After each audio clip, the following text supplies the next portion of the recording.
I have wrought my simple plan, if I give 1 hour of joy to the boy who's half a man, or the man who's half a boy. Foreword.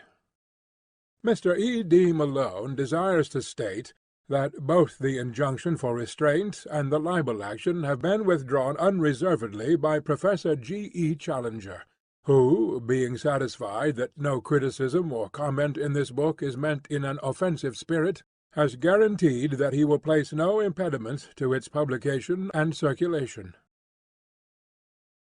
Chapter 1. There are heroisms all round us. Mr. Hungerton, her father, really was the most tactless person upon earth. A fluffy, feathery, untidy cockatoo of a man, perfectly good-natured, but absolutely centred upon his own silly self. If anything could have driven me from Gladys, it would have been the thought of such a father-in-law. I am convinced that he really believed in his heart that I came round to the Chestnuts 3 days a week for the pleasure of his company, and very especially to hear his views upon bimetallism, a subject upon which he was by way of being an authority. For an hour or more that evening I listened to his monotonous chirrup about bad money driving out good, the token value of silver, the depreciation of the rupee, and the true standards of exchange. "Suppose," he cried with feeble violence, "that all the debts in the world were called up simultaneously, and immediate payment insisted upon. What, under our present conditions, would happen then?" I gave the self-evident answer that I should be a ruined man, upon which he jumped from his chair, reproved me for my habitual levity, which made it impossible for him to discuss any reasonable subject in my presence, and bounced off out of the room to dress for a Masonic meeting. At last I was alone with Gladys, and the moment of fate had come. All that evening I had felt like the soldier who awaits the signal which will send him on a forlorn hope of victory and fear of repulse alternating in his mind. She sat with that proud, delicate profile of hers outlined against the red curtain. How beautiful she was, and yet how aloof! We had been friends, quite good friends, but never could I get beyond the same comradeship which I might have established with one of my fellow reporters upon the Gazette. Perfectly frank, perfectly kindly, and perfectly unsexual. My instincts are all against a woman being too frank and at her ease with me. It is no compliment to a man. Where the real sex-feeling begins, timidity and distrust are its companions, heritage from the old wicked days, when love and violence went often hand in hand. The bent head, the averted eye, the faltering voice, the wincing figure, these, and not the unshrinking gaze and frank reply, are the true signals of passion. Even in my short life I had learned as much as that, or had inherited it in that race memory which we call instinct. Gladys was full of every womanly quality. Some judged her to be cold and hard, but such a thought was treason. That delicately bronzed skin, almost oriental in its colouring, that raven hair, the large liquid eyes, the full but exquisite lips, all the stigmata of passion were there. But I was sadly conscious that up to now I had never found the secret of drawing it forth. However, come what might, I should have done with suspense and bring matters to a head to-night. She could but refuse me, and better to be a repulsed lover than an accepted brother. So far my thoughts had carried me, and I was about to break the long and uneasy silence, when 2 critical dark eyes looked round at me, and the proud head was shaken in smiling reproof. "I have a presentiment that you are going to propose, Ned. I do wish you wouldn't, for things are so much nicer as they are." I drew my chair a little nearer. "Now, how did you know that I was going to propose?" I asked in genuine wonder. "Don't women always know? Do you suppose any woman in the world was ever taken unawares? But, oh, Ned, our friendship has been so good and so pleasant. What a pity to spoil it! Don't you feel how splendid it is that a young man and a young woman should be able to talk face to face as we have talked?" "I don't know, Gladys. You see, I can talk face to face with the station-master." I can't imagine how that official came into the matter, but in he trotted, and set us both laughing. "That does not satisfy me in the least. I want my arms around you, and your head on my breast, and, oh, Gladys, I want—" She had sprung from her chair, as she saw signs that I proposed to demonstrate some of my wants. "You've spoiled everything, Ned," she said. "It's all so beautiful and natural until this kind of thing comes in. It is such a pity. Why can't you control yourself?" "I didn't invent it," I pleaded. "It's nature. It's love." "Well, perhaps if both love, it may be different. I have never felt it." "But you must. You, with your beauty, with your soul. Oh, Gladys, you were made for love. You must love." "One must wait till it comes." "But why can't you love me, Gladys? Is it my appearance, or what?" She did unbend a little. She put forward a hand, such a gracious stooping attitude it was, and she pressed back my head. Then she looked into my upturned face with a very wistful smile. "No, it isn't that," she said at last. "You're not a conceited boy by nature, and so I can safely tell you it is not that. It's deeper." "My character?" She nodded severely. "What can I do to mend it? Do sit down and talk it over." "No, really, I won't, if you'll only sit down." She looked at me with a wondering distrust which was much more to my mind than her whole-hearted confidence. How primitive and bestial it looks when you put it down in black and white! And perhaps, after all, it was only a feeling peculiar to myself. Anyhow, she sat down. "Now, tell me what's amiss with me." "I'm in love with somebody else," said she. It was my turn to jump out of my chair. "It's nobody in particular," she explained, laughing at the expression of my face. "Only an ideal. I've never met the kind of man I mean." "Tell me about him. What does he look like?" "Oh, he might look very much like you." "How dear of you to say that." "Well, what is it that he does that I don't do? Just say the word. Teetotal, vegetarian, aeronaut, theosophist, Superman. I'll have a try at it, Gladys, if you'll only give me an idea what would please you." She laughed at the elasticity of my character. "Well, in the first place, I don't think my ideal would speak like that," she said. "He would be a harder, sterner man, not so ready to adapt himself to a silly girl's whim. But, above all, he must be a man who could do, who could act, who could look death in the face and have no fear of him, a man of great deeds and strange experiences. It is never a man that I should love, but always the glories he had won, for they would be reflected upon me. Think of Richard Burton. When I read his wife's life of him, I could so understand her love. And Lady Stanley, did you ever read the wonderful last chapter of that book about her husband? These are the sort of men that a woman could worship with all her soul, and yet be the greater, not the less, on account of her love, honoured by all the world as the inspirer of noble deeds." She looked so beautiful in her enthusiasm that I nearly brought down the whole level of the interview. I gripped myself hard, and went on with the argument. "We can't all be Stanleys and Burtons," said I. "Besides, we don't get the chance. At least, I never had the chance. If I did, I should try to take it." "But chances are all around you. It is the mark of the kind of man I mean that he makes his own chances. You can't hold him back. I've never met him, and yet I seem to know him so well. There are heroisms all round us waiting to be done. It's for men to do them, and for women to reserve their love as a reward for such men. Look at that young Frenchman who went up last week in a balloon. It was blowing a gale of wind, but because he was announced to go, he insisted on starting.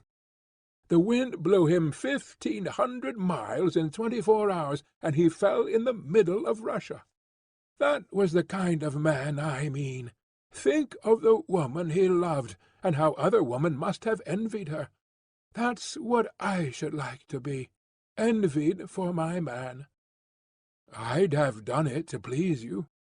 But you shouldn't do it merely to please me. You should do it because you can't help yourself, because it's natural to you, because the man in you is crying out for heroic expression. Now, when you described the Wigan coal explosion last month, could you not have gone down and helped those people, in spite of the choke damp? I did. You never said so. There was nothing worth bucking about. I didn't know. She looked at me with rather more interest. That was brave of you. I had to. If you want to write good copy, you must be where the things are. What a prosaic motive! It seems to take all the romance out of it. But still, whatever your motive, I am glad that you went down that mine. She gave me her hand, but with such sweetness and dignity that I could only stoop and kiss it. I dare say I am merely a foolish woman with a young girl's fancies, and yet it is so real with me, so entirely part of my very self, that I cannot help acting upon it. If I marry, I do want to marry a famous man. Why should you not? I cried. It is women like you who brace men up. Give me a chance and see if I will take it. Besides, as you say, men ought to make their own chances, and not wait until they are given. Look at Clive, just a clerk, and he conquered India. By George, I'll do something in the world yet. She laughed at my sudden Irish effervescence. Why not? She said. You have everything a man could have: youth, health, strength, education, energy. I was sorry you spoke, and now I am glad, so glad, if it wakens these thoughts in you. And if I do— Her dear hand rested like warm velvet upon my lips. Not another word, sir. You should have been at the office for evening duty half an hour ago, only I hadn't the heart to remind you. Some day, perhaps, when you have won your place in the world, we shall talk it over again. And so it was that I found myself that foggy November evening pursuing the Camberwell tram with my heart glowing within me, and with the eager determination that not another day should elapse before I should find some deed which was worthy of my lady. But who in all this wide world could ever have imagined the incredible shape which that deed was to take, or the strange steps by which I was led to the doing of it? And, after all, this opening chapter will seem to the reader to have nothing to do with my narrative, and yet there would have been no narrative without it, for it is only when a man goes out into the world with the thought that there are heroisms all around him, and with a desire all alive in his heart to follow any which may come within sight of him, that he breaks away as I did from the life he knows, and ventures forth into the wonderful mystic twilight land, where lie the great adventures and the great rewards. Behold me, then, at the office of the Daily Gazette, on the staff of which I was a most insignificant unit, with the settled determination that very night, if possible, to find the quest which should be worthy of my Gladys. Was it hardness, was it selfishness, that she should ask me to risk my life for her own glorification? Such thoughts may come to middle age, but never to ardent 23 in the fever of his first love. Chapter 2. try your luck with Professor Challenger." I always liked McArdle, the crabbed, old, round-backed, red-headed news editor, and I rather hoped that he liked me. Of course, Beaumont was the real boss, but he lived in the rarefied atmosphere of some Olympian height from which he could distinguish nothing smaller than an international crisis or a split in the cabinet. Sometimes we saw him passing in lonely majesty to his inner sanctum, with his eyes staring vaguely and his mind hovering over the Balkans or the Persian Gulf. He was above and beyond us, but McArdle was his first lieutenant, and it was he that we knew. The old man nodded as I entered the room, and he pushed his spectacles far up on his bald forehead. "Well, Mr. Malone, from all I hear, you seem to be doing very well," said he in his kindly Scotch accent. I thanked him. "The colliery explosion was excellent, so was the Southwark fire. You have the true descriptive touch. What did you want to see me about?" "To ask a favour." He looked alarmed, and his eyes shunned mine. "Tut, tut! What is it?" "Do you think, sir, that you could possibly send me on some mission for the paper? I would do my best to put it through and get you some good copy." "What sort of mission had you in your mind, Mr. Malone?" "Well, sir, anything that had adventure and danger in it. I really would do my very best. The more difficult it was, the better it would suit me." "You seem very anxious to lose your life." "To justify my life, sir." "Dear me, Mr. Malone, this is very, very exalted. I'm afraid the day of this sort of thing is rather past. The expense of the special mission business hardly justifies the result, and, of course, in any case, it would only be an experienced man with a name that would command public confidence who would get such an order. The big blank spaces in the map are all being filled in, and there's no room for romance anywhere. Wait a bit, though," he added, with a sudden smile upon his face. "Talking of the blank spaces of the map gives me an idea. What about exposing a fraud, a modern Munchausen, and making him ridiculous? You could show him up as the liar that he is. Hey, man, it would be fine. How does it appeal to you?" "Anything, anywhere, I care nothing." McArdle was plunged in thought for some minutes. "I wonder whether you could get on friendly, or at least on talking terms with the fellow," he said at last. "You seem to have a sort of genius for establishing relations with people. Sympathy, I suppose, or animal magnetism, or youthful vitality, or something. I am conscious of it myself." "You are very good, sir." "So why should you not try your luck with Professor Challenger of Enmore Park?" I dare say I looked a little startled. "Challenger!" I cried. "Professor Challenger, the famous zoologist? Wasn't he the man who broke the skull of Blundell of the Telegraph?" The news editor smiled grimly. "Do you mind? Didn't you say it was adventures you were after?" "It is all in the way of business, sir," I answered. "Exactly.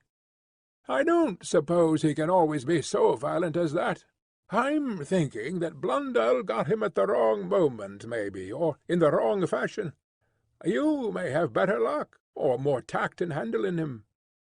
There's something in your line there, I am sure, and the Gazette should work it." "I really know nothing about him," said I. "I only remember his name in connection with the police court proceedings for striking Blundell." "I have a few notes for your guidance, Mr. Malone. I've had my eye on the professor for some little time." He took a paper from a drawer. "Here is a summary of his record. I give it to you briefly. Challenger, George Edward, born Largs, New Brunswick, 1863. Education, Largs Academy, Edinburgh University. British Museum assistant, 1892. Assistant keeper of Comparative Anthropology Department, 1893. Resigned after acrimonious correspondence, same year. Winner of the Crayston Medal for Zoological Research. Foreign member of, well, quite a lot of things. About 2 inches of small type. Société Belge, American Academy of Sciences, La Plata, etc., etc. Ex-President Paleontological Society, Section H, British Association, so on, so on. Publications: some observations upon a series of Kalmuck skulls, outlines of vertebrate evolution, and numerous papers, including the underlying fallacy of Weismannism, which caused heated discussion at the Zoological Congress of Vienna. Recreations: walking, alpine climbing. Address: Enmore Park, Kensington, West. There, take it with you. I've nothing more for you tonight. I pocketed the slip of paper. "One moment, sir," I said, as I realized it was a pink bald head, and not a red face which was fronting me. "I am not very clear yet why I am to interview this gentleman. What has he done?" The face flashed back again. "Went to South America on a solitary expedition 2 years ago. Came back last year. Had undoubtedly been to South America, but refused to say exactly where. Began to tell his adventures in a vague way, but somebody started to pick holes, and he just shot up like an oyster.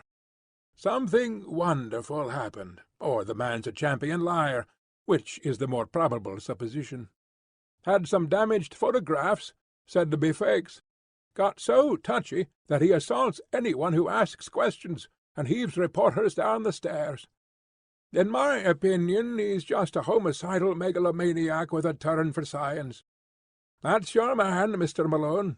Now off you run, and see what you can make of him. You're big enough to look after yourself. Anyway, you are all safe. Employers' Liability Act, you know." A grinning red face turned once more into a pink oval, fringed with gingery fluff. The interview was at an end. I walked across to the Savage Club, but instead of turning into it, I leaned upon the railings of Adelphi Terrace, and gazed thoughtfully for a long time at the brown, oily river. I can always think most sanely and clearly in the open air. I took out the list of Professor Challenger's exploits, and I read it over under the electric lamp. Then I had what I can only regard as an inspiration. As a pressman, I felt sure from what I had been told that I could never hope to get into touch with this cantankerous professor. But these recriminations, twice mentioned in his skeleton biography, could only mean that he was a fanatic in science. Was there not an exposed margin thereupon which he might be accessible? I would try. I entered the club. It was just after 11, and the big room was fairly full, though the rush had not yet set in. I noticed a tall, thin, angular man seated in an armchair by the fire. He turned as I drew my chair up to him. It was the man of all others whom I should have chosen, Tarp Henry, of the staff of Nature, a thin, dry, leathery creature, who was full, to those who knew him, of kindly humanity. I plunged instantly into my subject. "What do you know of Professor Challenger?" "Challenger?" He gathered his brows in scientific disapproval. "Challenger was the man who came with some cock-and-bull story from South America." "What story?" "Oh, it was rank nonsense about some queer animals he had discovered. I believe he has retracted since. Anyhow, he has suppressed it all. He gave an interview to Reuters, and there was such a howl that he saw it wouldn't do. It was a discreditable business. There were 1 or 2 folk who were inclined to take him seriously, but he soon choked them off." "How?" "Well, by his insufferable rudeness and impossible behaviour. There was poor old Wadley of the Zoological Institute. Wadley sent a message. 'The President of the Zoological Institute presents his compliments to Professor Challenger, and would take it as a personal favour if he would do them the honour to come to their next meeting.' The answer was unprintable." "You don't say." "Well, a Bowdlerized version of it would run, 'Professor Challenger presents his compliments to the President of the Zoological Institute, and would take it as a personal favour if he would go to the devil.'" "Good Lord!" "Yes, I expect that's what old Wadley said. I remember his wail at the meeting, which began, "In 50 years' experience of scientific intercourse." It quite broke the old man up. Anything more about Challenger? Well, I'm a bacteriologist, you know. I live in a 900-diameter microscope.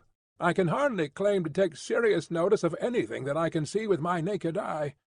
I'm a frontiersman from the extreme edge of the knowable, and I feel quite out of place when I leave my study and come into touch with all you great, rough, hulking creatures. I'm too detached to talk scandal, and yet at scientific conversationes I have heard something of Challenger, for he is one of those men whom nobody can ignore.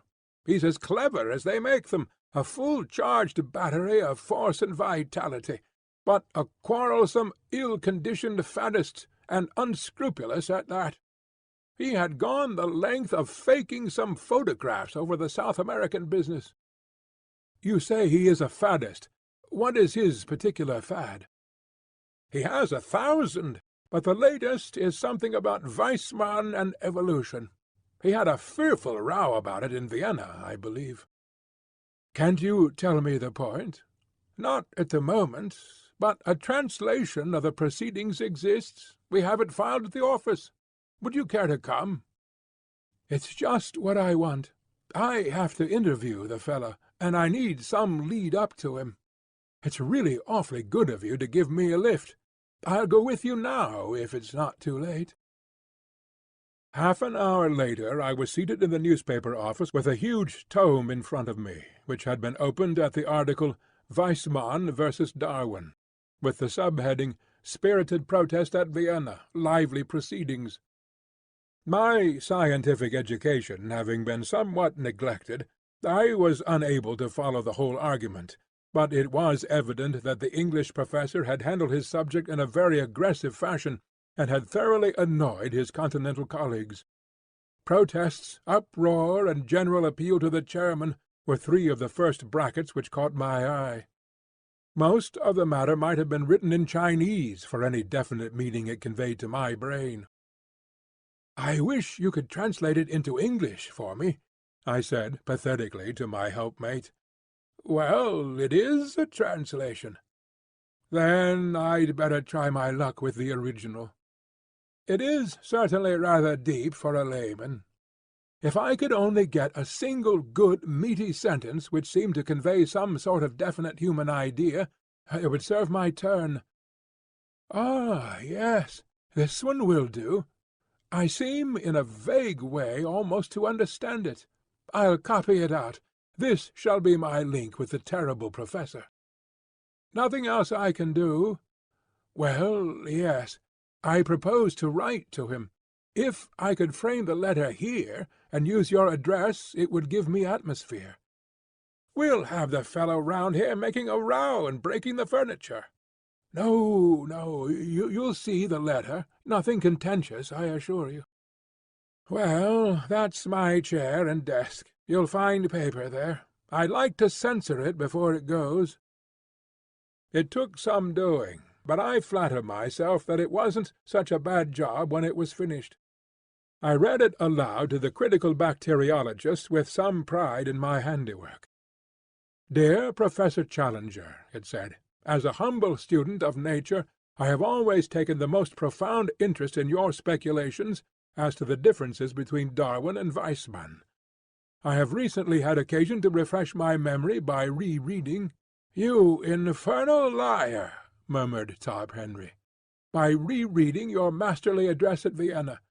That lucid and admirable statement seems to be the last word in the matter. There is one sentence in it, however, namely, I protest strongly against the insufferable and entirely dogmatic assertion that each separate id is a microcosm possessed of an historical architecture elaborated slowly through the series of generations. Have you no desire, in view of later research, to modify this statement? Do you not think that it is over-accentuated?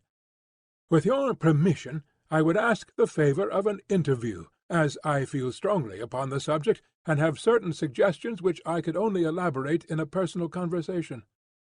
With your consent, I trust to have the honour of calling at 11 o'clock the day after tomorrow, Wednesday morning. I remain, sir, with assurances of profound respect, yours very truly, Edward D. Malone. "How's that?" I asked, triumphantly. "Well, if your conscience can stand it. It has never failed me yet. But what do you mean to do? To get there? Once I am in his room I may see some opening. I may even go the length of open confession. If he is a sportsman, he will be tickled.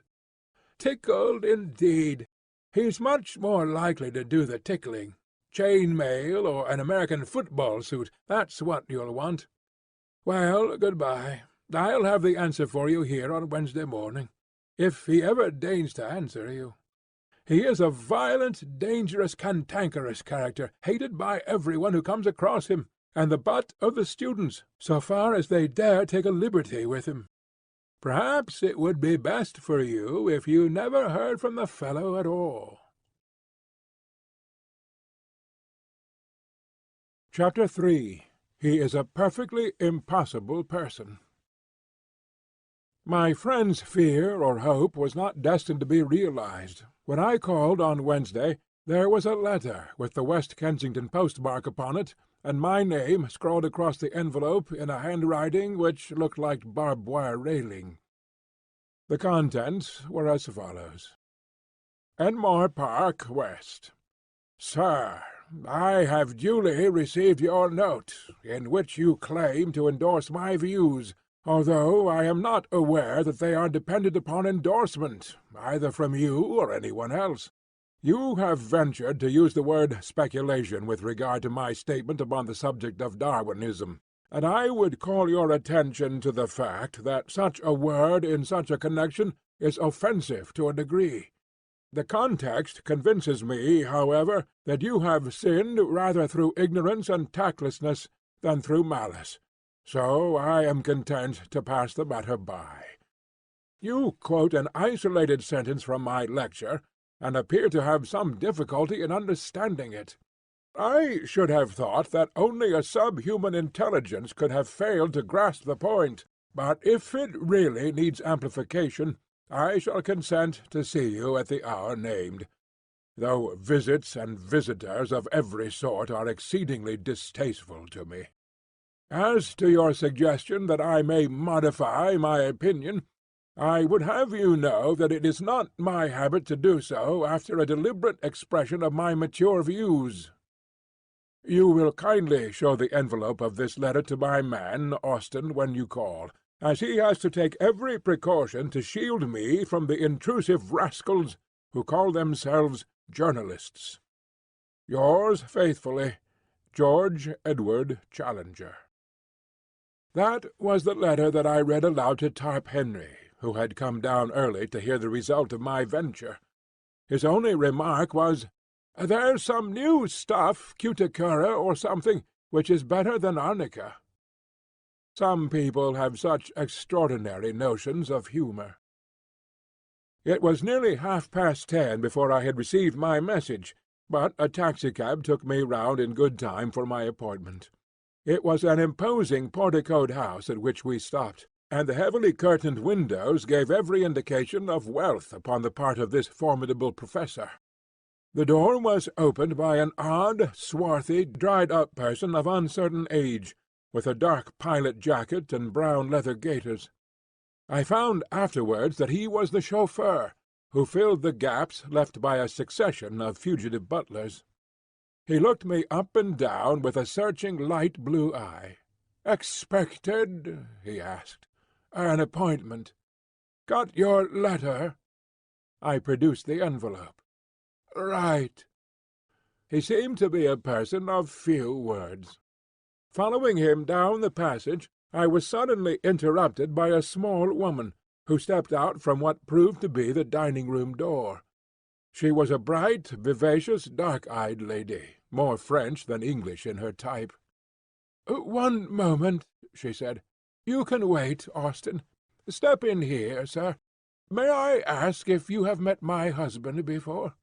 "No, madam, I have not had the honour." "Then I apologize to you in advance.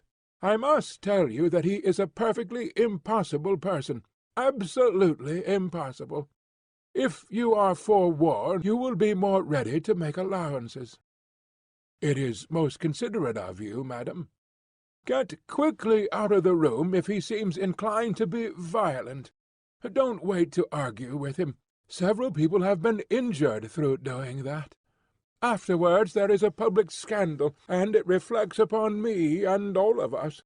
I suppose it wasn't about South America you wanted to see him?" I could not lie to the lady. "Dear me! That is his most dangerous subject. You won't believe a word he says. I'm sure I don't wonder. But don't tell him so, for it makes him very violent. Pretend to believe him, and you may get through all right.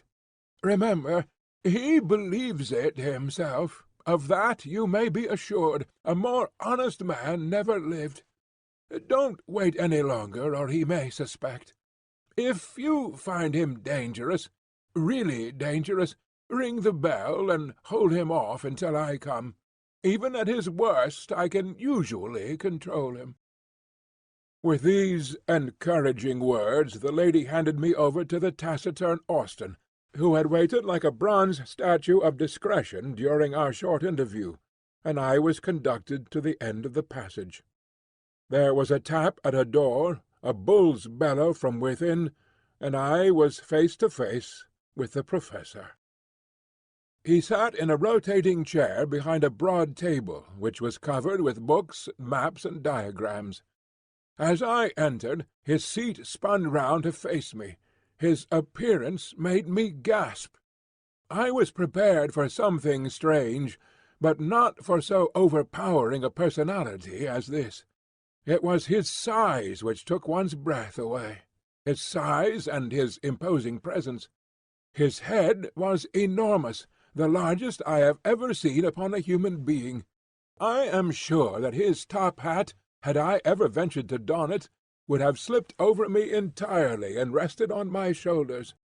He had the face and beard which I associate with an Assyrian bull, the former florid, the latter so black as almost to have a suspicion of blue, spade-shaped, and rippling down over his chest. The hair was peculiar, plastered down in front, in a long curving wisp over his massive forehead. The eyes were blue-grey under great black tufts, very clear, very critical, and very masterful. A huge spread of shoulders, and a chest like a barrel were the other parts of him which appeared above the table, save for two enormous hands, covered with long black hair. This, and a bellowing, roaring, rumbling voice made up my first impression of the notorious Professor Challenger. "Well," said he, with a most insolent stare, "what now?" I must keep up my deception for at least a little time longer, otherwise here was evidently an end of the interview. "You were good enough to give me an appointment, sir," said I, humbly, producing his envelope.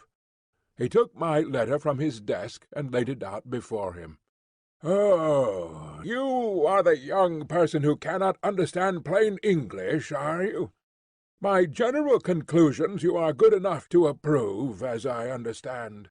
"Entirely, sir, entirely." I was very emphatic.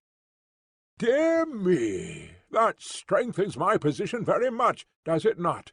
Your age and your appearance make your support doubly valuable. Well, at least you are better than that herd of swine in Vienna, whose gregarious grunt is, however, not more offensive than the isolated effort of the British hog." He glared at me as the present representative of the beast. "They seem to have behaved abominably," said I. "I assure you that I can fight my own battles, and that I have no possible need of your sympathy. Put me alone, sir, and with my back to the wall. G.E.C. is happiest then. Well, sir, let us do what we can to curtail this visit, which can hardly be agreeable to you, and is inexpressibly irksome to me." You had, as I have been led to believe, some comments to make upon the proposition which I advanced in my thesis." There was a brutal directness about his methods which made evasion difficult. I must still make play, and wait for a better opening. It had seemed simple enough at a distance. Oh, my Irish wits! Could they not help me now, when I needed help so sorely? He transfixed me with two sharp, steely eyes. "Come, come," he rumbled. "I am, of course, a mere student," said I, with a fatuous smile. "Hardly more, I might say, than an earnest inquirer. At the same time, it seems to me that you were a little severe upon Weissmann in this matter. Has not the general evidence since that date tended to strengthen his position?" "What evidence?" He spoke with a menacing calm. "Well, of course, I am aware that there is not any what you might call definite evidence. I alluded merely to the trend of modern thought and the general scientific point of view, if I might so express it." He leaned forward with great earnestness. "I suppose you are aware," said he, checking off points upon his fingers, "that the cranial index is a constant factor?" "Naturally," said I. "And that telegony is still sub judice?" "Undoubtedly." "And that the germ plasm is different from the parthenogenetic egg?" "Why, surely!" I cried, and gloried in my own audacity. "But what does that prove?" he asked, in a gentle, persuasive voice. "Ah, what indeed?" I murmured. "What does it prove?" "Shall I tell you?" he cooed. "Pray do." "It proves," he roared, with a sudden blast of fury, "that you are the damnedest impostor in London, a vile, crawling journalist, who has no more science than he has decency in his composition." He had sprung to his feet with a mad rage in his eyes. Even at that moment of tension I found time for amazement at the discovery that he was quite a short man, his head not higher than my shoulder, a stunted Hercules, whose tremendous vitality had all run to depth, breadth, and brain. "Gibberish!" he cried, leaning forward with his fingers on the table and his face projecting. "That's what I have been talking to you, sir. Scientific gibberish. Did you think you could match cunning with me, you with your walnut of a brain? You think you are omnipotent, you infernal scribblers, don't you? That your praise can make a man and your blame can break him. We must all bow to you and try to get a favourable word, must we? This man shall have a leg up, and this man shall have a dressing down.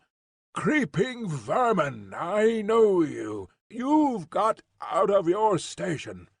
Time was when your ears were clipped. You've lost your sense of proportion. Swollen gas-bags. I'll keep you in your proper place. Yes, sir, you haven't got over GEC. There's one man who is still your master. He warned you off. But if you will come, by the Lord you do it at your own risk. Forfeit, my good Mr. Malone, I claim forfeit. You have played a rather dangerous game, and it strikes me that you have lost it." "Look here, sir," said I, backing to the door and opening it. "You can be as abusive as you like, but there is a limit. You shall not assault me." "Shall I not?" He was slowly advancing in a peculiarly menacing way, but he stopped now and put his big hands into the side pockets of a rather boyish short jacket which he wore. "I have thrown several of you out of the house. You will be the fourth or fifth. £3.15 each, that is how it averaged. Expensive, but very necessary. Now, sir, why should you not follow your brethren? I rather think you must." He resumed his unpleasant and stealthy advance, pointing his toes as he walked, like a dancing-master. I could have bolted for the hall door, but it would have been too ignominious. Besides, a little glow of righteous anger was springing up within me. I had been hopelessly in the wrong before, but this man's menaces were putting me in the right. "I'll trouble you to keep your hands off, sir. I'll not stand it." "Dear me!" His black moustache lifted, and a white fang twinkled in a sneer. "You won't stand it, eh?" "Don't be such a fool, Professor," I cried. "What can you hope for?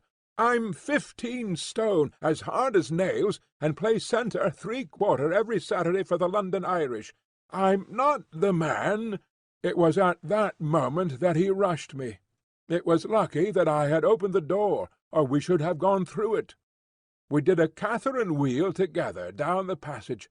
Somehow we gathered up a chair upon our way, and bounded on with it towards the street. My mouth was full of his beard, our arms were locked, our bodies intertwined, and that infernal chair radiated its legs all round us. The watchful Austin had thrown open the hall door. We went with a back somersault down the front steps. I have seen the two Macs attempt something of the kind at the halls, but it appears to make some practice to do it without hurting oneself. The chair went to matchwood at the bottom, and we rolled apart into the gutter. He sprang to his feet, waving his fists and wheezing like an asthmatic. "Had enough?" he panted. "You infernal bully!" I cried, as I gathered myself together. Then and there we should have tried the thing out, for he was effervescing with fight. But fortunately I was rescued from an odious situation. A policeman was beside us, his notebook in his hand. "What's all this? You ought to be ashamed," said the policeman. It was the most rational remark which I had heard in Enmore Park. "Well," he insisted, turning to me, "what is it, then?" "This man attacked me," said I. "Did you attack him?" asked the policeman. The professor breathed hard and said nothing. "It's not the first time, either," said the policeman, severely, shaking his head. "You were in trouble last month for the same thing. You've blackened this young man's eye. Do you give him in charge, sir?" I relented. "No," said I do not."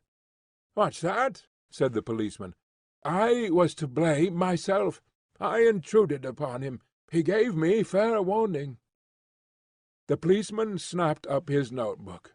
"Don't let us have any more such goings-on," said he. "Now then, move on there, move on." This to a butcher's boy, a maid, and one or two loafers who had collected. He clamped heavily down the street, driving this little flock before him.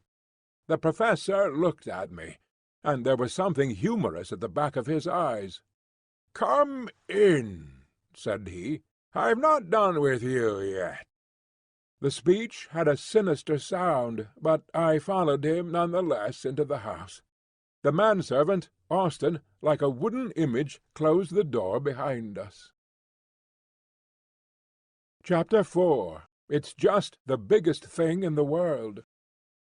Hardly was it shut when Mrs. Challenger darted out from the dining-room. The small woman was in a furious temper. She barred her husband's way like an enraged chicken in front of a bulldog. It was evident that she had seen my exit, but had not observed my return. "You brute, George!" she screamed. "You've hurt that nice young man." He jerked backwards with his thumb. "Here he is, safe and sound behind me." She was confused, but not unduly so. "I am so sorry. I didn't see you." "I assure you, madam, that it is all right." "He has marked your poor face. Oh, George, what a brute you are! Nothing but scandals from one end of the week to the other. Every one hating and making fun of you. You've finished my patience. This ends it." "Dirty linen," he rumbled. "It's not a secret," she cried. "Do you suppose that the whole street, The whole of London, for that matter. Get away, Austen. We don't want you here. Do you suppose they don't all talk about you? Where is your dignity? You, a man who should have been Regius Professor at a great university, with 1,000 students all revering you. Where is your dignity, George? How about yours, my dear? You try me too much. A ruffian, a common brawling ruffian. That's what you have become. Be good, Jessie. A roaring, raging bully. That's done it. Stool of penance, said he. To my amazement he stooped, picked her up, and placed her sitting upon a high pedestal of black marble in the angle of the hall. It was at least 7 feet high, and so thin that she could hardly balance upon it. A more absurd object than she presented, cocked up there, with her face convulsed with anger, her feet dangling, and her body rigid for fear of an upset, I could not imagine. "Let me down," she wailed. "Say please." "You brute, George! Let me down this instant." "Come into my study, Mr. Malone." "Really, sir?" said I, looking at the lady. "Here's Mr. Malone pleading for you, Jessie. Say please, and down you come." "Oh, you brute! Please! Please!" He took her down as if she had been a canary. "You must behave yourself, dear. Mr. Malone is a pressman. He will have it all in his rag tomorrow, and sell an extra dozen among our neighbours. Strange story of high life. You felt fairly high on that pedestal, did you not? Then a subtitle, Glimpse of a Singular Menage. He's a foul feeder, is Mr. Malone, a carrion eater, like all of his kind, porcus esgrege diaboli. A swine from the devil's herd. That's it, Malone. What?" "You are really intolerable," said I hotly. He bellowed with laughter. "We shall have a coalition presently," he boomed, looking from his wife to me and puffing out his enormous chest. Then, suddenly altering his tone, "Excuse this frivolous family badinage, Mr. Malone. I called you back for some more serious purpose than to mix you up with our little domestic pleasantries. Run away, little woman, and don't fret."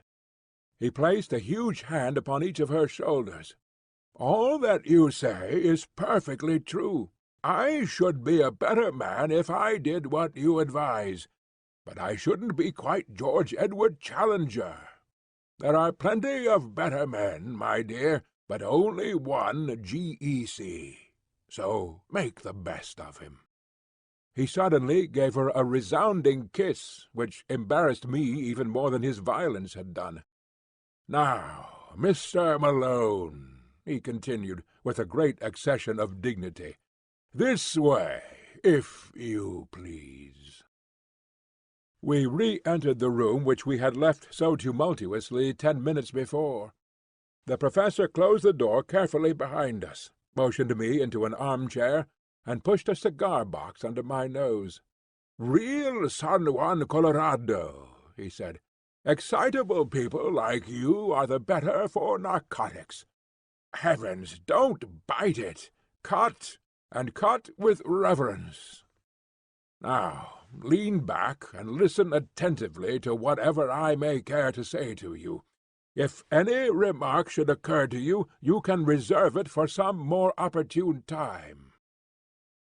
First of all, as to your return to my house after your most justifiable expulsion," he protruded his beard and stared at me as one who challenges and invites contradiction. "After, as I say, your well-merited expulsion. The reason lay in your answer to that most officious policeman, in which I seemed to discern some glimmering of good feeling upon your part. More, at any rate, than I am accustomed to associate with your profession. In admitting that the fault of the incident lay with you, you gave some evidence of a certain mental detachment and breadth of view which attracted my favourable notice. The sub-species of the human race to which you unfortunately belong has always been below my mental horizon. Your words brought you suddenly above it. You swam up into my serious notice. For this reason I asked you to return with me, as I was minded to make your further acquaintance. You will kindly deposit your ash in the small Japanese tray on the bamboo table which stands at your left elbow." All this he boomed forth like a professor addressing his class. He had swung round his revolving chair so as to face me, and he sat all puffed out like an enormous bullfrog, his head laid back and his eyes half covered by supercilious lids. Now he suddenly turned himself sideways, and all I could see of him was tangled hair with a red protruding ear. He was scratching about among the litter of papers upon his desk. He faced me presently with what looked like a very tattered sketch-book in his hand. "I am going to talk to you about South America," said he. "No comments, if you please. First of all, I wish you to understand that nothing I tell you now is to be repeated in any public way, unless you have my express permission. That permission will, in all human probability, never be given. Is that clear?" "It is very hard," said I. "Surely a judicious account—" He placed the notebook upon the table. "That ends it," said he. "I wish you a very good morning." "No, no," I cried. "I submit to any conditions. So far as I can see, I have no choice." "None in the world," said he. "Well, then, I promise." "Word of honour?" "Word of honour." He looked at me with doubt in his insolent eyes. "After all, what do I know about your honour?" said he. "Upon my word, sir," I cried angrily, "you take very great liberties. I have never been so insulted in my life." He seemed more interested than annoyed at my outbreak. "Round-headed," he muttered. "Brachycephalic, grey-eyed, black-haired, with suggestion of the negroid. Celtic, I presume." "I am an Irishman, sir." "Irish, Irish?" "Yes, sir." "That, of course, explains it. Let me see. You have given me your promise that my confidence will be respected. That confidence, I may say, will be far from complete. But I am prepared to give you a few indications which will be of interest. In the first place, you are probably aware that 2 years ago I made a journey to South America, one which will be classical in the scientific history of the world. The object of my journey was to verify some conclusions of Wallace and of Bates, which could only be done by observing their reported facts under the same conditions in which they had themselves noted them. If my expedition had no other results, it would still have been noteworthy. But a curious incident occurred to me while there which opened up an entirely fresh line of inquiry. You are aware, or probably in this half-educated age you are not aware, that the country round some parts of the Amazon is still only partially explored, and that a great number of tributaries, some of them entirely uncharted, run into the main river. It was my business to visit this little-known back country, and to examine its fauna, which furnished me with the materials for several chapters for that great and monumental work upon zoology which will be my life's justification. I was returning, my work accomplished, when I had occasion to spend a night at a small Indian village at a point where a certain tributary, the name and position of which I withhold, opens into the main river. The natives were Cucama Indians, an amiable but degraded race, with mental powers hardly superior to the average Londoner. I had effected some cures among them upon my way up the river, and had impressed them considerably with my personality, so that I was not surprised to find myself eagerly awaited upon my return. I gathered from their signs that some one had urgent need of my medical services, and I followed the chief to one of his huts. When I entered, I found that the sufferer to whose aid I had been summoned had that instant expired. He was, to my surprise, no Indian, but a white man. Indeed, I may say a very white man, for he was flaxen-haired, and had some characteristics of an albino. He was clad in rags, was very emaciated, and bore every trace of prolonged hardship. So far as I could understand the account of the natives, he was a complete stranger to them, and had come upon their village through the woods alone, and in the last stage of exhaustion. The man's knapsack lay beside the couch, and I examined the contents. His name was written upon a tab within it, Maple White, Lake Avenue, Detroit, Michigan. It is a name to which I am prepared always to lift my hat. It is not too much to say that it will rank level with my own when the final credit of this business comes to be apportioned. From the contents of the knapsack it was evident that this man had been an artist and poet in search of effects. There were scraps of verse. I do not profess to be a judge of such things, but they appeared to me to be singularly wanting in merit. There were also some rather commonplace pictures of river scenery, a paint-box, a box of coloured chalks, some brushes, that curved bone which lies upon my inkstand, a volume of Baxter's Moths and Butterflies, a cheap revolver, and a few cartridges. Of personal equipment he either had none, or he had lost it in his journey. Such were the total effects of this strange American bohemian. I was turning away from him when I observed that something projected from the front of his ragged jacket. It was this sketch-book, which was as dilapidated then as you see it now. Indeed, I can assure you that a first folio of Shakespeare could not be treated with greater reverence than this relic has been since it came into my possession.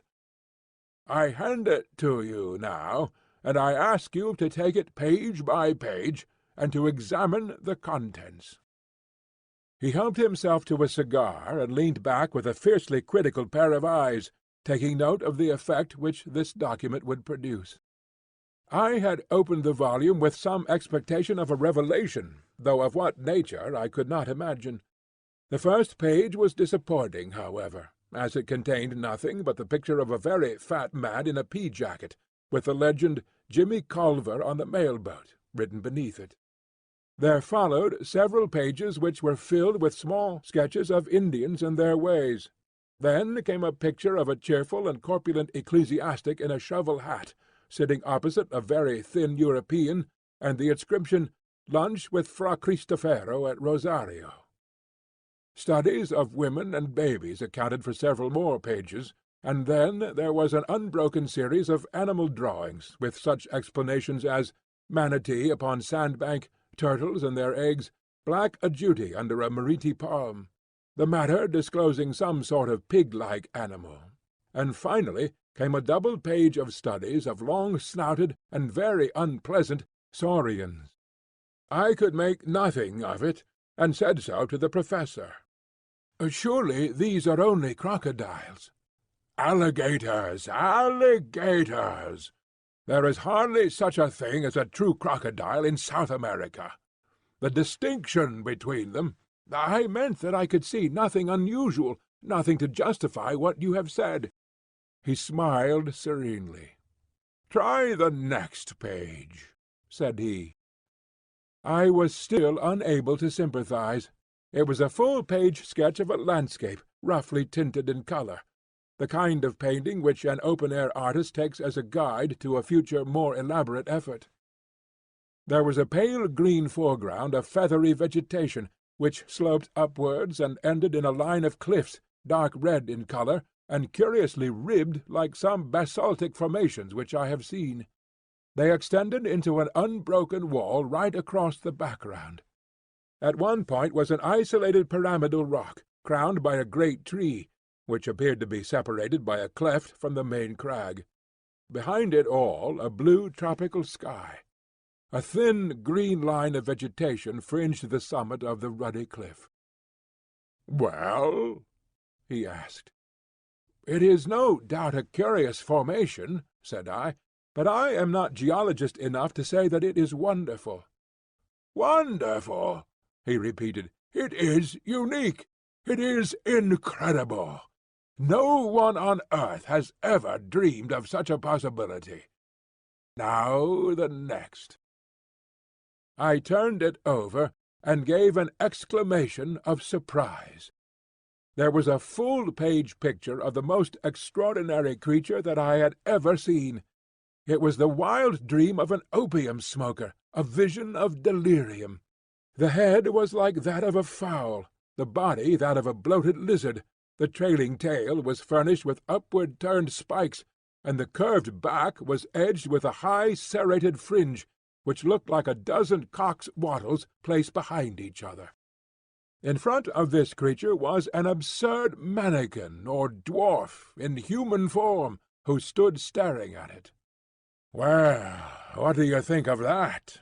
cried the professor, rubbing his hands with an air of triumph. "It is monstrous, grotesque. But what made him draw such an animal? Trade gin, I should think."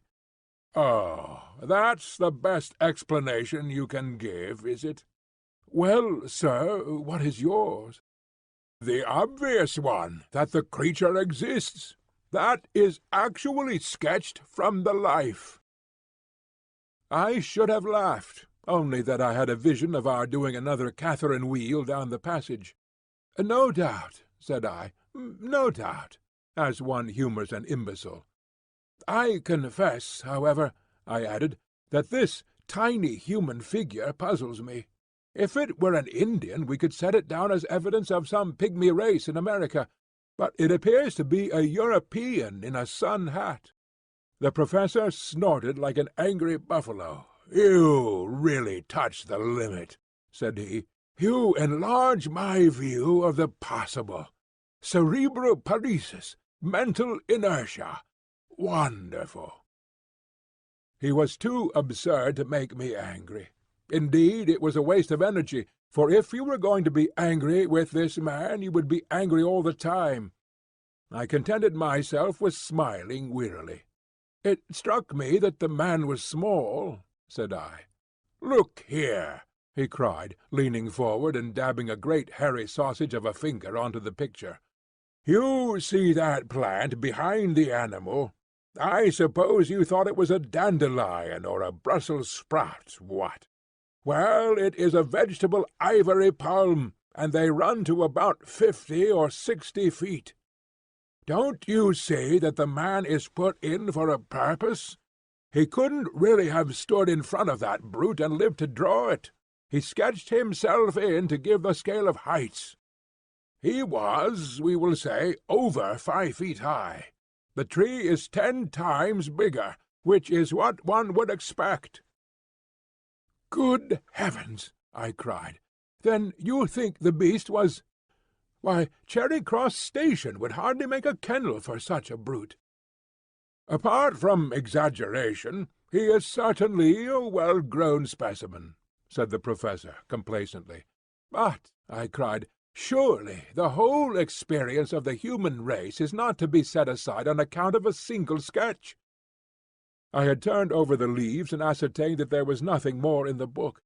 A single sketch by a wandering American artist who may have done it under hashish or in the delirium of fever, or simply in order to gratify a freakish imagination. You can't, as a man of science, defend such a position as that."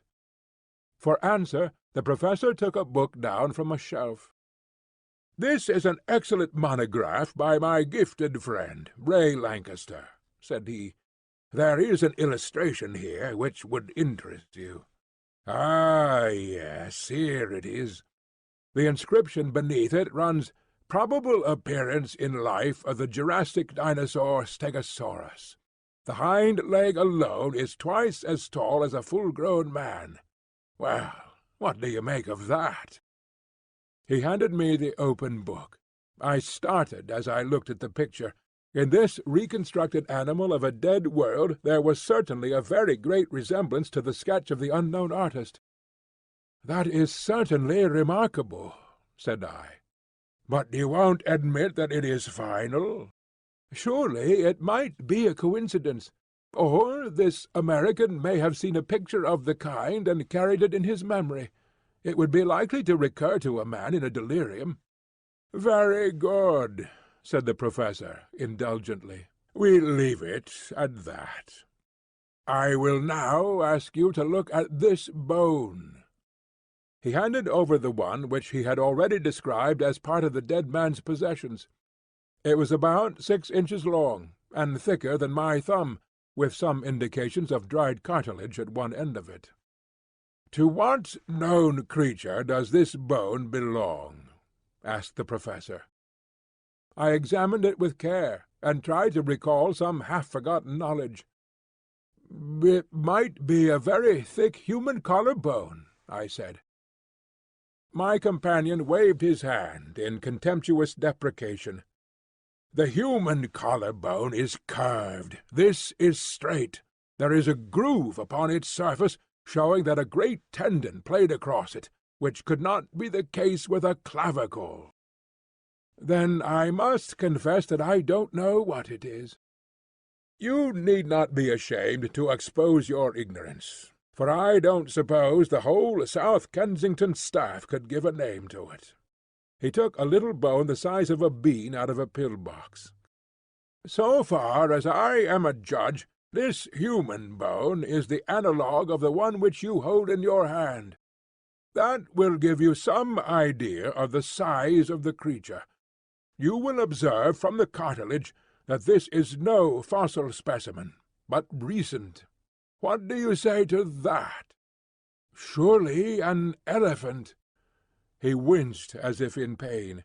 Don't talk of elephants in South America, even in these days of board schools." "Well," I interrupted, "any large South American animal, a tapir, for example." "You may take it, young man, that I am versed in the elements of my business. This is not a conceivable bone either of a tapir or of any other creature known to zoology.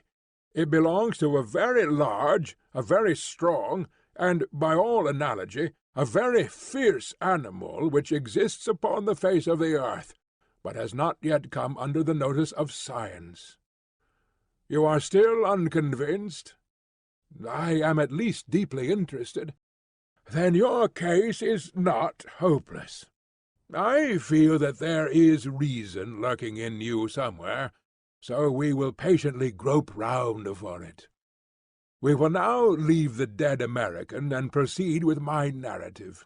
You can imagine that I could hardly come away from the Amazon without probing deeper into the matter. There were indications as to the direction from which the dead traveller had come. Indian legends would alone have been my guide, for I found that rumours of a strange land were common among all the riverine tribes. You have heard, no doubt, of Kurupuri?" "Never." "Kurupuri is the spirit of the woods, something terrible, something malevolent, something to be avoided. None can describe its shape or nature, but it is a word of terror along the Amazon. Now, all tribes agree as to the direction in which Kurupuri lives. It was the same direction from which the American had come. Something terrible lay that way. It was my business to find out what it was." "What did you do?" My flippancy was all gone. This massive man compelled one's attention and respect. I overcame the extreme reluctance of the natives, a reluctance which extends even to talk upon the subject, and by judicious persuasion and gifts, aided, I will admit, by some threats of coercion, I got two of them to act as guides. After many adventures, which I need not describe, and after travelling a distance which I will not mention, in a direction which I withhold, we came at last to a tract of country which has never been described, nor indeed visited, save by my unfortunate predecessor. Would you kindly look at this?" He handed me a photograph, half-plate size. "The unsatisfactory appearance of it is due to the fact," said he, "that on descending the river the boat was upset, and the case which contained the undeveloped films was broken, with disastrous results. Nearly all of them were totally ruined, an irreparable loss. This is one of the few which partially escaped. This explanation of deficiencies or abnormalities you will kindly accept. There was talk of faking. I am not in the mood to argue such a point." The photograph was certainly off-coloured. An unkind critic might easily have misinterpreted that dim surface. It was a dull grey landscape, and as I gradually deciphered the details of it, I realized that it represented a long and enormously high line of cliffs, exactly like an immense cataract seen in the distance, with a sloping, tree-clad plain in the foreground. "I believe it is the same place as the painted picture," said I. "It is the same place," the professor answered. "I found traces of the fellow's camp. Now look at this." It was a nearer view of the same scene, though the photograph was extremely defective. I could distinctly see the isolated tree-crowned pinnacle of rock which was detached from the crag. "I have no doubt of it at all," said I. "Well, that is something gained," said he. "We progress, do we not? Now, will you please look at the top of that rocky pinnacle? Do you observe something there?" "An enormous tree." "But on the tree?" "A large bird," said I. He handed me a lens. "Yes," I said, peering through it, "a large bird stands on the tree. It appears to have a considerable beak. I should say it was a pelican." "I cannot congratulate you upon your eyesight," said the professor. "It is not a pelican, nor indeed is it a bird. It may interest you to know that I succeeded in shooting that particular specimen. It was the only absolute proof of my experiences which I was able to bring away with me." "You have it, then?" Here at last was tangible corroboration. "I had it. It was unfortunately lost with so much else in the same boat accident which ruined my photographs. I clutched at it as it disappeared in the swirl of the rapids, and part of its wing was left in my hand. I was insensible when washed ashore, but the miserable remnant of my superb specimen was still intact. I now lay it before you." From a drawer he produced what seemed to me to be the upper portion of the wing of a large bat. It was at least 2 feet in length, a curved bone, with a membranous veil beneath it. "A monstrous bat," I suggested. "Nothing of the sort," said the professor severely. "Living, as I do, in an educated and scientific atmosphere, I could not have conceived that the first principles of zoology were so little known. Is it possible that you do not know the elementary fact in comparative anatomy that the wing of a bird is really the forearm, while the wing of a bat consists of 3 elongated fingers with membranes between? Now, in this case, the bone is certainly not the forearm, and you can see for yourself that this is a single membrane hanging upon a single bone, and therefore it cannot belong to a bat. But if it is neither bird nor bat, what is it?" My small stock of knowledge was exhausted. "I really do not know," said I. He opened the standard work to which he had already referred me. "Here," said he, pointing to the picture of an extraordinary flying monster, is an excellent reproduction of the Dimorphodon, or pterodactyl, a flying reptile of the Jurassic period. On the next page is a diagram of the mechanism of its wing. Kindly compare it with the specimen in your hand." A wave of amazement passed over me as I looked. I was convinced. There could be no getting away from it. The cumulative proof was overwhelming.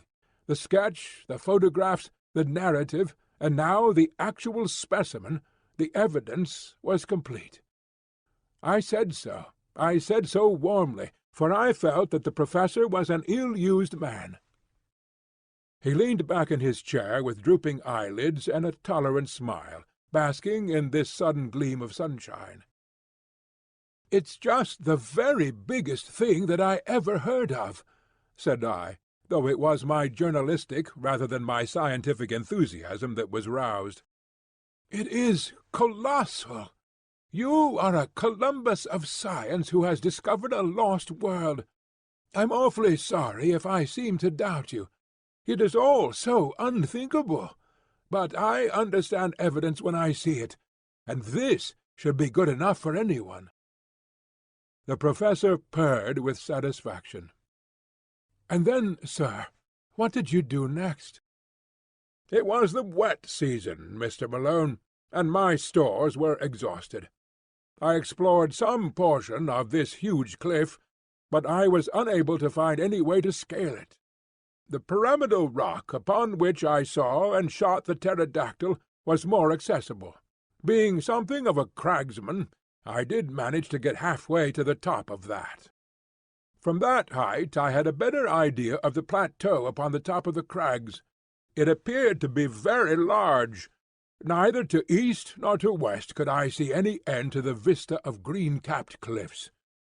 Below it was a swampy, jungly region, full of snakes, insects, and fever. It is a natural protection to this singular country." "Did you see any other trace of life?" "No, sir, I did not.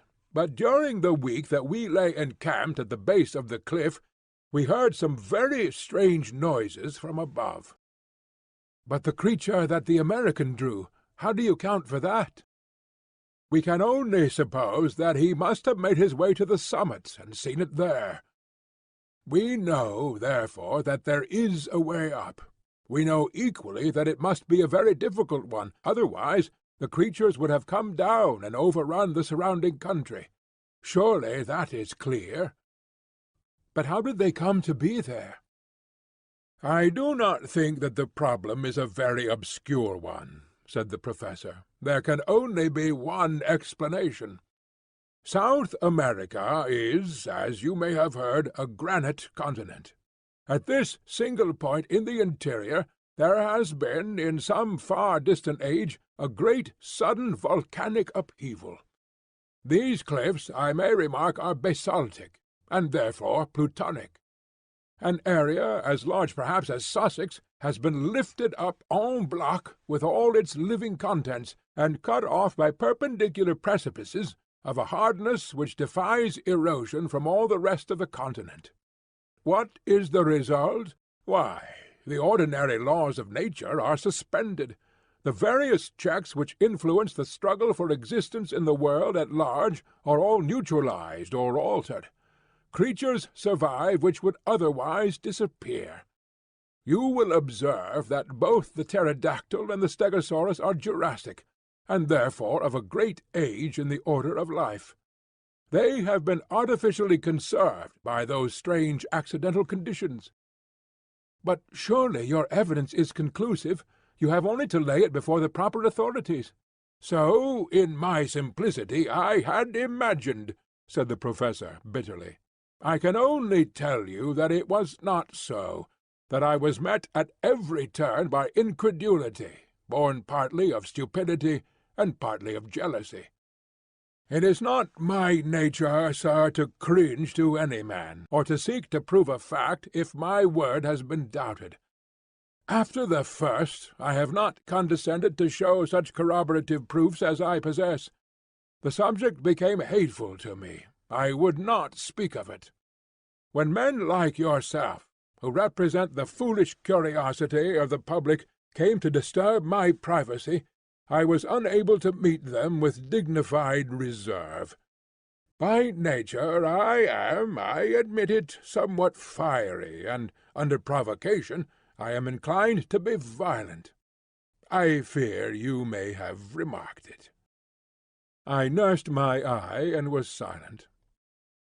"My wife has frequently remonstrated with me upon the subject, and yet I fancy that any man of honour would feel the same. To-night, however, I propose to give an extreme example of the control of the will over the emotions. I invite you to be present at the exhibition." He handed me a card from his desk. "You will perceive that Mr. Percival Waldron, a naturalist of some popular repute, is announced to lecture at 8:30 at the Zoological Institute's Hall upon the Record of the Ages. I have been specially invited to be present upon the platform, and to move a vote of thanks to the lecturer. While doing so, I shall make it my business, with infinite tact and delicacy, to throw out a few remarks which may arouse the interest of the audience, and cause some of them to desire to go more deeply into the matter. Nothing contentious, you understand, but only an indication that there are greater deeps beyond. I shall hold myself strongly in leash, and see whether by this self-restraint I attain a more favourable result." "And I may come?" I asked eagerly. "Why, surely," he answered cordially. He had an enormously massive genial manner, which was almost as overpowering as his violence. His smile of benevolence was a wonderful thing, when his cheeks would suddenly bunch into two red apples between his half-closed eyes and his great black beard. "By all means come. It will be a comfort to me to know that I have one ally in the hall, however inefficient and ignorant of the subject he may be. I fancy there will be a large audience, for Waldron, though an absolute charlatan, has a considerable popular following. Now, Mr. Malone, I have given you rather more of my time than I had intended. The individual must not monopolize what is meant for the world. I shall be pleased to see you at the lecture to-night. In the meantime, you will understand that no public use is to be made of any of the material that I have given you. But Mr. McArdle, my news editor, you know, will want to know what I have done." "Tell him what you like. You can say, among other things, that if he sends anyone else to intrude upon me, I shall call upon him with a riding-whip. But I leave it to you that nothing of all this appears in print. Very good. Then the Zoological Institute's Hall at 8:30 to-night." I had a vast impression of red cheeks, blue rippling beard, and intolerant eyes as he waved me out of the room. Chapter 5. Question. What with the physical shocks incidental to my first interview with Professor Challenger, and the mental ones which accompanied the second, I was a somewhat demoralized journalist by the time I found myself at Enmore Park once more. In my aching head the one thought was throbbing that there really was truth in this man's story, that it was of tremendous consequence, and that it would work up into inconceivable copy for the Gazette when I could obtain permission to use it. A taxicab was waiting at the end of the road, so I sprang into it and drove down to the office. McArdle was at his post as usual. "Well," he cried expectantly, "what may it run to? I'm thinking, young man, you have been in the wars. Don't tell me that he assaulted you." "We had a little difference at first." "What a man it is! What did you do?" "Well, he became more reasonable, and we had a chat. But I got nothing out of him, nothing for publication." "I'm not so sure about that. You've got a black eye out of him, and that's for publication. We can't have this reign of terror, Mr. Malone. We must bring the man to his bearings. I'll have a leaderette on him tomorrow that will raise a blister. Just give me the material, and I will engage to brand the fellow forever. Professor Munchausen, how's that for an inset headline? Sir John Mandeville, Redidivis, Cagliostro, all the impostors and bullies in history. I'll show him up for the fraud he is. I wouldn't do that, sir. Why not? Because he is not a fraud at all. What? Roared McArdle. You don't mean to say you really believe this stuff of his about mammoths and mastodons and great sea serpents? Well, I don't know about that. I don't think he makes any claims of that kind, but I do believe he has got something new. Then, for heaven's sake, man, write it up. I'm longing to, but all I know he gave me in confidence, and on condition that I didn't. I condensed into a few sentences the professor's narrative. That's how it stands. McArdle looked deeply incredulous. Well, Mr. Malone, he said at last, about this scientific meeting tonight, there can be no privacy about that, anyhow. I don't suppose any paper will want to report it, for Waldron has been reported already a dozen times, and no one is aware that Challenger will speak. We may get a scoop if we are lucky. You'll be there in any case, so you'll just give us a pretty full report. I'll keep space up to midnight. My day was a busy one, and I had an early dinner at the Savage Club with Tarp Henry, to whom I gave some account of my adventures. He listened with a sceptical smile on his gaunt face, and roared with laughter on hearing that the professor had convinced me. My dear chap, things don't happen like that in real life. People don't stumble upon enormous discoveries and then lose their evidence. Leave that to the novelists. The fellow is as full of tricks as the monkey house at the zoo. It's all bosh. But the American poet? He never existed. I saw his sketchbook. Challenger's sketchbook. You think he drew that animal? Of course he did. Who else? Well, then, the photographs. There was nothing in the photographs. By your own admission you only saw a bird, a pterodactyl. Well, that's what he says. He put the pterodactyl into your head. Well, then, the bones. First one out of an Irish stew, second one vamped up for the occasion. If you are clever and know your business, you can fake a bone as easily as you can a photograph. I began to feel uneasy. Perhaps, after all, I had been premature in my acquiescence. Then I had a sudden happy thought. "Will you come to the meeting?" I asked. Tarp Henry looked thoughtful. "He is not a popular person, the genial Challenger," said he. "A lot of people have accounts to settle with him. I should say he is about the best-hated man in London. If the medical students turn out, there will be no end of a rag. I don't want to get into a bear garden. You might at least do him the justice to hear him state his own case." "Well, perhaps it's only fair. All right. I'm your man for the evening."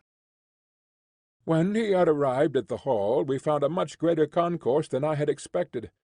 A line of electric broughams discharged their little cargoes of white-bearded professors, while the dark stream of humbler pedestrians, who crowded through the arched doorway, showed that the audience would be popular as well as scientific. Indeed, it became evident to us as soon as we had taken our seats that a youthful and even boyish spirit was abroad in the gallery and the back portions of the hall. Looking behind me, I could see rows of faces of the familiar medical student type. Apparently, the great hospitals had each sent down their contingent. The behavior of the audience at present was good-humored but mischievous. Scraps of popular songs were chorused with an enthusiasm which was a strange prelude to the scientific lecture, and there was already a tendency to personal chaff which promised a jovial evening to others, however embarrassing it might be to the recipients of these dubious honours.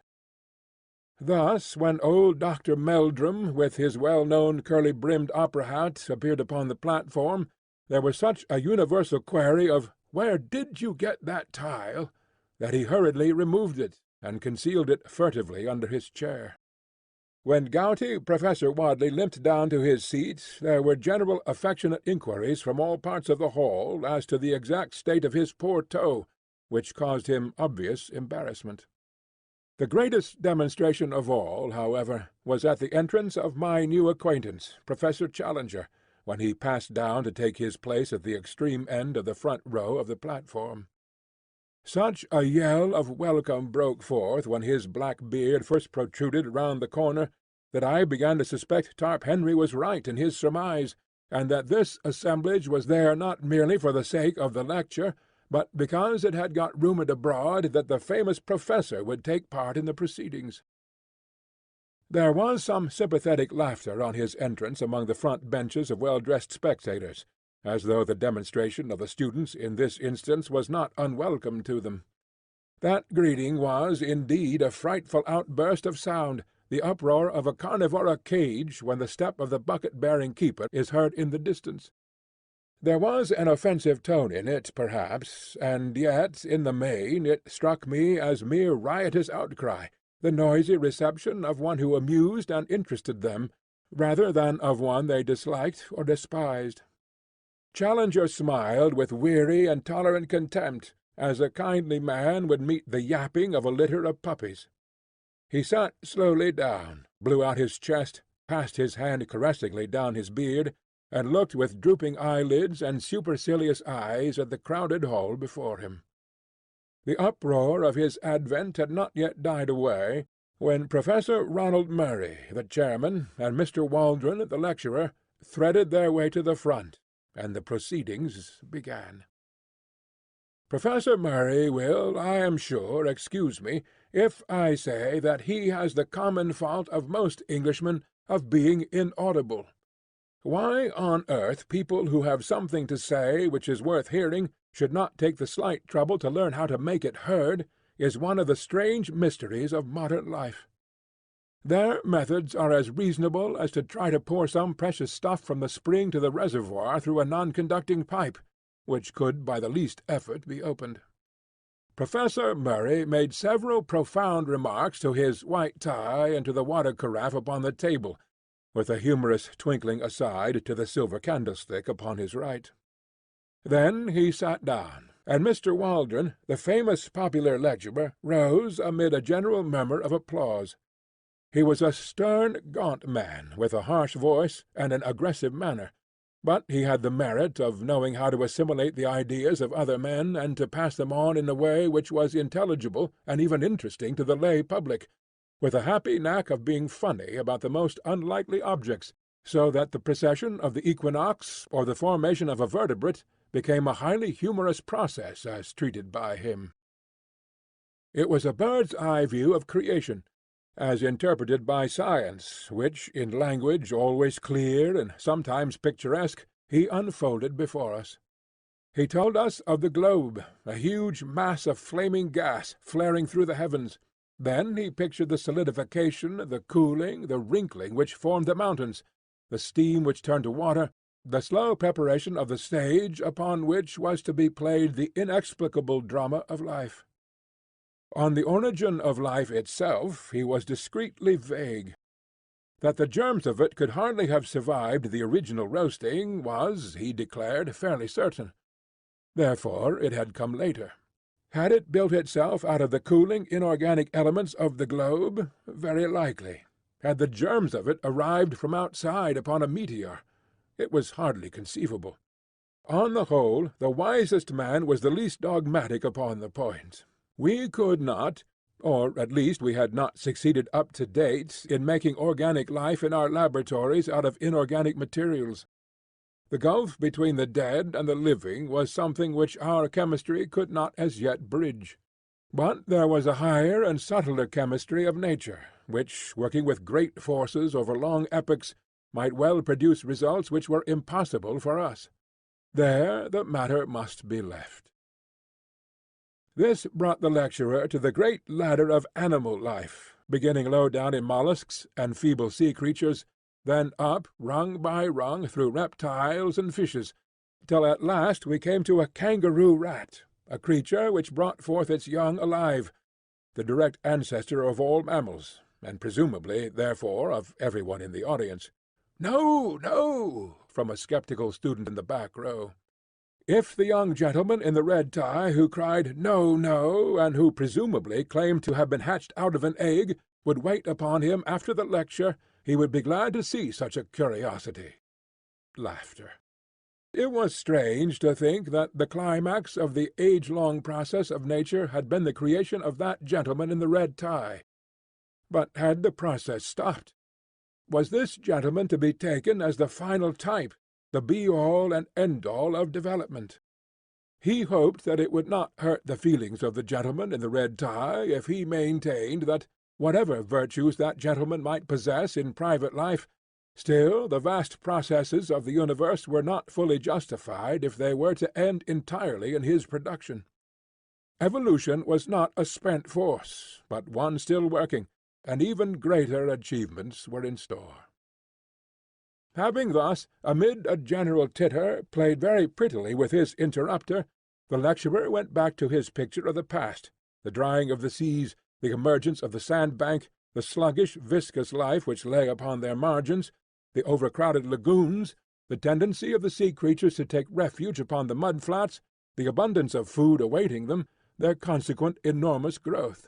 "Hence, ladies and gentlemen," he added, "that frightful brood of saurians which still affright our eyes when seen in the Wealden or in the Solnhofen slates, but which were fortunately extinct long before the first appearance of mankind upon this planet." "Question," boomed a voice from the platform. Mr. Waldron was a strict disciplinarian with a gift of acid humour, as exemplified upon the gentleman with the red tie, which made it perilous to interrupt him. But this interjection appeared to him so absurd that he was at a loss how to deal with it. So looks the Shakespearian who is confronted by a rancid Baconian, or the astronomer who is assailed by a flat-earth fanatic. He paused for a moment, and then, raising his voice, repeated slowly the words, "which were extinct before the coming of man." "Question," boomed the voice once more.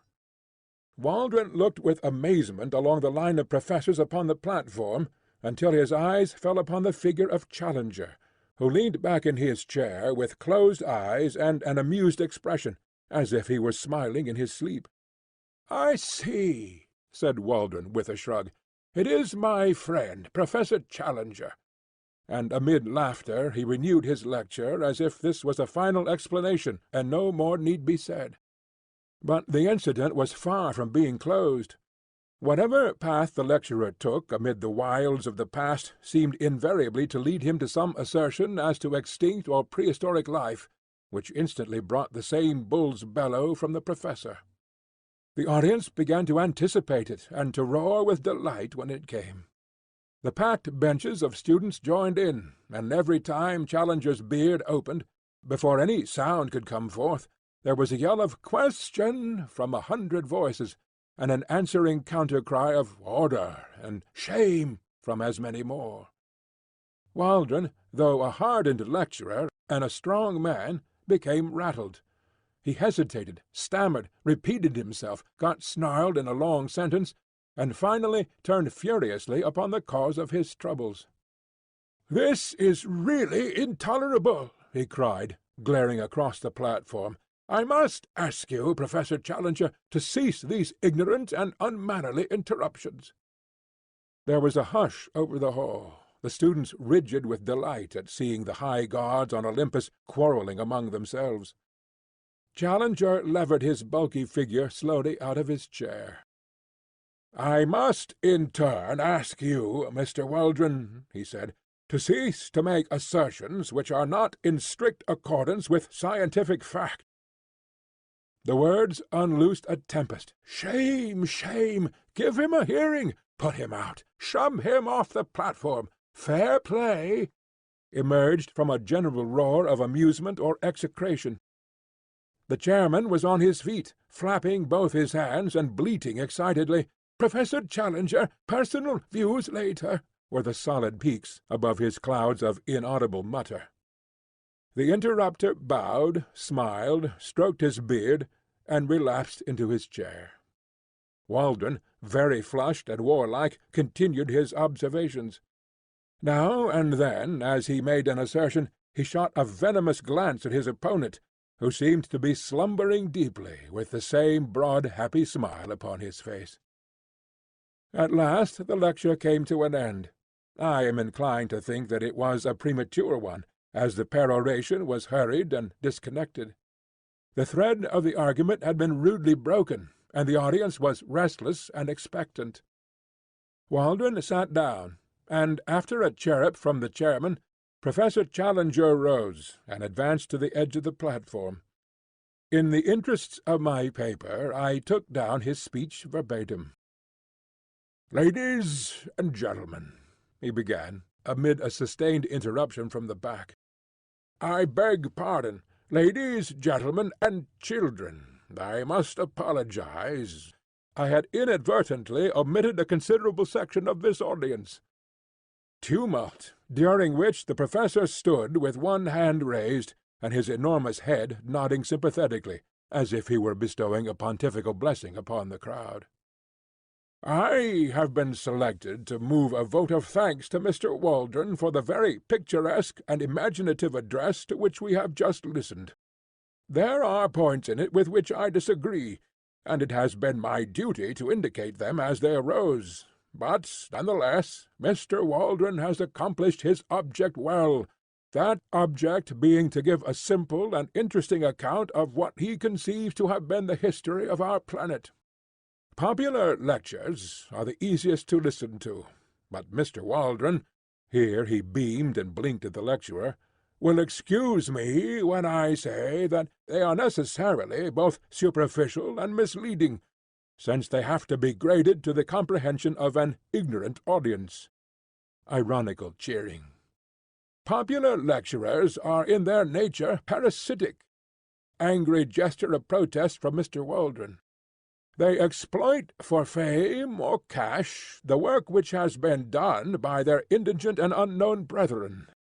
One smallest new fact obtained in the laboratory, one brick built into the temple of science, far outweighs any second-hand exposition which passes an idle hour, but can leave no useful result behind it.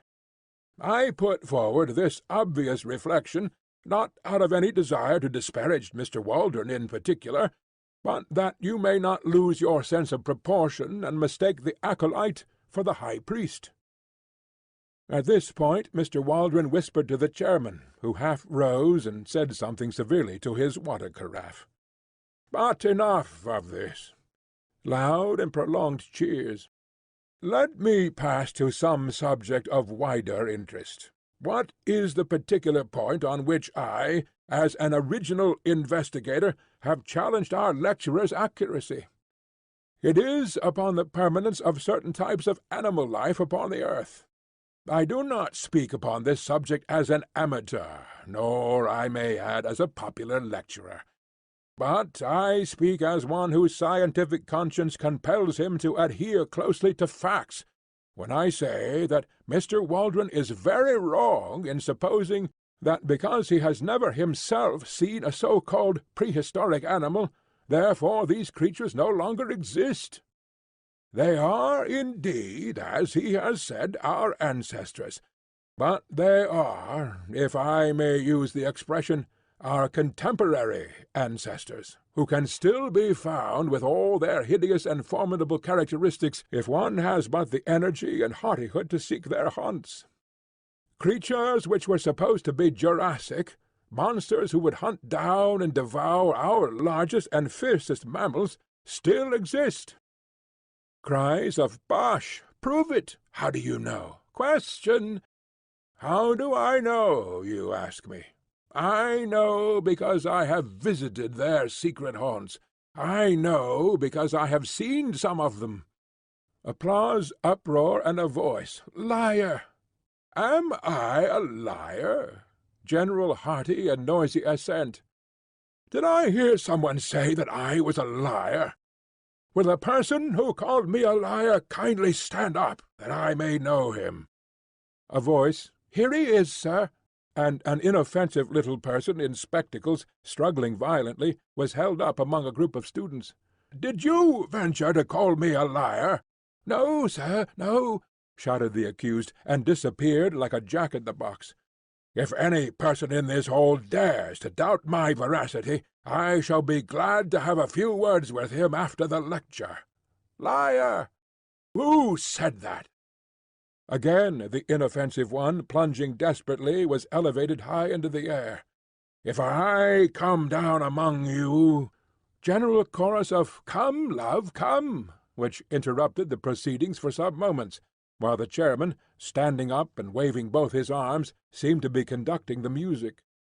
The professor, with his face flushed, his nostrils dilated, and his beard bristling, was now in a proper berserk mood. "Every great discoverer has been met with the same incredulity, the same brand of a generation of fools. When great facts are laid before you, you have not the intuition, the imagination which would help you to understand them. You can only throw mud at the men who have risked their lives to open new fields to science. You persecute the prophets, Galileo, Darwin, and I." Prolonged cheering and complete interruption. All this is from my hurried notes taken at the time, which give little notion of the absolute chaos to which the assembly had by this time been reduced. So terrific was the uproar that several ladies had already beaten a hurried retreat. Grave and reverend seniors seemed to have caught the prevailing spirit as badly as the students, and I saw white-bearded men rising and shaking their fists at the obdurate professor. The whole great audience seethed and simmered like a boiling pot. The professor took a step forward and raised both his hands. There was something so big and arresting and virile in the man that the clatter and shouting died gradually away before his commanding gesture and his masterful eyes. He seemed to have a definite message. They hushed to hear it. "I will not detain you," he said. "It is not worth it. Truth is truth, and the noise of a number of foolish young men, and I fear I must add of their equally foolish seniors, cannot affect the matter. I claim that I have opened a new field of science. You dispute it." Cheers. "Then I put you to the test.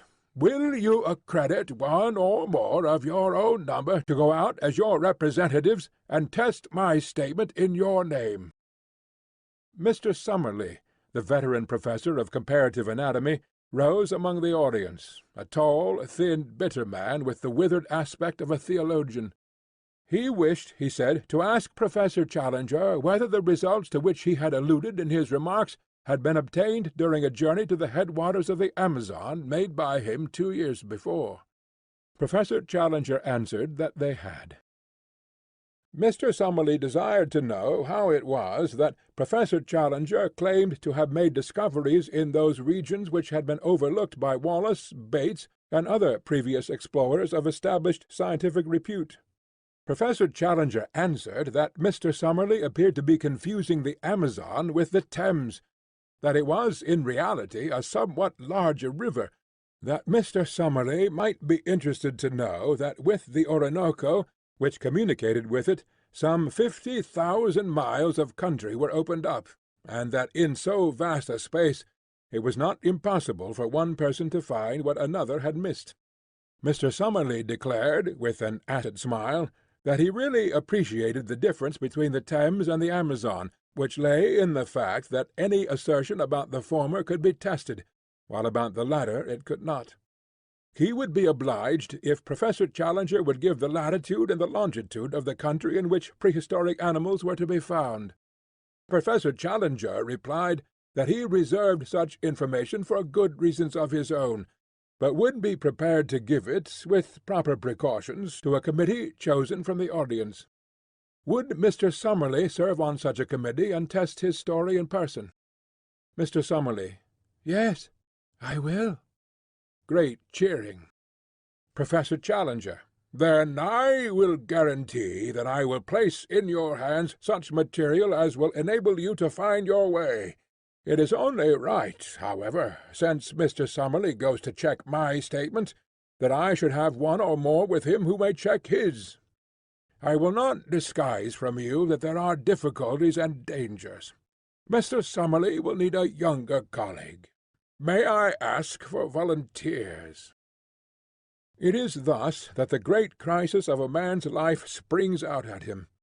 Could I have imagined when I entered that hall that I was about to pledge myself to a wilder adventure than had ever come to me in my dreams? But Gladys, was it not the very opportunity of which she spoke? Gladys would have told me to go. I had sprung to my feet, I was speaking, and yet I had prepared no words. Tarp Henry, my companion, was plucking at my skirts, and I heard him whispering, "Sit down, Malone. Don't make a public ass of yourself." At the same time I was aware that a tall, thin man, with dark gingery hair, a few seats in front of me, was also upon his feet. He glared back at me with hard, angry eyes, but I refused to give way. "I will go, Mr. Chairman," I kept repeating over and over again. "Name, name!" cried the audience. "My name is Edward Dunn Malone. I am the reporter of the Daily Gazette. I claim to be an absolutely unprejudiced witness." "What is your name, sir?" the chairman asked of my tall rival. "I am Lord John Roxton. I have already been up the Amazon. I know all the ground, and have special qualifications for this investigation." "Lord John Roxton's reputation as a sportsman and a traveller is, of course, world-famous," said the chairman. "At the same time, it would certainly be as well to have a member of the press upon such an expedition." "Then I move," said Professor Challenger, "that both these gentlemen be elected, as representatives of this meeting, to accompany Professor Summerlee upon his journey to investigate and to report upon the truth of my statements." And so, amid shouting and cheering, our fate was decided, and I found myself borne away in the human current which swirled towards the door, with my mind half stunned by the vast new project which had risen so suddenly before it. As I emerged from the hall, I was conscious for a moment of a rush of laughing students down the pavement, and of an arm wielding a heavy umbrella, which rose and fell in the midst of them. Then, amid a mixture of groans and cheers, Professor Challenger's electric brougham slid from the curb, and I found myself walking under the silvery lights of Regent Street, full of thoughts of Gladys and of wonder as to my future. Suddenly there was a touch at my elbow. I turned, and found myself looking into the humorous, masterful eyes of the tall, thin man who had volunteered to be my companion on this strange quest. "Mr. Malone, I understand," said he. "We are to be companions, what? My rooms are just over the road in the Albany. Perhaps you would have the kindness to spare me half an hour, for there are one or two things that I badly want to say to you." Chapter 6. I was the flail of the Lord. Lord John Roxton and I turned down Vigo Street together, and through the dingy portals of the famous aristocratic rookery. At the end of a long drab passage my new acquaintance pushed open a door and turned on an electric switch. A number of lamps shining through tinted shades bathed the whole great room before us in a ruddy radiance. Standing in the doorway and glancing round me, I had a general impression of extraordinary comfort and elegance combined with an atmosphere of masculine virility. Everywhere there were mingled the luxury of the wealthy man of taste and the careless untidiness of the bachelor. Rich furs and strange iridescent mats from some oriental bazaar were scattered upon the floor. Pictures and prints, which even my unpractised eyes could recognize as being of great price and rarity, hung thick upon the walls. Sketches of boxers, of ballet-girls, and of race-horses alternated with a sensuous Fragonard, a Marshal Girardet, and a dreamy Turner. But amid these varied ornaments there were scattered the trophies which brought back strongly to my recollection the fact that Lord John Roxton was one of the great all-round sportsmen and athletes of his day. A dark blue oar, crossed with a cherry-pink one, above his mantelpiece, spoke of the old Oxonian and Leander man, while the foils and boxing gloves above and below them were the tools of a man who had won supremacy with each. Like a dado round the room was the jutting line of splendid heavy game-heads, the best of their sort from every quarter of the world, with the rare white rhinoceros of the Lado enclave drooping its supercilious lip above them all. In the centre of the rich red carpet was a black and gold Louis XV table, a lovely antique, now sacrilegiously desecrated with marks of glasses and the scars of cigar stumps. On it stood a silver tray of smokables and a burnished spirit-stand, from which and an adjacent siphon my silent host proceeded to charge 2 high glasses. Having indicated an arm-chair to me and placed my refreshment near it, he handed me a long, smooth Havana. Then, seating himself opposite to me, he looked at me long and fixedly with his strange, twinkling, reckless eyes of a cold light blue, the colour of a glacier lake.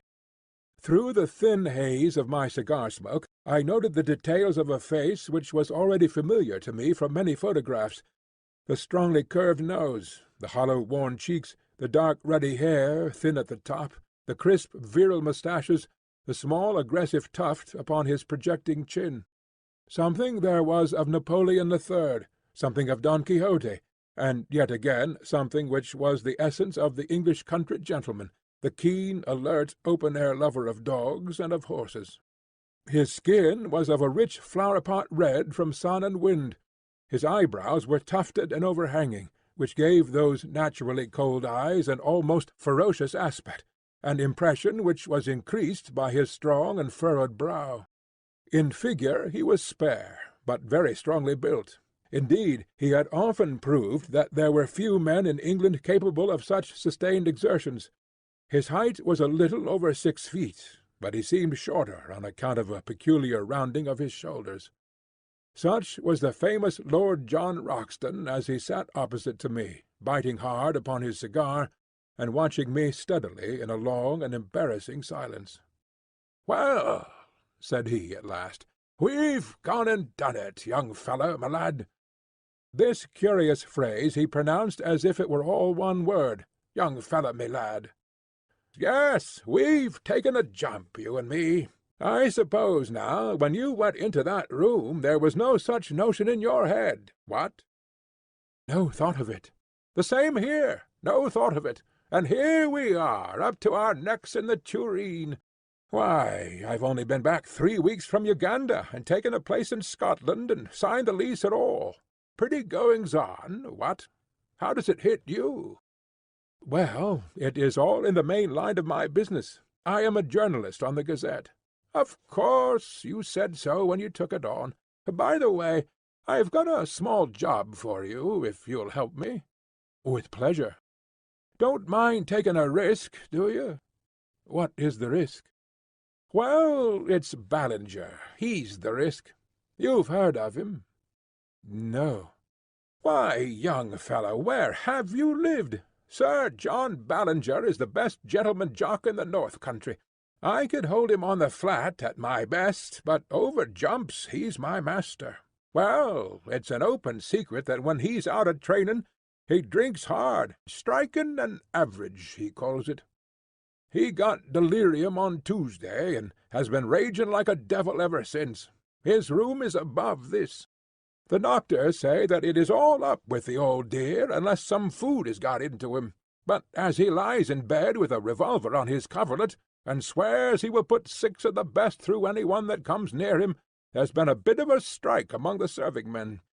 He's a hard nail, is Jack, and a dead shot, too. But you can't leave a Grand National winner to die like that, what?"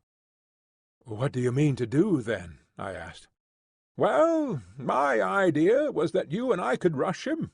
He may be dozing, and not the worst. He can only wing one of us, and the other should have him. If we can get his bolster cover round his arms, and then phone up a stomach pump, we'll give the old dear the supper of his life." It was a rather desperate business to come suddenly into one day's work. I don't think that I am a particularly brave man. I have an Irish imagination which makes the unknown and the untried more terrible than they are. On the other hand, I was brought up with a horror of cowardice, and with a terror of such a stigma. I dare say that I could throw myself over a precipice, like the Hun in the history books, if my courage to do it were questioned, and yet it would surely be pride and fear, rather than courage, which would be my inspiration. Therefore, although every nerve in my body shrank from the whiskey-maddened figure which I pictured in the room above, I still answered, in as careless a voice as I could command, that I was ready to go. Some further remark of Lord Roxton's about the danger only made me irritable. "Talking won't make it any better," said I. "Come on." I rose from my chair, and he from his.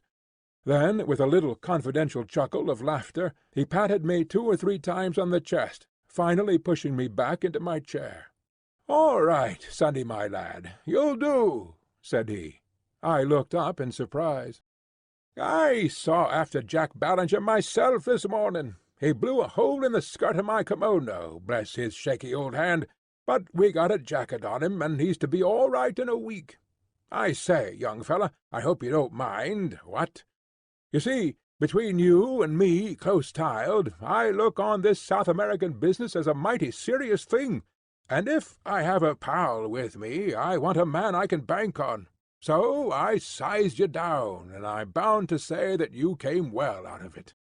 You see, it's all up to you and me, for this old Summerlee man will want dry nursing from the first. By the way, are you, by any chance, the Malone who is expected to get his rugby cap for Ireland?" "A reserve, perhaps." "I thought I remembered your face. Why, I was there when you got that try against Richmond. As fine a swerving run as I saw the whole season. I never miss a rugby match if I can help it, for it is the manliest game we have left. Well, I didn't ask you in here just to talk sport. We've got to fix our business. Here are the sailings on the first page of the Times. There's a Booth boat for Para next Wednesday week, and if the Professor and you can work it, I think we should take it. What? Very good. I'll fix it with him. What about your outfit?" "My paper will see to that." "Can you shoot?" "About average territorial standard." "Good Lord! As bad as that?" "It's the last thing you young fellows think of learning. You're all bees without stings, so far as looking after the hive goes. You'll look silly some of these days when someone comes along and sneaks the honey. But you'll need to hold your guns straight in South America, for unless our friend the Professor is a madman or a liar, we may see some queer things before we get back. What gun have you?" He crossed to an oaken cupboard, and as he threw it open, I caught a glimpse of glistening rows of parallel barrels, like the pipes of an organ. "I'll see what I can spare you out of my own battery," said he. One by one he took out a succession of beautiful rifles, opening and shutting them with a snap and a clang, and then patting them as he put them back into the rack as tenderly as a mother would fondle her children. "This is a Bland's 577 Axide Express," said he. "I got that big fellow with it." He glanced up at the white rhinoceros. 10 more yards, and he would have added me to his collection. On that conical bullet his one chance hangs. 'Tis the weak one's advantage fair. Hope you know your Gordon, for he's the poet of the horse and the gun, and the man that handles both. Now, here's a useful tool. 470, telescopic sight, double ejector, point blank up to 350. That's the rifle I used against the Peruvian slave-drivers 3 years ago. I was the flail of the Lord up in those parts, I may tell you, though you won't find it in any blue book. There are times, young fellow, when every one of us must have a stand for human right and justice, or you never feel clean again. That's why I made a little war on my own, declared it myself, waged it myself, ended it myself. Each of those nicks is for a slave murderer, a good row of them, what?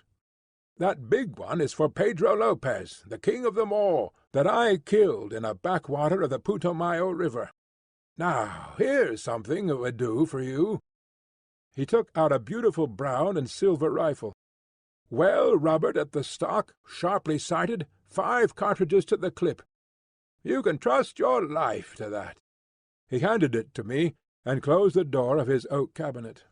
"By the way," he continued, coming back to his chair, "what do you know of this Professor Challenger?" "I never saw him till to-day." "Well, neither did I. It's funny we should both sail under sealed orders from a man we don't know. He seemed an uppish old bird. His brothers of science don't seem too fond of him either. How came you to take an interest in the affair?" I told him shortly my experiences of the morning, and he listened intently. Then he drew out a map of South America and laid it on the table.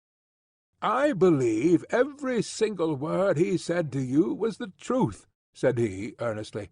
"And, mind you, I have something to go on when I speak like that. South America is a place I love, and I think, if you take it right through from Darien to Fuego, it's the grandest, richest, most wonderful bit of earth upon this planet. People don't know it yet, and don't realize what it may become. I've been up and down it from end to end, and had 2 dry seasons in those very parts, as I told you when I spoke of the war I made on the slave-dealers.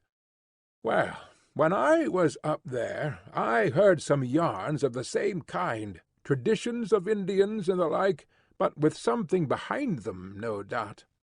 The more you know of that country, young fellow, the more you would understand that anything is possible, anything. There are just some narrow water lanes along which folk travel, and outside that it is all darkness. Now, down here in Mato Grande," he swept his cigar over a part of the map, "or up in this corner where 3 countries meet, nothing would surprise me.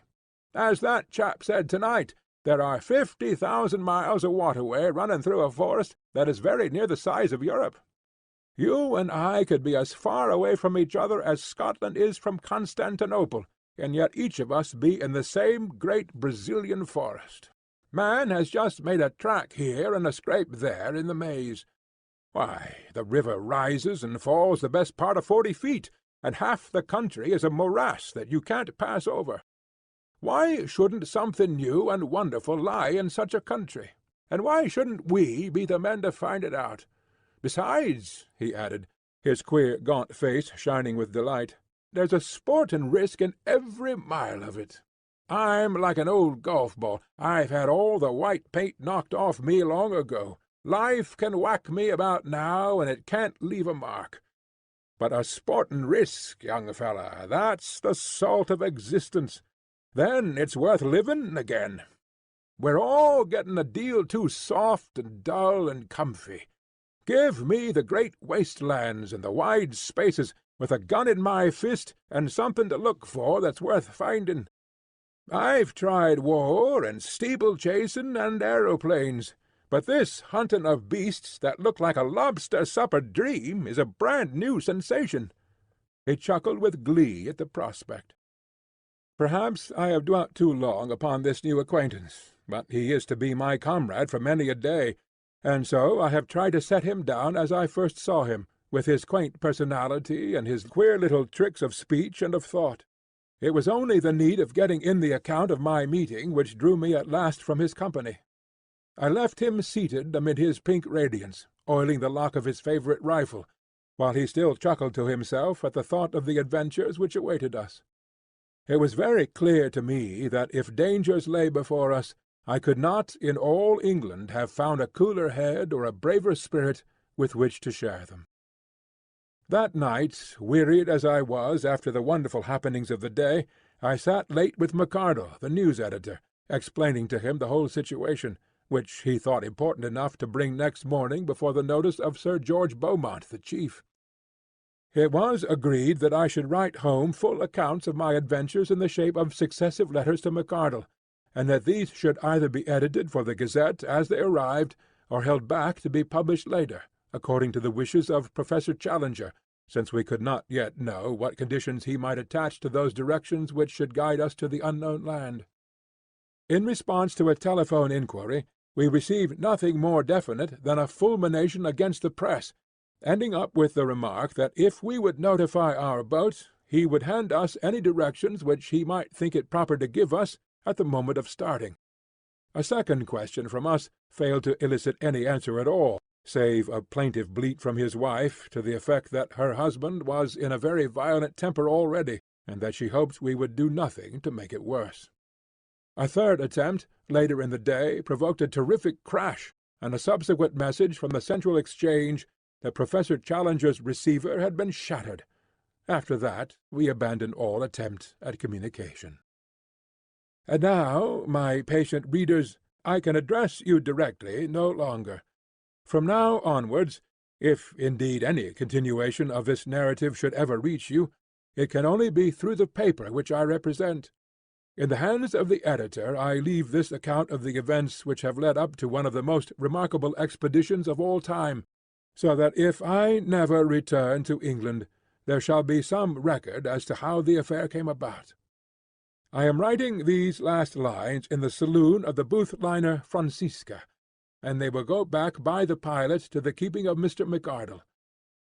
Let me draw one last picture before I close the notebook, a picture which is the last memory of the old country which I bear away with me.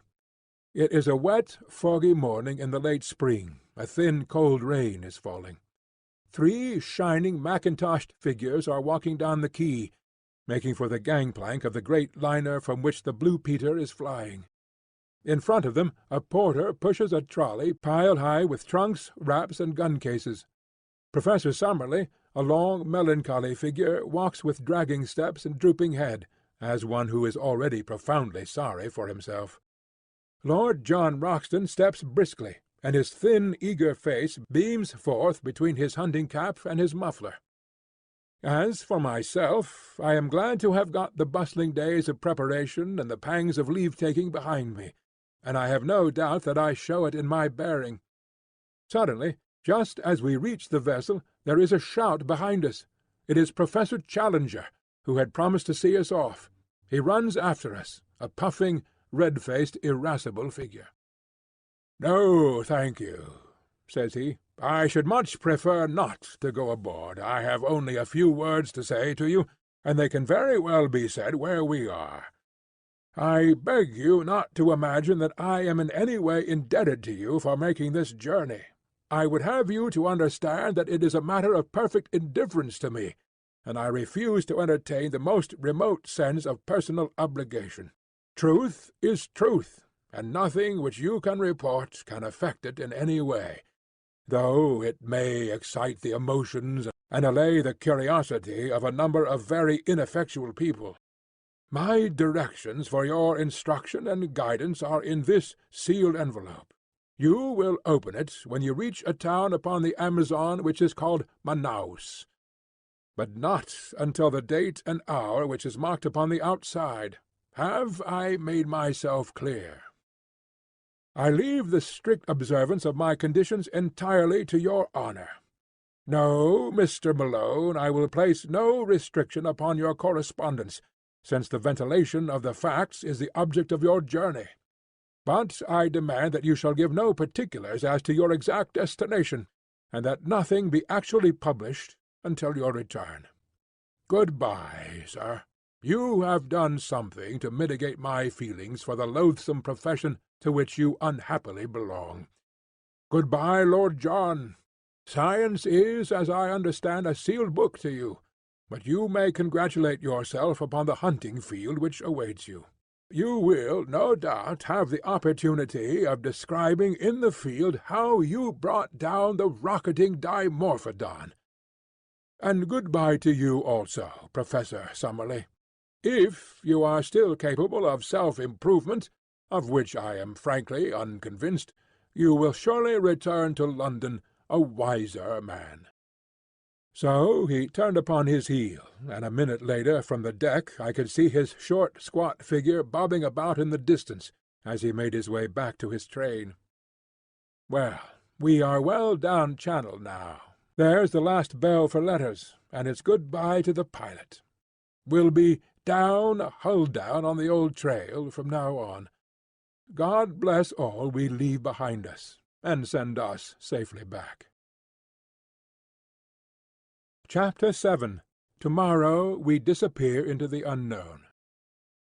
I will not bore those whom this narrative may reach by an account of our luxurious voyage upon the Booth liner, nor will I tell of our week's stay at Para, save that I should wish to acknowledge the great kindness of the Perea de Pinta Company in helping us to get together our equipment. I will also allude very briefly to our river journey, up a wide, slow-moving, clay-tinted stream, in a steamer which was little smaller than that which had carried us across the Atlantic. Eventually we found ourselves through the narrows of Obitos and reached the town of Manaus. Here we were rescued from the limited attractions of the local inn by Mr. Shortman, the representative of the British and Brazilian Trading Company. In his hospital fazenda we spent our time until the day when we were empowered to open the letter of instructions given to us by Professor Challenger. Before I reach the surprising events of that date, I would desire to give a clearer sketch of my comrades in this enterprise, and of the associates whom we had already gathered together in South America. I speak freely, and I leave the use of my material to your own discretion, Mr. McArdle, since it is through your hands that this report must pass before it reaches the world. The scientific attainments of Professor Summerlee are too well known for me to trouble to recapitulate them. He is better equipped for a rough expedition of this sort than one would imagine at first sight.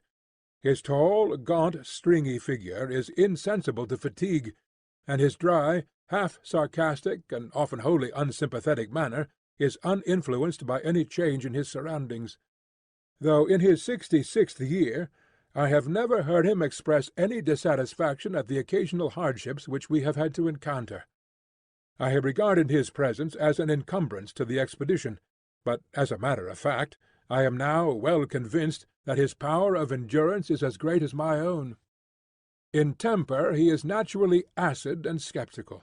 From the beginning he has never concealed his belief that Professor Challenger is an absolute fraud, that we are all embarked upon an absurd wild-goose chase, and that we are likely to reap nothing but disappointment and danger in South America, and corresponding ridicule in England. Such are the views which, with much passionate distortion of his thin features and wagging of his thin goat-like beard, he poured into our ears all the way from Southampton to Manaus. Since landing from the boat he has obtained some consolation from the beauty and variety of the insect and bird life around him, for he is absolutely whole-hearted in his devotion to science. He spends his days flitting through the woods with his shotgun and his butterfly net, and his evenings in mounting the many specimens he has acquired. Among his minor peculiarities are that he is careless as to his attire, unclean in his person, exceedingly absent-minded in his habits, and addicted to smoking a short briar pipe, which is seldom out of his mouth. He has been on several scientific expeditions in his youth. He was with Robertson at Papua, and the life of the camp and the canoe is nothing fresh to him. Lord John Roxton has some points in common with Professor Summerlee, and others in which they are the very antithesis to each other. He is 20 years younger, but has something of the same spare, scraggy physique. As to his appearance, I have, as I recollect, described it in that portion of my narrative which I have left behind me in London. He is exceedingly neat and prim in his ways, dresses always with great care in white drill suits and high-brown mosquito boots, and shaves at least once a day. Like most men of action, he is laconic in speech, and sinks readily into his own thoughts, but he is always quick to answer a question or join in the conversation, talking in a queer, jerky, half-humorous fashion. His knowledge of the world, and very especially of South America, is surprising, and he has a whole-hearted belief in the possibilities of our journey, which is not to be dashed by the sneers of Professor Summerlee. He has a gentle voice and a quiet manner, but behind his twinkling blue eyes there lurks a capacity for furious wrath and implacable resolution, the more dangerous because they are held in leash. He spoke little of his own exploits in Brazil and Peru, but it was a revelation to me to find the excitement which was caused by his presence among the riverine natives, who looked upon him as their champion and protector. The exploits of the Red Chief, as they called him, had become legends among them, but the real facts, as far as I could learn them, were amazing enough. These were that Lord John had found himself some years before in that no-man's land which is formed by the half-defined frontiers between Peru, Brazil, and Colombia.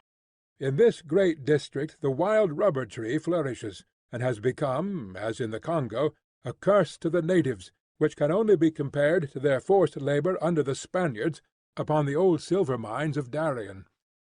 A handful of villainous half-breeds dominated the country, armed such Indians as would support them, and turned the rest into slaves, terrorizing them with the most inhuman tortures in order to force them to gather the India-rubber, which was then floated down the river to Para. Lord John Roxton expostulated on behalf of the wretched victims, and received nothing but threats and insults for his pains. He then formally declared war against Pedro Lopez, the leader of the slave-drivers, enrolled a band of runaway slaves in his service, armed them, and conducted a campaign, which ended by his killing with his own hands the notorious half-breed, and breaking down the system which he represented. No wonder that the ginger-headed man with the silky voice and the free and easy manners was now looked upon with deep interest upon the banks of the great South American river, though the feelings he inspired were naturally mixed, since the gratitude of the natives was equalled by the resentment of those who desired to exploit them. One useful result of his former experiences was that he could talk fluently in lingua geral, which is the peculiar talk, 1/3 Portuguese and 2/3 Indian, which is current all over Brazil. I have said before that Lord John Roxton was a South Americomaniac.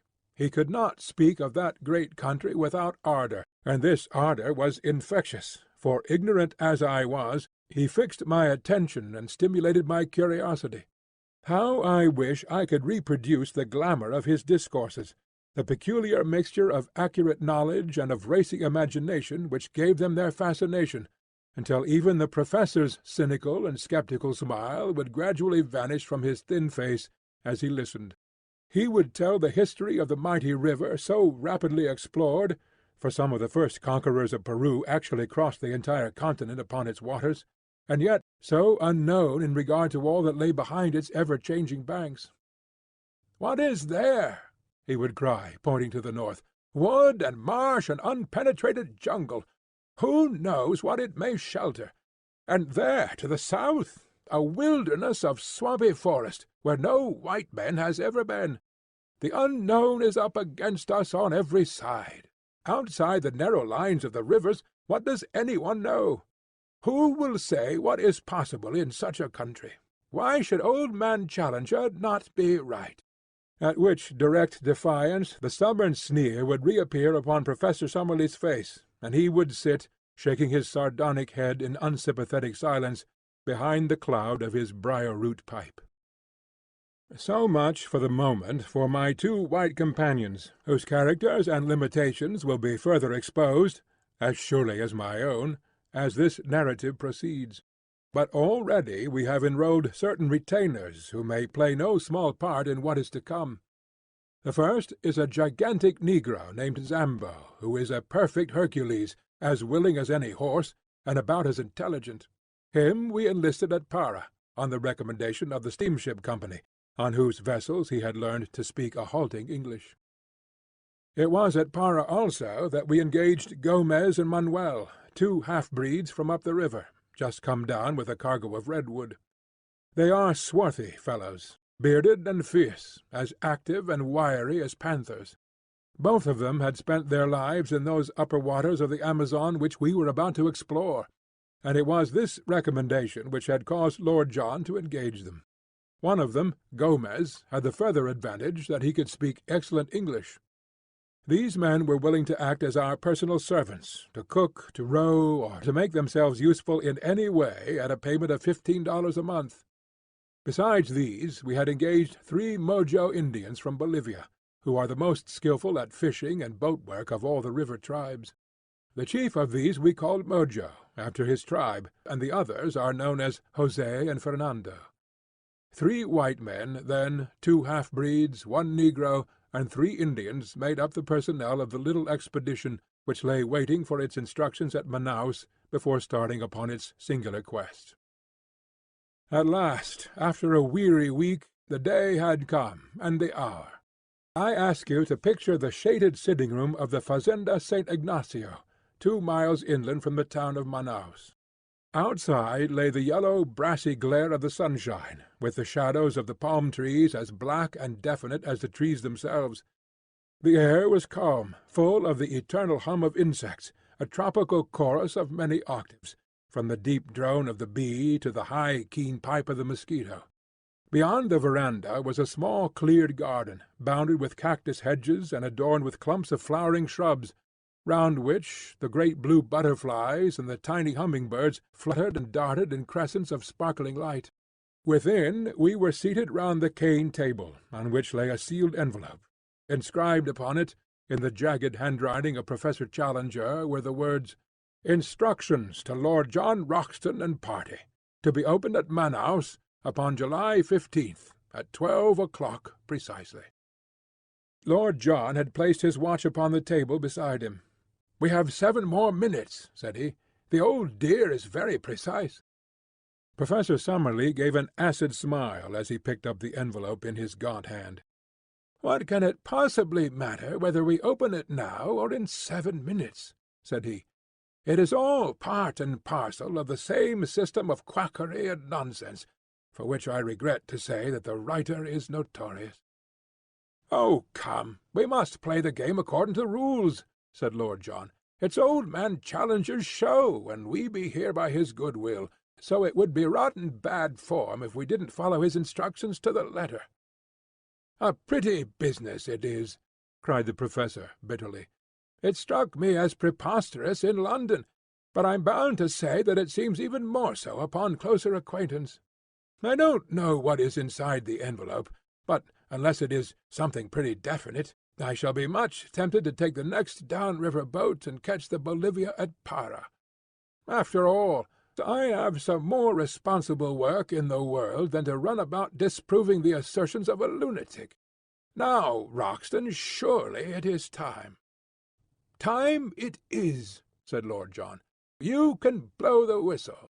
He took up the envelope and cut it with his penknife. From it he drew a folded sheet of paper. This he carefully opened out and flattened on the table. It was a blank sheet. He turned it over. Again it was blank. We looked at each other in a bewildered silence, which was broken by a discordant burst of derisive laughter from Professor Summerlee. "Now, it is an open admission," he cried. "What more do you want? The fellow is a self-confessed humbug. We have only to return home and report him as the brazen impostor that he is." "Invisible ink," I suggested. "I don't think," said Lord Roxton, holding the paper to the light. "No, young fellow, my lad, there is no use deceiving yourself. I'll go bail for it that nothing has ever been written upon this paper."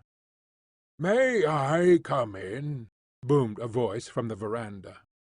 The shadow of a squat figure had stolen across the patch of sunlight.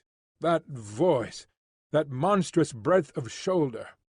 We sprang to our feet with a gasp of astonishment, as Challenger, in a round, boyish straw hat with a coloured ribbon, Challenger, with his hands in his jacket pockets and his canvas shoes daintily pointing as he walked, appeared in the open space before us. He threw back his head, and there he stood in the golden glow, with all his old Assyrian luxuriance of beard, all his native insolence of drooping eyelids and intolerant eyes. "I fear," said he, taking out his watch, "that I am a few minutes too late. When I gave you this envelope, I must confess that I had never intended that you should open it, for it had been my fixed intention to be with you before the hour. The unfortunate delay can be apportioned between a blundering pilot and an intrusive sandbank. I fear that it has given my colleague, Professor Summerlee, occasion to blaspheme." "I am bound to say, sir," said Lord John, with some sternness of voice, "that your turning up is a considerable relief to us, for our mission seemed to have come to a premature end. Even now I can't for the life of me understand why you should have worked it in so extraordinary a manner." Instead of answering, Professor Challenger entered, shook hands with myself and Lord John, bowed with ponderous insolence to Professor Summerlee, and sank back into a basket-chair, which creaked and swayed beneath his weight. "Is all ready for your journey?" he asked. "We can start tomorrow." "Then so you shall. You need no chart of directions now, since you will have the inestimable advantage of my own guidance. From the first I had determined that I would myself preside over your investigation. The most elaborate charts would, as you readily admit, be a poor substitute for my own intelligence and advice. As to the small ruse which I played upon you in the matter of the envelope, it is clear that, had I told you all my intentions, I should have been forced to resist unwelcome pressure to travel out with you." "Not from me, sir," exclaimed Professor Summerlee heartily, "so long as there was another ship upon the Atlantic." Challenger waved him away with his great hairy hand. "Your common sense will, I am sure, sustain my objection, and realize that it was better that I should direct my own movements, and appear only at the exact moment when my presence was needed. That moment has now arrived. You are in safe hands. You will not now fail to reach your destination. From henceforth I take command of this expedition, and I must ask you to complete your preparations tonight, so that we may be able to make an early start in the morning. My time is of value, and the same may be said, no doubt, in a lesser degree, of your own. I propose, therefore, that we push on as rapidly as possible, until I have demonstrated what you have come to see. Lord John Roxton has chartered a large steam launch, the Esmeralda, which was to carry us up the river. So far as climate goes, it was immaterial what time we chose for our expedition, as the temperature ranges from 75 to 90 degrees both summer and winter, with no appreciable difference in heat. In moisture, however, it is otherwise. From December to May is the period of the rains, and during this time the river slowly rises until it attains a height of nearly 40 feet above its low water mark. It floods the banks, extends in great lagoons over a monstrous waste of country, and forms a huge district, called locally the Gapo, which is for the most part too marshy for foot travel and too shallow for boating. About June the waters begin to fall, and are at their lowest at October or November. Thus our expedition was at the time of the dry season, when the great river and its tributaries were more or less in a normal condition. The current of the river is a slight one, the drop being not greater than 8 inches in a mile. No stream could be more convenient for navigation, since the prevailing wind is southeast, and sailing boats may make a continuous progress to the Peruvian frontier, dropping down again with the current. In our own case, the excellent engines of the Esmeralda could disregard the sluggish flow of the stream, and we made as rapid progress as if we were navigating a stagnant lake. For 3 days we steamed northwestwards, up a stream which even here, 1,000 miles from its mouth, was still so enormous that from its centre the 2 banks were mere shadows upon the distant skyline. On the 4th day after leaving Manaus we turned into a tributary, which at its mouth was little smaller than the main stream.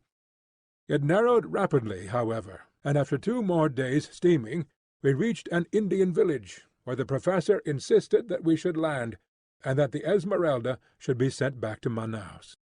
We should soon come upon rapids, he explained, which would make its further use impossible. He added privately that we were now approaching the door of the unknown country, and that the fewer whom we took into our confidence, the better it would be. To this end also he made each of us give our word of honor that we would publish or say nothing which would give any exact clue as to the whereabouts of our travels, while the servants were all solemnly sworn to the same effect. It is for this reason that I am compelled to be vague in my narrative, and I would warn my readers that in any map or diagram which I may give, the relation of places to each other may be correct, but the points of the compass are carefully confused, so that in no way can it be taken as an actual guide to the country.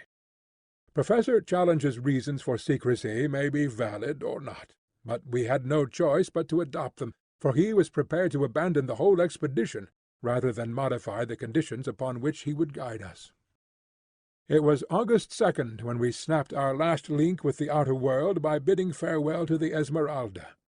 Since then 4 days have passed, during which we have engaged 2 large canoes from the Indians, made of so light a material, skins over a bamboo framework, that we should be able to carry them round any obstacle.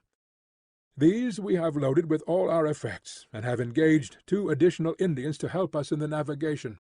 I understand that they are the very 2, Ataka and Ipetu by name, who accompanied Professor Challenger upon his previous journey.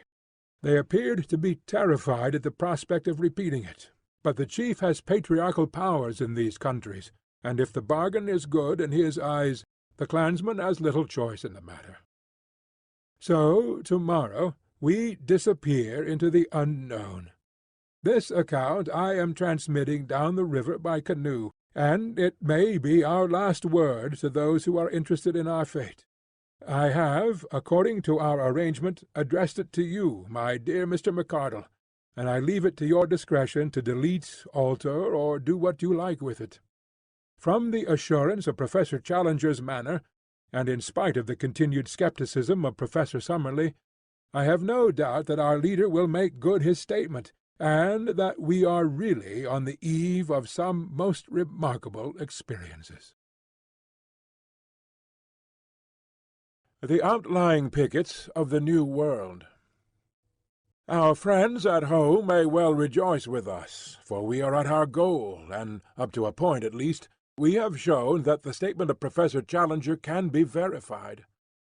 We have not, it is true, ascended the plateau, but it lies before us, and even Professor Summerlee is in a more chastened mood. Not that he will for an instant admit his rival could be right, but he is less persistent in his incessant objections, and has sunk, for the most part, into an observant silence. I must hark back, however, and continue my narrative from where I dropped it. We are sending home one of our local Indians, who is injured, and I am committing this letter to his charge, with considerable doubts in my mind as to whether it will ever come to hand. When I wrote last, we were about to leave the Indian village where we had been deposited by the Esmeralda. I have to begin my report by bad news. For the first serious personal trouble, I pass over the incessant bickerings between the professors, occurred this evening, and might have had a tragic ending. I have spoken of our English-speaking half-breed Gomez, a fine worker and a willing fellow, but afflicted, I fancy, with the vice of curiosity, which is common enough among such men. On the last evening he seems to have hid himself near the hut in which we were discussing our plans, and, being observed by our huge negro, Zambo, who is as faithful as a dog, and has the hatred which all his race bear to the half-breeds, he was dragged out and carried into our presence. Gomez whipped out his knife, however, and, but for the huge strength of his captor, which enabled him to disarm him with one hand, he would certainly have stabbed him. The matter has ended in reprimands. The opponents have been compelled to shake hands, and there is every hope that all will be well. As to the feuds of the 2 learned men, they are contiguous and bitter. It must be admitted that Challenger is provocative in the last degree, but Summerlee has an acid tongue, which makes matters worse.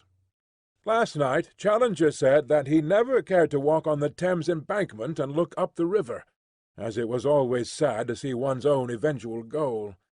He is convinced, of course, that he is destined for Westminster Abbey. Summerlee rejoined, however, with a sour smile, by saying that he understood that Millbank Prison had been pulled down. Challenger's conceit is too colossal to allow him to be really annoyed. He only smiled in his beard, and repeated, "Really, really," in the pitying tone one would use to a child. Indeed, they are children both, the one wizened and cantankerous, the other formidable and overbearing, yet each with a brain which has put him in the front rank of his scientific age. Brain, character, soul. Only as one sees more of life does one understand how distinct is each. The very next day we did actually make our start upon this remarkable expedition. We found that all our possessions fitted very easily into 2 canoes, and we divided our personnel, 6 in each, taking the obvious precaution, in the interests of peace, of putting 1 professor into each canoe. Personally, I was with Challenger, who was in a beatific humor, moving about as one in a silent ecstasy, and beaming benevolence from every feature. I have had some experience of him in other moods, however, and shall be the less surprised when the thunderstorms suddenly come up amidst the sunshine.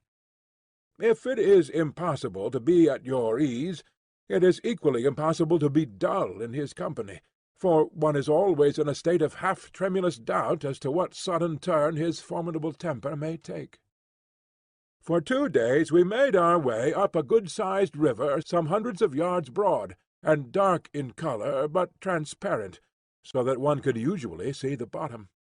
The affluents of the Amazon are, half of them, of this nature, while the other half are whitish and opaque, the difference depending upon the class of country through which they have flowed. The dark indicate vegetable decay, while the others point to clayey soil. Twice we came across rapids, and in each case made a portage of half a mile or so to avoid them. The woods on either side were primeval, which are more easily penetrated than woods of the second growth, and we had no difficulty in carrying our canoes through them. How shall I ever forget the solemn mystery of it? The height of the trees and the thickness of the boles exceeded anything with which I, in my town-bred life, could have imagined, shooting upwards in magnificent columns, until, at an enormous distance above our heads, we could dimly discern the spot where they threw out their side branches into Gothic upward curves, which coalesced to form one great matted roof of verdure, through which only an occasional golden ray of sunshine shot downwards to trace a thin dazzling line of light amidst the majestic obscurity.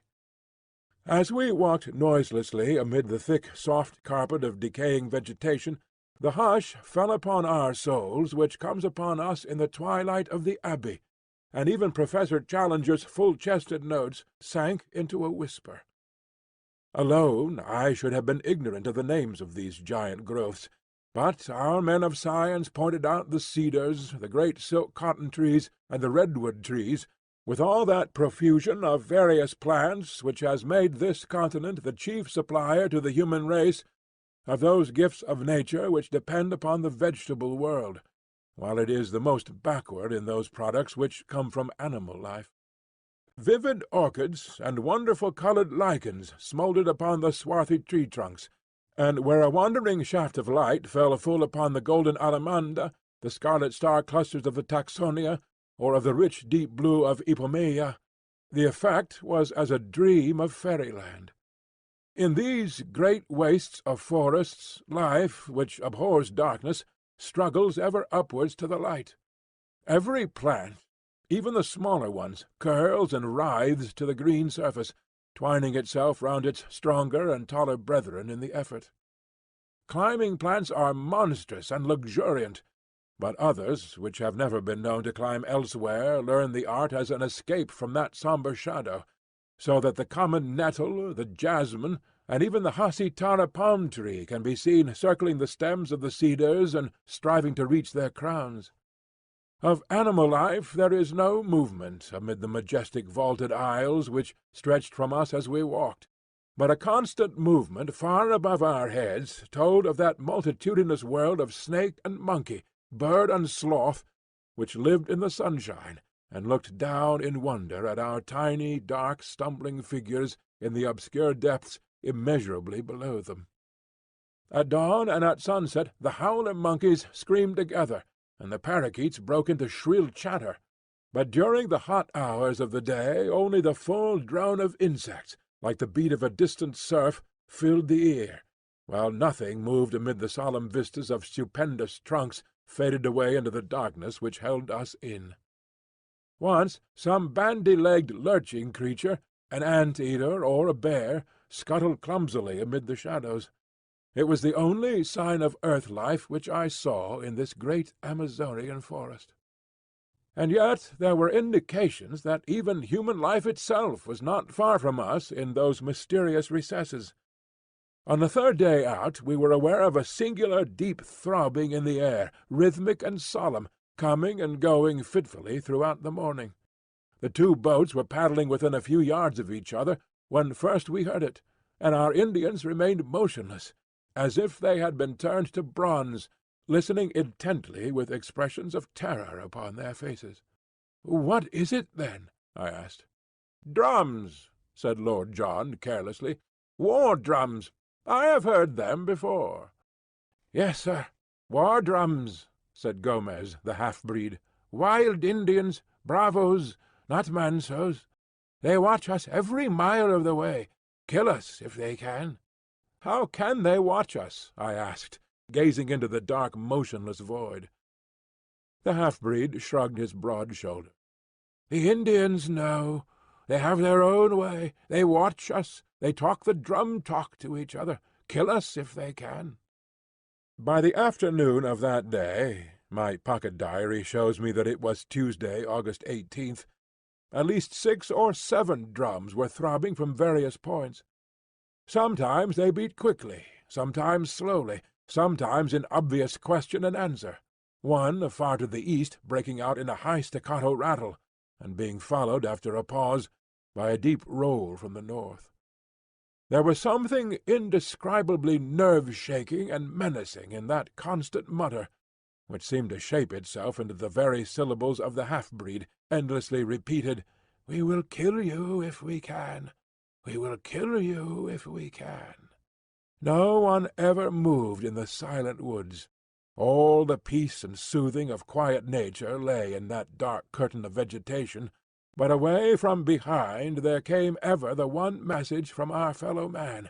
"We will kill you if we can," said the man in the east.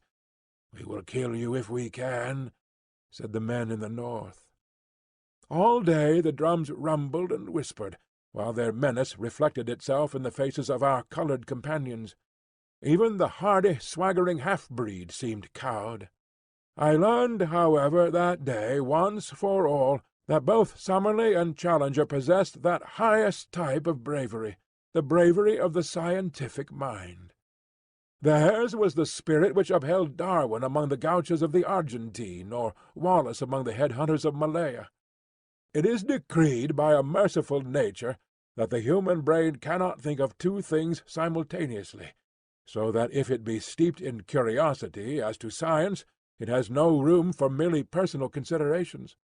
All day, amid that incessant and mysterious menace, our two professors watched every bird upon the wing, and every shrub upon the bank, with many a sharp, wordy contention, while the snarl of Summerlee came quick upon the deep growl of Challenger, but with no more sense of danger, and no more reference to drum-beating Indians, than if they were seated together in the smoking-room of the Royal Society's Club in St. James's Street. Once only did they condescend to discuss them. "Miranha or Amahuaca cannibals," said Challenger, jerking his thumb towards the reverberating wood. "No doubt, sir," Summerlee answered. "Like all such tribes, I shall expect to find them of polysynthetic speech and of Mongolian type." "Polysynthetic, certainly," said Challenger indulgently. "I am not aware that any other type of language exists in this continent, and I have notes of more than 100.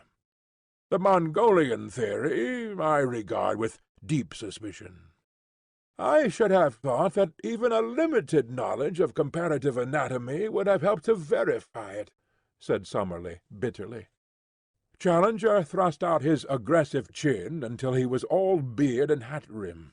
"No doubt, sir, a limited knowledge would have that effect. But when one's knowledge is exhaustive, one comes to other conclusions." They glared at each other in mutual defiance, while all round rose the distant whisper, "We will kill you. We will kill you if we can." That night we moored our canoes with heavy stones for anchors in the centre of the stream, and made every preparation for a possible attack. Nothing came, however, and with the dawn we pushed upon our way, the drum-beating dying out behind us. About 3 o'clock in the afternoon we came to a very steep rapid, more than a mile long, the very one in which Professor Challenger had suffered disaster upon his first journey. I confess that the sight of it consoled me, for it was really the first direct corroboration, slight as it was, of the truth of his story. The Indians carried first our canoes and then our stores through the brushwood, which is very thick at this point, while we 4 whites, our rifles on our shoulders, walked between them and any danger coming from the woods. Before evening we had successfully passed the rapids, and made our way some 10 miles above them, where we anchored for the night. At this point I reckoned that we had come not less than 100 miles up the tributary from the main stream. It was in the early forenoon of the next day that we made the great departure. Since dawn Professor Challenger had been acutely uneasy, continually scanning each bank of the river. Suddenly he gave an exclamation of satisfaction, and pointed to a single tree, which projected at a peculiar angle over the side of the stream. "What do you make of that?" he asked. "It is surely an Assai palm," said Summerlee.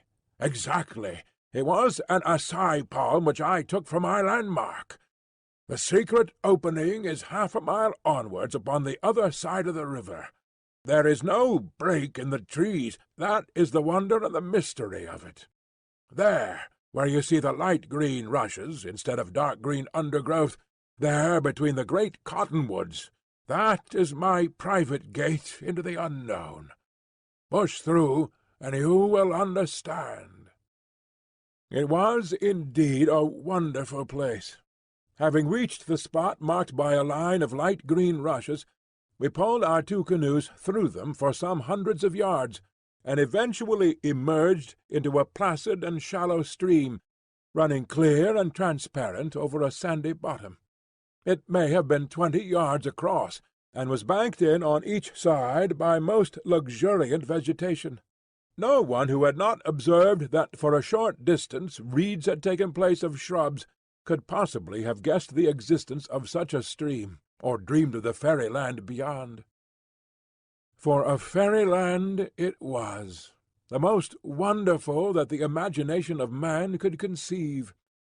The thick vegetation met overhead, interlacing into a natural pergola, and through this tunnel of verdure in a golden twilight flowed the green pellucid river, beautiful in itself, but marvellous from the strange tints thrown by the vivid light from above, filtered and tempered in its fall. Clear as crystal, motionless as a sheet of glass, green as the edge of an iceberg, it stretched in front of us under its leafy archway, every stroke of our paddles sending 1,000 ripples across its shining surface. It was a fitting avenue to a land of wonders. All sign of the Indians had passed away, but animal life was more frequent, and the tameness of the creatures showed that they knew nothing of the hunter. Fuzzy little black velvet monkeys, with snow-white teeth and gleaming, mocking eyes, chattered at us as we passed. With a dull, heavy splash, an occasional cayman plunged in from the bank. Once a dark, clumsy tapir stared at us from a gap in the bushes, and then lumbered away through the forest. Once, too, the yellow, sinuous form of a great puma whisked amid the brushwood, and its green, baleful eyes glared hatred at us over its tawny shoulder. Bird life was abundant, especially the wading birds, stork, heron, and ibis gathering in little groups, blue, scarlet, and white, upon every log which jutted from the bank, while beneath us the crystal water was alive with fish of every shape and colour. For 3 days we made our way up this tunnel of hazy green sunshine. On the longer stretches one could hardly tell as one looked ahead where the distant green water ended and the distant green archway began. The deep peace of this strange waterway was unbroken by any sign of men. "No Indian here. Too much afraid. Curupuri," said Gomez. "Curupuri is the spirit of the woods," Lord John explained. "It's a name for any kind of devil. The poor beggars think that there is something fearsome in this direction, and therefore they avoid it." On the third day it became evident that our journey in the canoes could not last much longer, for the stream was rapidly growing more shallow. Twice in as many hours we stuck upon the bottom. Finally we pulled the boats up among the brushwood, and spent the night on the bank of the river. In the morning Lord John and I made our way for a couple of miles through the forest, keeping parallel with the stream. But as it grew ever shallower, we returned and reported what Professor Challenger had already suspected, that we had reached the highest point to which the canoes could be brought. We drew them up, therefore, and concealed them among the bushes, blazing a tree with our axes, so that we should find them again. Then we distributed the various burdens among us, guns, ammunition, food, a tent, blankets, and the rest, and, shouldering our packages, we set forth upon the more laborious stage of our journey. An unfortunate quarrel between our pepper-pots marked the outset of our new stage. Challenger had from the moment of joining us issued directions to the whole party, much to the evident discontent of Summerlee. Now, upon his assigning some duty to his fellow professor, it was only the carrying of an aneroid barometer, the matter suddenly came to a head. "May I ask, sir," said Summerlee, with vicious calm, "in what capacity you take it upon yourself to issue these orders?" Challenger glared and bristled.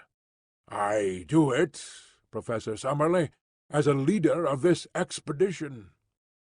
"I am compelled to tell you, sir, that I do not recognize you in that capacity." "Indeed?" Challenger bowed with unwieldy sarcasm. "Perhaps you would define my exact position." "Yes, sir. You are a man whose veracity is upon trial, and this committee is here to try it. You walk, sir, with your judges." "Dear me," said Challenger, seating himself on the side of one of the canoes. "In that case you will, of course, go on your way, and I will follow at my leisure. If I am not the leader, you cannot expect me to lead."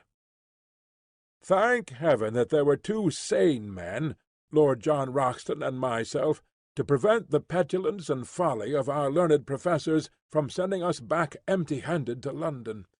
Such arguing and pleading and explaining before we could get them mollified. Then at last Summerlee, with his sneer and his pipe, would move forwards, and Challenger would come rolling and grumbling after. By some good fortune we discovered about this time that both our savants had the very poorest opinion of Dr. Illingworth of Edinburgh. Thenceforward that was our one safety, and every strained situation was relieved by our introducing the name of the Scotch zoologist, and both our professors would form a temporary alliance and friendship in their detestation and abuse of this common rival. Advancing in a single file along the bank of the stream, we soon found that it narrowed down to a mere brook, and finally that it lost itself in a great green morass of sponge-like mosses, into which we sank up to our knees. The place was horribly haunted by clouds of mosquitoes, and every form of flying pest, so we were glad to find solid ground again, and to make a circuit among the trees, which enabled us to outflank this pestilent morass, which droned like an organ in the distance, so loud was it with insect life. On the second day after leaving our canoes, we found that the whole character of the country changed. Our road was persistently upwards, and as we ascended, the woods became thinner and lost their tropical luxuriance. The huge trees of the alluvial Amazonian plain gave place to the phoenix and cocoa palms, growing in scattered clumps, with thick brushwood between. In the damper hollows the Mauritia palms threw out their graceful drooping fronds. We travelled entirely by compass, and once or twice there were differences of opinion between Challenger and the two Indians, when, to quote the professor's indignant words, the whole party agreed to trust the fallacious instincts of undeveloped savages rather than the highest product of modern European culture. That we were justified in doing so was shown upon the third day, when Challenger admitted that he recognized several landmarks of his former journey, and in one spot we actually came upon 4 fire-blackened stones, which must have marked a camping-place. The road still ascended, and we crossed a rock-studded slope which took 2 days to traverse. The vegetation had again changed, and only the vegetable ivory-tree remained, with a great profusion of wonderful orchids, among which I learned to recognize the rare Newtonia vixillaria, and the glorious pink and scarlet blossoms of the Catellia and Odontoglossum. Occasional brooks with pebbly bottoms and fern-draped banks gurgled down the shallow gorges in the hill, and offered good camping-grounds every evening on the banks of some rock-studded pool, where swarms of little blue-backed fish, about the size and shape of English trout, gave us a delicious supper. On the 9th day after leaving the canoes, having done, as I reckon, about 120 miles, we began to emerge from the trees, which had grown smaller until they were mere shrubs. Their place was taken by an immense wilderness of bamboo, which grew so thickly that we could only penetrate it by cutting a pathway with the machetes and billhooks of the Indians. It took us a long day, travelling from 7 in the morning till 8 at night, with only 2 breaks of 1 hour each, to get through this obstacle. Anything more monotonous and wearying could not be imagined, for even at the most open places I could not see more than 10 or 12 yards, while usually my vision was limited to the back of Lord John's cotton jacket in front of me, and to the yellow wall within a foot of me on either side. From above came one thin knife-edge of sunshine, and 15 feet over our heads one saw the tops of the reeds swaying against the deep blue sky. I do not know what kind of creatures inhabit such a thicket, but several times we heard the plunging of large, heavy animals quite close to us. From their sounds, Lord John judged them to be some form of wild cattle. Just as night fell, we cleared the belt of bamboos, and at once formed our camp, exhausted by the interminable day. Early next morning we were again afoot, and found that the character of the country had changed once again. Behind us was the wall of bamboo, as definite as if it marked the course of a river. In front was an open plain, sloping slightly upwards and dotted with clumps of tree-ferns, the whole curving before us until it ended in a long, whale-backed ridge. This we reached about midday, only to find a shallow valley beyond, rising once again into a gentle incline which led to a low, rounded skyline. It was here, while we crossed the first of these hills, that an incident occurred which may or may not have been important. Professor Challenger, who with the 2 local Indians was in the van of the party, stopped suddenly and pointed excitedly to the right. As he did so we saw, at the distance of a mile or so, something which appeared to be a huge grey bird flap slowly up from the ground and skim smoothly off, flying very low and straight, until it was lost among the tree-ferns. "Did you see it?" cried Challenger in exultation. "Summerlee, did you see it?" His colleague was staring at the spot where the creature had disappeared. "What do you claim that it was?" he asked. "To the best of my belief, a pterodactyl." Summerlee burst into derisive laughter. "Apter fiddlestick," said he. "It was a stork, if ever I saw one." Challenger was too furious to speak. He simply swung his pack upon his back and continued upon his march. Lord John came abreast of me, however, and his face was more grave than was his wont. He had his Zeiss glasses in his hand. "I focussed it before it got over the trees," said he. "I won't undertake to say what it was, but I'll risk my reputation as a sportsman that it wasn't any bird that I ever clapped eyes on in my life. So there the matter stands. Are we really just at the edge of the unknown, encountering the outlying pickets of this lost world of which our leader speaks? I give you the incident as it occurred, and you will know as much as I do. It stands alone, for we saw nothing more which could be called remarkable. And now, my readers, if ever I have any, I have brought you up the broad river, and through the screen of rushes, and down the green tunnel, and up the long slope of palm trees, and through the bamboo brake, and across the plain of tree ferns. At last our destination lay in full sight of us. When we had crossed the second ridge, we saw before us an irregular palm-studded plain, and then the line of high red cliffs which I have seen in the picture. There it lies, even as I write, and there can be no question that it is the same. At the nearest point it is about 7 miles from our present camp, and it curves away, stretching as far as I can see. Challenger struts about like a prize peacock, and Summerlee is silent, but still sceptical. Another day should bring some of our doubts to an end. Meanwhile, as Jose, whose arm was pierced by a broken bamboo, insists upon returning, I send this letter back in his charge, and only hope that it may eventually come to hand. I will write again as the occasion serves. I have enclosed with this a rough chart of our journey, which may have the effect of making the account rather easier to understand. Who could have foreseen it? A dreadful thing has happened to us. Who could have foreseen it? I cannot foresee any end to our troubles. It may be that we are condemned to spend our whole lives in this strange, inaccessible place. I am still so confused that I can hardly think clearly of the facts of the present or of the chances of the future. To my astounded senses, the one seems most terrible, and the other as black as night. No men have ever found themselves in a worse position, nor is there any use in disclosing to you our exact geographical situation, and asking our friends for a relief party. Even if they could send one, our fate will, in all human probability, be decided long before it could arrive in South America.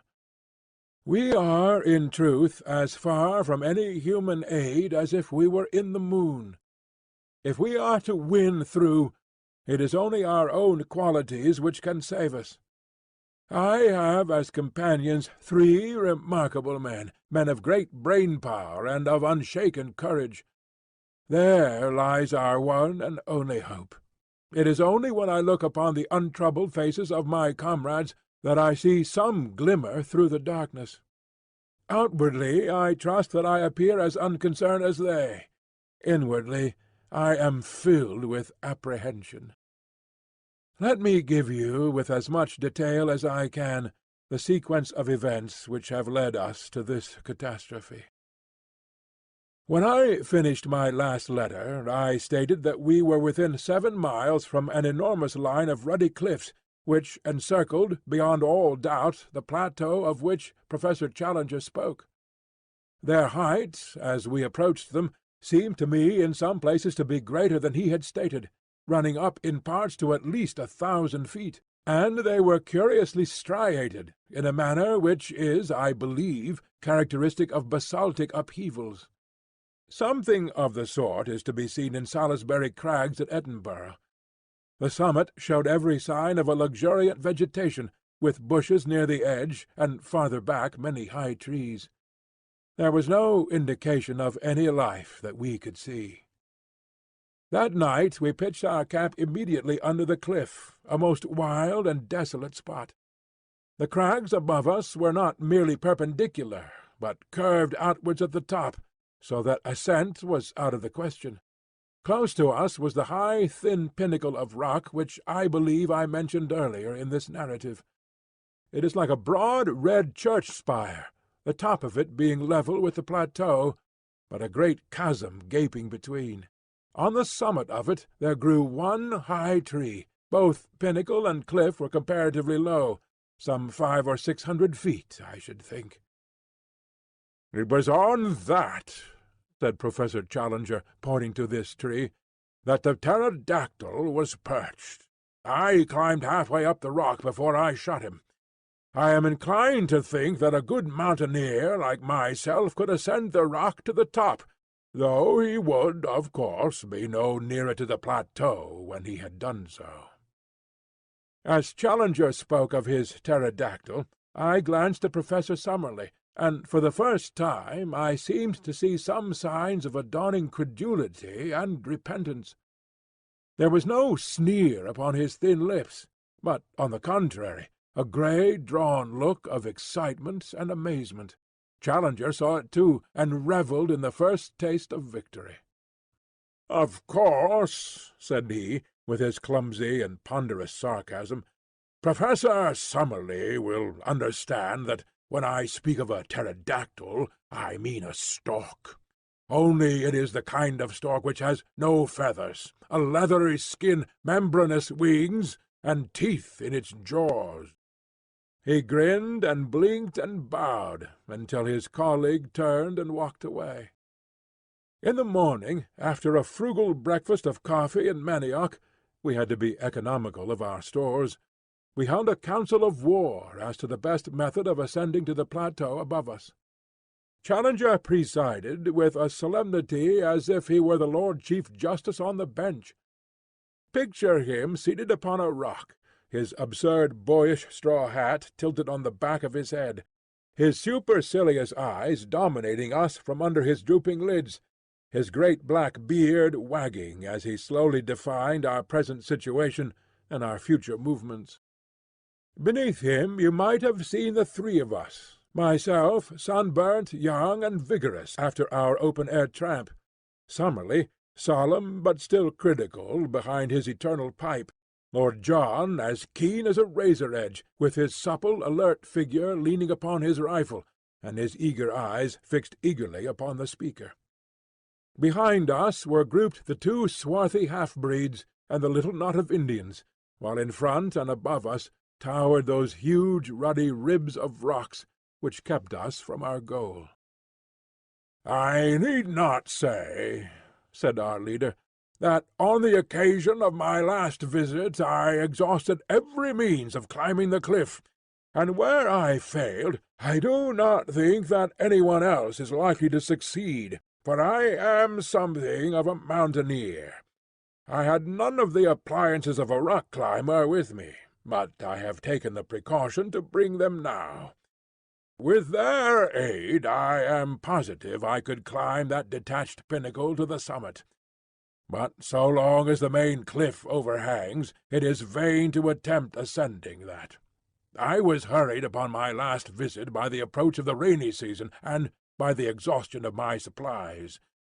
These considerations limited my time, and I can only claim that I have surveyed about 6 miles of the cliff to the east of us, finding no possible way up. What then shall we now do?" "There seems to be only one reasonable course," said Professor Summerlee. "If you have explored the east, we should travel along the base of the cliff to the west, and seek for a practicable point for our ascent." "That's it," said Lord John. "The odds are that this plateau is of no great size, and we shall travel round it until we either find an easy way up it, or come back to the point from which we started." "I have already explained to our young friend here," said Challenger. He has a way of alluding to me as if I were a school-child 10 years old, "that it is quite impossible that there should be an easy way up anywhere, for the simple reason that if there were, the summit would not be so isolated, and these conditions would not obtain which have effected so singular an interference with the general laws of survival. Yet I admit there may very well be places where an expert human climber may reach the summit, and yet a cumbrous and heavy animal be unable to descend. It is certain that there is a point where an ascent is possible." "How do you know that, sir?" asked Summerlee sharply. "Because my predecessor, the American Maple White, actually made such an ascent. How otherwise could he have seen the monster which he sketched in his notebook?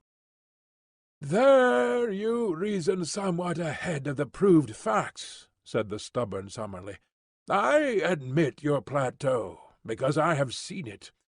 But I have not as yet satisfied myself that it contains any form of life whatever. What you admit, sir, or what you do not admit, is really of inconceivably small importance. I am glad to perceive that the plateau itself has actually obtruded itself upon your intelligence." He glanced up at it, and then, to our amazement, he sprang from his rock, and seizing Summerlee by the neck, he tilted his face into the air. "Now, sir," he shouted, hoarse with excitement, "do I help you to realize that the plateau contains some animal life?" I have said that a thick fringe of green overhung the edge of the cliff. Out of this there had emerged a black, glistening object. As it came slowly forth and overhung the chasm, we saw that it was a very large snake, with a peculiar flat spade-like head. It wavered and quivered above us for a minute, the morning sun gleaming upon its sleek, sinuous coils. Then it slowly drew inwards and disappeared. Summerlee had been so interested that he had stood unresisting while Challenger tilted his head into the air. Now he shook his colleague off and came back to his dignity. "I should be glad, Professor Challenger," said he, "if you could see your way to make any remarks which may occur to you without seizing me by the chin. Even the appearance of a very ordinary rock python does not appear to justify such a liberty."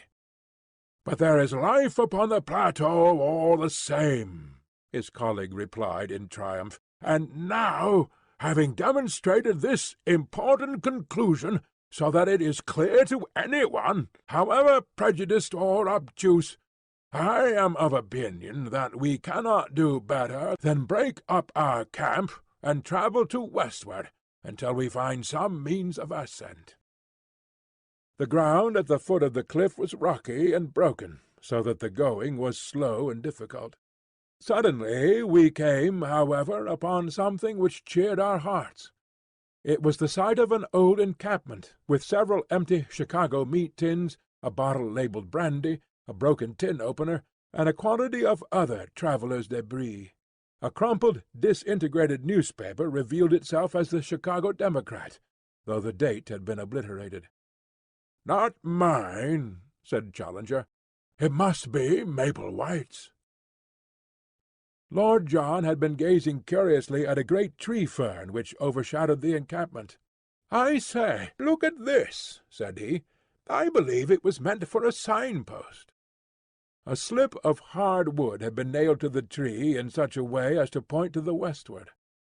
"Most certainly a signpost," said Challenger. "What else? Finding himself upon a dangerous errand, our pioneer has left this sign, so that any party which follows him may know the way he has taken.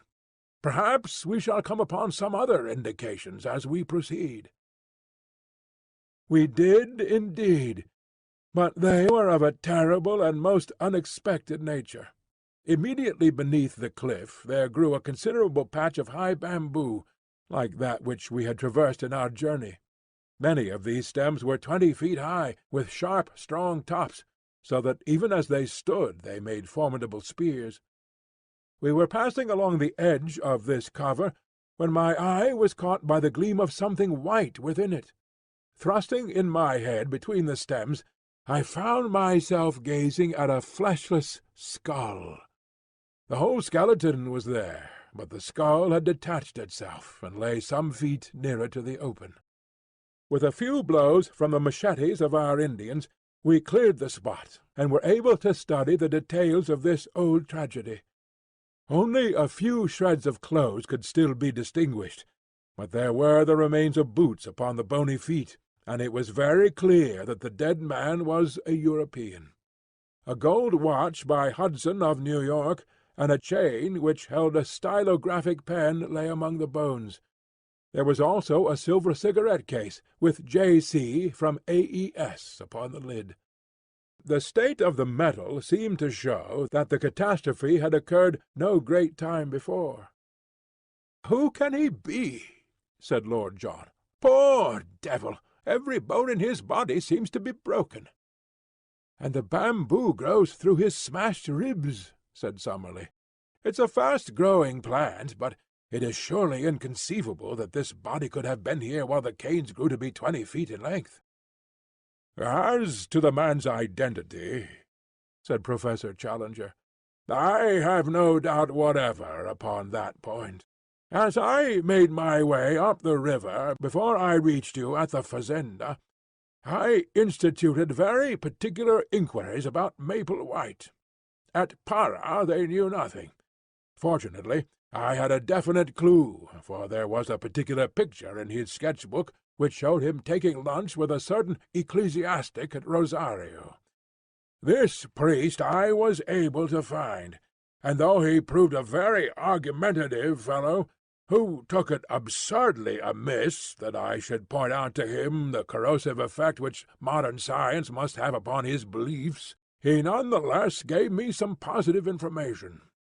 Maple White passed Rosario 4 years ago, or 2 years before I saw his dead body.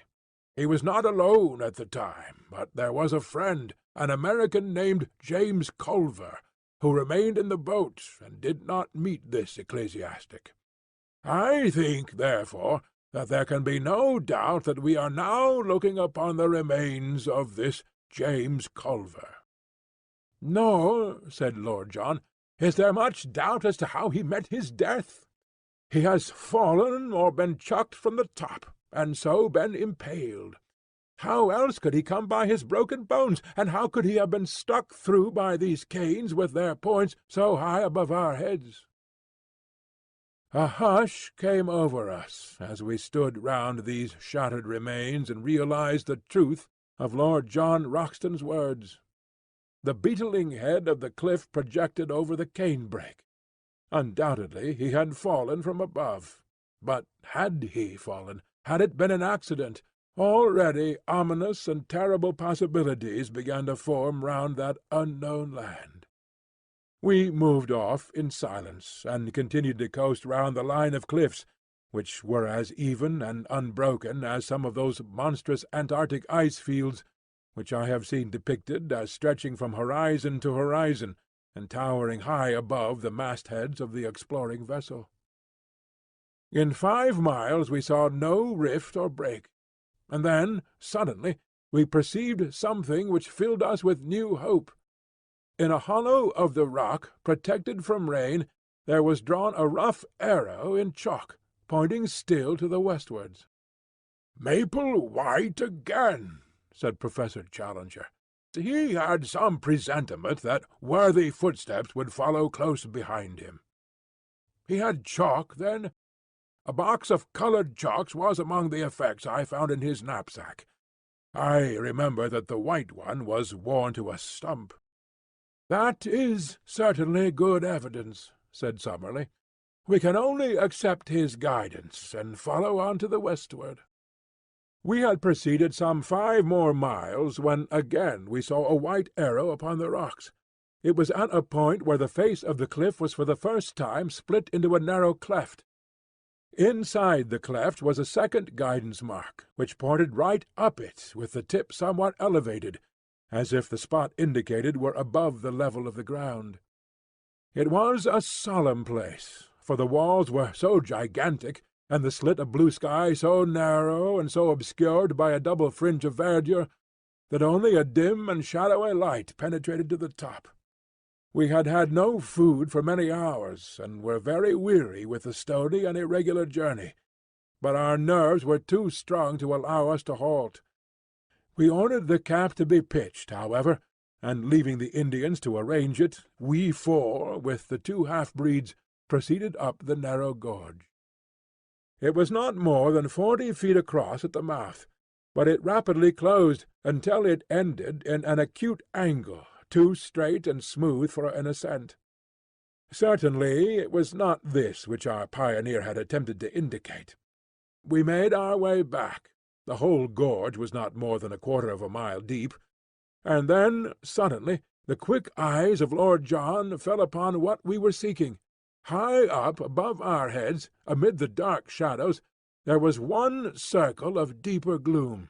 Surely it could only be the opening of a cave. The base of the cliff was heaped with loose stones at the spot, and it was not difficult to clamber up. When we reached it, all doubt was removed. Not only was it an opening into the rock, but on the side of it there was marked once again the sign of the arrow. Here was the point, and this was the means by which Maple White and his ill-fated comrade had made their ascent. We were too excited to return to the camp, but must make our first exploration at once. Lord John had an electric torch in his knapsack, and this had to serve us as light. He advanced, throwing his clear little circlet of yellow radiance before him, while in single file we followed at his heels. The cave had evidently been water-worn, the sides being smooth and the floor covered with rounded stones. It was of such a size that a single man could just fit through by stooping. For 50 yards it ran almost straight into the rock, and then it ascended at an angle of 45. Presently this incline became even steeper, and we found ourselves climbing upon hands and knees among loose rubble which slid from beneath us. Suddenly an exclamation broke from Lord Roxton. "It is blocked!" he said. Clustering behind him we saw in the yellow field of light a wall of broken basalt which extended to the ceiling. "The roof has fallen in!"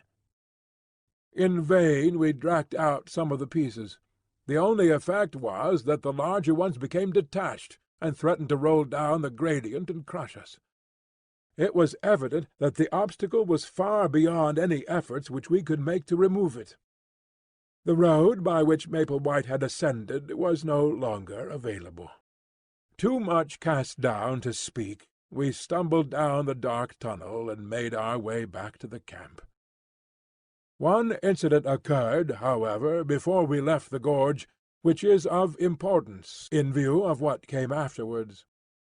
We had gathered in a little group at the bottom of the chasm, some 40 feet beneath the mouth of the cave, when a huge rock rolled suddenly downwards and shot past us with tremendous force.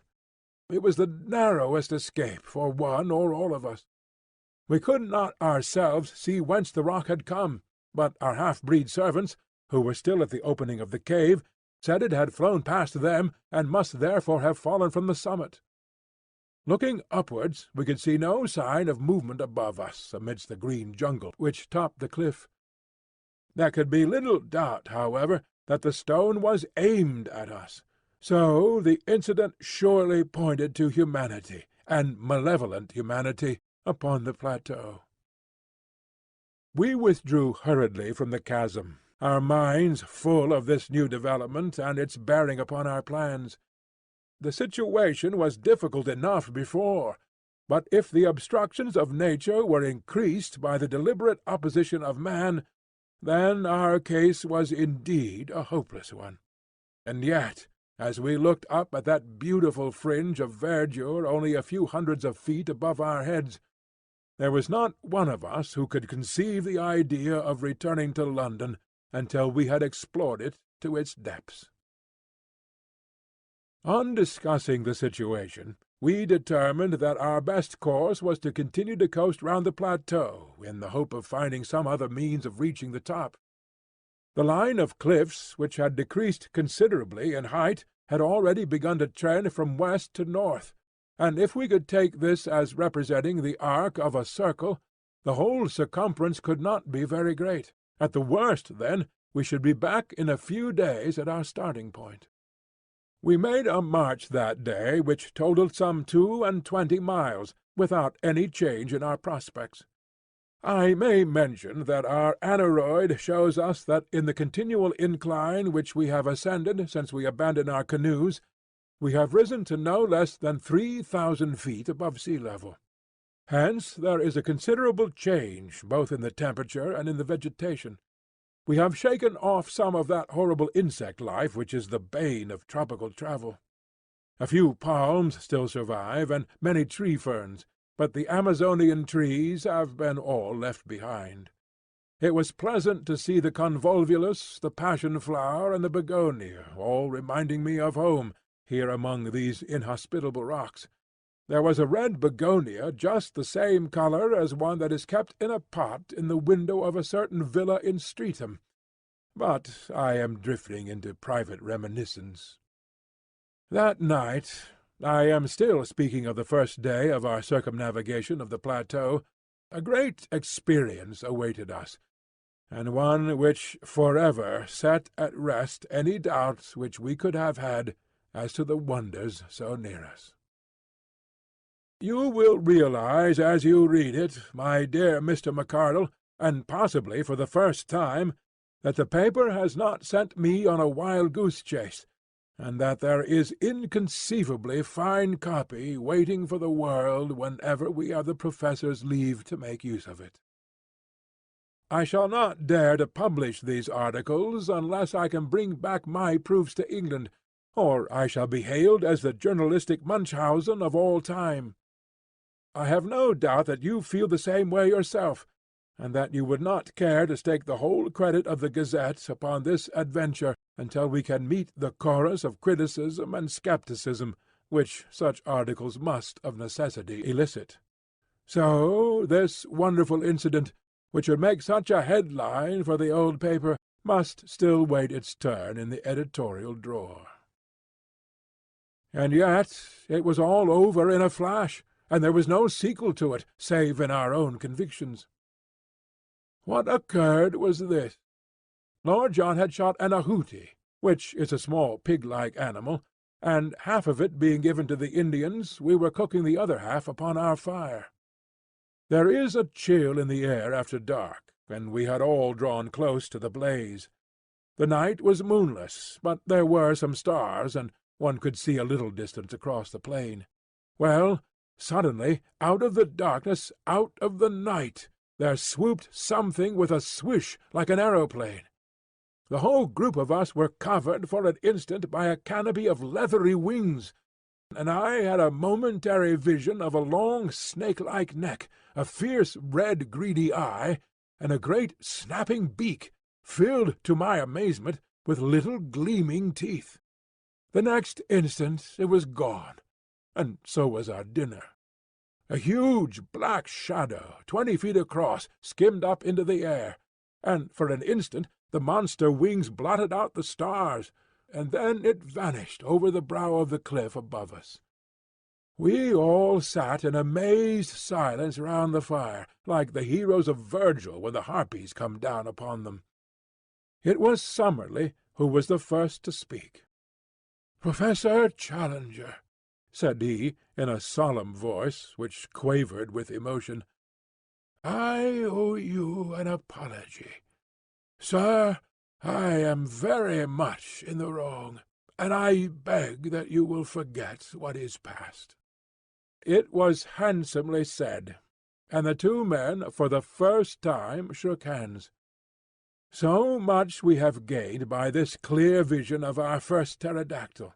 It was worth a stolen supper to bring two such men together. But if prehistoric life existed upon the plateau, it was not superabundant, for we had no further glimpse of it during the next 3 days.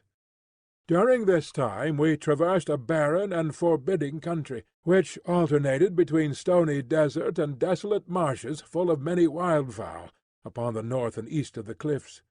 From that direction the place is really inaccessible, and were it not for a hardish ledge which runs at the very base of the precipice, we should have had to turn back. Many times we were up to our waists in the slime and blubber of an old semi-tropical swamp. To make matters worse, the place seemed to be a favourite breeding-place of the Harakaka snake, the most venomous and aggressive in South America. Again and again these horrible creatures came writhing and springing towards us across the surface of this putrid bog, and it was only by keeping our shotguns forever ready that we could feel safe from them. One funnel-shaped depression in the morass, of a livid green in colour from some lichen which festered in it, will always remain as a nightmare memory in my mind. It seems to have been a special nest of these vermins, and the slopes were alive with them, all writhing in our direction, for it is a peculiarity of the Harakaka that he will always attack man at first sight. There were too many for us to shoot, so we fairly took to our heels and ran until we were exhausted. I shall always remember, as we looked back, how far behind we could see the heads and necks of our horrible pursuers rising and falling amid the reeds. Harakaka Swamp we named it in the map which we are constructing. The cliffs upon the farther side had lost their ruddy tint, being chocolate-brown in colour. The vegetation was more scattered along the top of them, and they had sunk to 300 or 400 feet in height, but in no place did we find any point where they could be ascended. If anything, they were more impassable than at the first point where we had met them. Their absolute steepness is indicated in the photograph which I took over the stony desert. "Surely," said I, as we discussed the situation, "the rain must find its way down somehow. There are bound to be water channels in the rocks." "Our young friend has glimpses of lucidity," said Professor Challenger, patting me upon the shoulder. "The rain must go somewhere," I repeated. "He keeps a firm grip upon actuality. The only drawback is that we have conclusively proved by ocular demonstration that there are no water channels down the rocks." "Where, then, does it go?" I persisted. "I think it may be fairly assumed that if it does not come outwards, it must run inward." "Then there is a lake in the centre." "So I should suppose." "It is more than likely that the lake may be an old crater," said Summerlee. "The whole formation is, of course, highly volcanic. But however that may be, I should expect to find the surface of the plateau slope inwards with a considerable sheet of water in the centre, which may drain off, by some subterranean channel, into the marshes of the Harakaka Swamp." "Or evaporation may preserve an equilibrium," remarked Challenger, and the two learned men wandered off into one of their usual scientific arguments, which were as comprehensible as Chinese to the layman. On the 6th day we completed our first circuit of the cliffs, and found ourselves back at the first camp, beside the isolated pinnacle of rock. We were a disconsolate party, for nothing could have been more minute than our investigation, and it was absolutely certain that there was no single point where the most active human being could possibly hope to scale the cliff. The place which Maplewhite's chalk marks had indicated as his own means of access was now entirely impassable. What were we to do now? Our stores of provisions, supplemented by our guns, were holding out well, but the day must come when they would need replenishment. In a couple of months the rains might be expected, and we should be washed out of our camp. The rock was harder than marble. Any attempt at cutting a path for so great a height was more than our time and our resources would admit. No wonder that we looked gloomily at each other that night, and sought our blankets with hardly a word exchanged. I remember that as I dropped off to sleep, my last recollection was that Challenger was squatting, like a monstrous bullfrog, by the fire, his huge head in his hands, sunk apparently in the deepest thought, and entirely oblivious to the good night which I wished him. But it was a very different Challenger who greeted us in the morning, a Challenger with contentment and self-congratulation shining from his whole person. He faced us as we assembled for breakfast with a deprecating false modesty in his eyes, as who should say, "I know that I deserve all that you can say, but I pray you to spare my blushes by not saying it." His beard bristled exultantly. His chest was thrown out, and his hand was thrust into the front of his jacket. So in his fancy may he see himself sometimes gracing the vacant pedestal in Trafalgar Square, and adding one more to the horrors of the London streets. "Eureka!" he cried, his teeth shining through his beard. "Gentlemen, you may congratulate me, and we may congratulate each other. The problem is solved." "You have found a way up?" "I venture to think so." "And where?" For answer he pointed to the spire-like pinnacle upon our right. Our faces, or mine at least, fell as we surveyed it.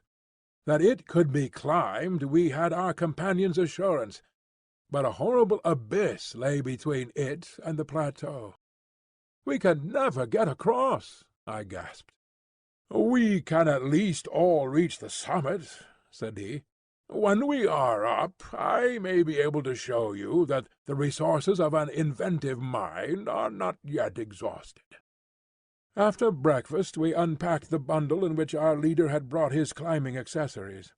From it he took a coil of the strongest and lightest rope, 150 feet in length, with climbing irons, clamps, and other devices. Lord John was an experienced mountaineer, and Summerlee had done some rough climbing at various times, so that I was really the novice at rock work of the party. But my strength and activity may have made up for my want of experience. It was not in reality a very stiff task, though there were moments which made my hair bristle upon my head. The first half was perfectly easy, but from there upwards it became continually steeper, until for the last 50 feet we were literally clinging with our fingers and toes to tiny ledges and crevices in the rock. I could not have accomplished it, nor could Summerlee, if Challenger had not gained the summit. It was extraordinary to see such activity in so unwieldy a creature, and there fixed the rope round the trunk of the considerable tree which grew there.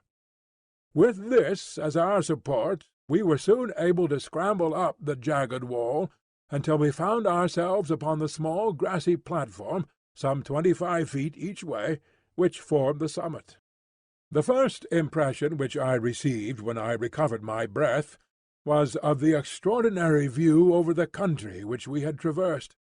The whole Brazilian plain seemed to lie beneath us, extending away and away until it ended in dim blue mists upon the farthest skyline. In the foreground was the long slope, strewn with rocks and dotted with tree-ferns. Farther off in the middle distance, looking over the Saddleback Hill, I could just see the yellow and green mass of bamboos through which we had passed.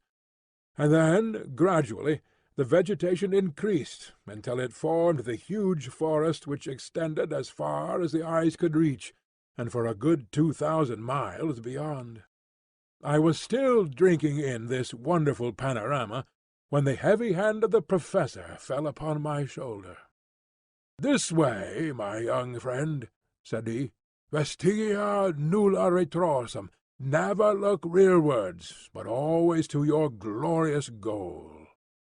The level of the plateau, when I turned, was exactly that on which we stood, and the green bank of bushes, with occasional trees, was so near that it was difficult to realize how inaccessible it remained.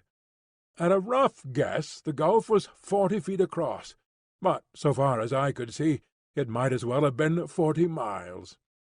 I placed one arm round the trunk of the tree and leaned over the abyss. Far down were the small dark figures of our servants, looking up at us. The wall was absolutely precipitous, as was that which faced me. "This is indeed curious," said the creaking voice of Professor Summerlee. I turned, and found that he was examining with great interest the tree to which I clung. That smooth bark and those small-ribbed leaves seemed familiar to my eyes. "Why," I cried, "it's a beech!" "Exactly," said Summerlee. "A fellow countryman in a far land." "Not only a fellow countryman, my good sir," said Challenger, "but also, if I may be allowed to enlarge your simile, an ally of the first value. This beech tree will be our saviour." "By George!" cried Lord John. "A bridge!" "Exactly, my friends, a bridge. It is not for nothing that I expended an hour last night in focusing my mind upon the situation. I have some recollection of once remarking to our young friend here that G.E.C. is at his best when his back is to the wall. Last night you will admit that our backs were to the wall. But where will-power and intellect go together, there was always a way out. A drawbridge had to be found which could be dropped across the abyss. Behold it!" It was certainly a brilliant idea. The tree was a good 60 feet in height, and if it only fell the right way, it could easily cross the chasm. Challenger had slung the camp axe over his shoulder when he ascended. Now he handed it to me. "Our young friend has the thews and sinews," said he. "I think he will be the most useful at this task. I must beg, however, that you will kindly refrain from thinking for yourself, and that you will do exactly what you are told." Under his direction I cut such gashes in the sides of the trees as would ensure that it should fall as we desired. It had already a strong natural tilt in the direction of the plateau, so that the matter was not difficult. Finally I set to work in earnest upon the trunk, taking turn and turn with Lord John. In a little over an hour there was a loud crack, the tree swayed forward, and then crashed over, burying its branches among bushes on the farther side. The severed trunk rolled to the very edge of our platform, and for one terrible second we all thought it was over. It balanced itself, however, a few inches from the edge, and there was our bridge to the unknown. All of us, without a word, shook hands with Professor Challenger, who raised his straw hat and bowed deeply to each in turn. "I claim the honor," said he, "to be the first to cross to the unknown land, a fitting subject, no doubt, for some future historical painting." He had approached the bridge when Lord John laid his hand upon his coat. "My dear chap," said he, "I really cannot allow it." "Cannot allow it, sir?" The head went back and the beard forward. "When it is a matter of science, don't you know, I follow your lead, because you are by way of being a man of science. But it's up to you to follow me when you come into my department." "Your department, sir?" "We all have our professions, and soldiering is mine. We are, according to my ideas, invading a new country, which may or may not be chock full of enemies of sorts. To barge blindly into it for want of a little common sense and patience isn't my notion of management." The remonstrance was too reasonable to be disregarded. Challenger tossed his head and shrugged his heavy shoulders. "Well, sir, what do you propose?" "For all I know, there may be a tribe of cannibals waiting for lunch-time around those very bushes," said Lord John, looking across the bridge. "It's better to learn wisdom before you get into the cooking pot. So we will content ourselves with hoping that there is no trouble waiting for us, and at the same time we will act as if there were. Malone and I will go down again, therefore, and we will fetch up the 4 rifles, together with Gomez and the other. One man can then go across, and the rest will cover him with guns, until he sees that it is safe for the whole crowd to come along." Challenger sat down upon the cut stump and groaned his impatience, but Summerlee and I were of one mind that Lord John was our leader when such practical details were in question. The climb was a more simple thing now that the rope dangled down the face of the worst part of the ascent. Within an hour we had brought up the rifles and a shotgun. The half-breeds had ascended also, and under Lord John's orders they had carried up a bale of provisions, in case our first exploration should be a long one. We had each bandoliers of cartridges.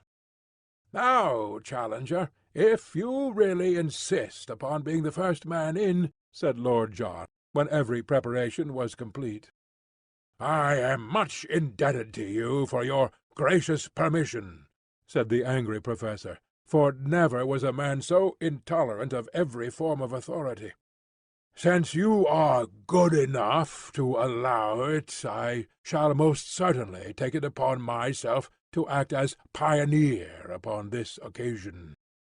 Seating himself with a leg overhanging the abyss on each side and his hatchet slung upon his back, Challenger hopped his way across the trunk, and was soon at the other side. He clambered up and waved his arms in the air. "At last!" he cried. "At last!" I gazed anxiously at him, with a vague expectation that some terrible fate would dart at him from the curtain of green behind him. But all was quiet, save that a strange, many-coloured bird flew up from under his feet, and vanished among the trees. Summerlee was the second. His wiry energy is wonderful in so frail a frame. He insisted upon having 2 rifles slung upon his back, so that both professors were armed when he had made his transit. I came next, and tried hard not to look down into the horrible gulf over which I was passing. Summerlee held out the butt end of his rifle, and an instant later I was able to grasp his hand. As to Lord John, he walked across, actually walked, without support. He must have nerves of iron. And there we were, the 4 of us, upon the dreamland, the lost world of Maple White. To all of us it seemed the moment of our supreme triumph. Who could have guessed that it was the prelude to our supreme disaster? Let me say in a few words how the crushing blow fell upon us. We had turned away from the edge, and had penetrated about 50 yards of close brushwood, when there came a frightful rending crash from behind us. With one impulse we rushed back the way that we had come. The bridge was gone. Far down at the base of the cliff I saw, as I looked over, a tangled mass of branches and splintered trunk. It was our beech-tree. Had the edge of the platform crumbled and let it through? For a moment this explanation was in all our minds. The next, from the farther side of the rocky pinnacle before us, a swarthy face, the face of Gomez the half-breed, was slowly protruded. Yes, it was Gomez, but no longer the Gomez of the demure smile and the mask-like expression. Here was a face with flashing eyes and distorted features, a face convulsed with hatred and with the mad joy of gratified revenge. "Lord Roxton!" he shouted. "Lord John Roxton!" "Well," said our companion, "here I am." A shriek of laughter came across the abyss. "Yes, there you are, you English dog, and there you will remain. I have waited and waited, and now has come my chance. You found it hard to get up. You will find it harder to get down. You cursed fools, you are trapped, every one of you." We were too astounded to speak. We could only stand there, staring in amazement. A great broken bough upon the grass showed whence he had gained his leverage to tilt over our bridge. The face had vanished, but presently it was up again, more frantic than before. "We nearly killed you with a stone at the cave," he cried. "But this is better. It is slower and more terrible. Your bones will whiten up there, and none will know where you lie, or come to cover them. As you lie dying, think of Lopez, whom you shot 5 years ago on the Putumayo River. I am his brother, and come what will, I will die happy now, for his memory has been avenged." A furious hand was shaken at us, and then all was quiet. Had the half-breed simply wrought his vengeance and then escaped, all might have been well with him. It was that foolish, irresistible Latin impulse to be dramatic which brought his own downfall. Roxton, the man who had earned himself the name of the Flail of the Lord through 3 countries, was not one who could be safely taunted. The half-breed was descending on the farther side of the pinnacle, but before he could reach the ground, Lord John had run along the edge of the plateau and gained a point from which he could see his man. There was a single crack of his rifle, and though we saw nothing, we heard the scream, and then the distant thud of the falling body. Roxton came back to us with a face of granite. "I have been a blind simpleton," he said bitterly. "It's my folly that has brought you all into this trouble. I should have remembered that these people have long memories for blood feuds, and have been more upon my guard. What about the other one? It took 2 of them to lever that tree over the edge." "I could have shot him, but I let him go. He may have had no part in it. Perhaps it would have been better if I had killed him, for he must, as you say, have lent a hand." Now that we had the clue to his action, each of us could cast back and remember some sinister act upon the part of the half-breed. His constant desire to know our plans, his arrest outside our tent when he was overhearing them, the furtive looks of hatred which from time to time one or other of us had surprised. We were still discussing it, endeavoring to adjust our minds to these new conditions, when a singular scene in the plain below arrested our attention. A man in white clothes, who could only be the surviving half-breed, was running as one does run when death is the pacemaker. Behind him, only a few yards in his rear, bounded the huge ebony figure of Zambo, our devoted negro. Even as we looked, he sprang upon the back of the fugitive and flung his arms round his neck. They rolled on the ground together. An instant afterwards Zambo rose, looked at the prostrate man, and then, waving his hand joyously to us, came running in our direction. The white figure lay motionless in the middle of the great plain. Our 2 traitors had been destroyed, but the mischief that they had done lived after them. By no possible means could we get back to the pinnacle. We had been natives of the world. Now we were natives of the plateau. The 2 things were separate and apart. There was the plain which led to the canoes. Yonder, beyond the violet, hazy horizon, was the stream which led back to civilization. But the link between was missing. No human ingenuity could suggest a means of bridging the chasm which yawned between ourselves and our past lives.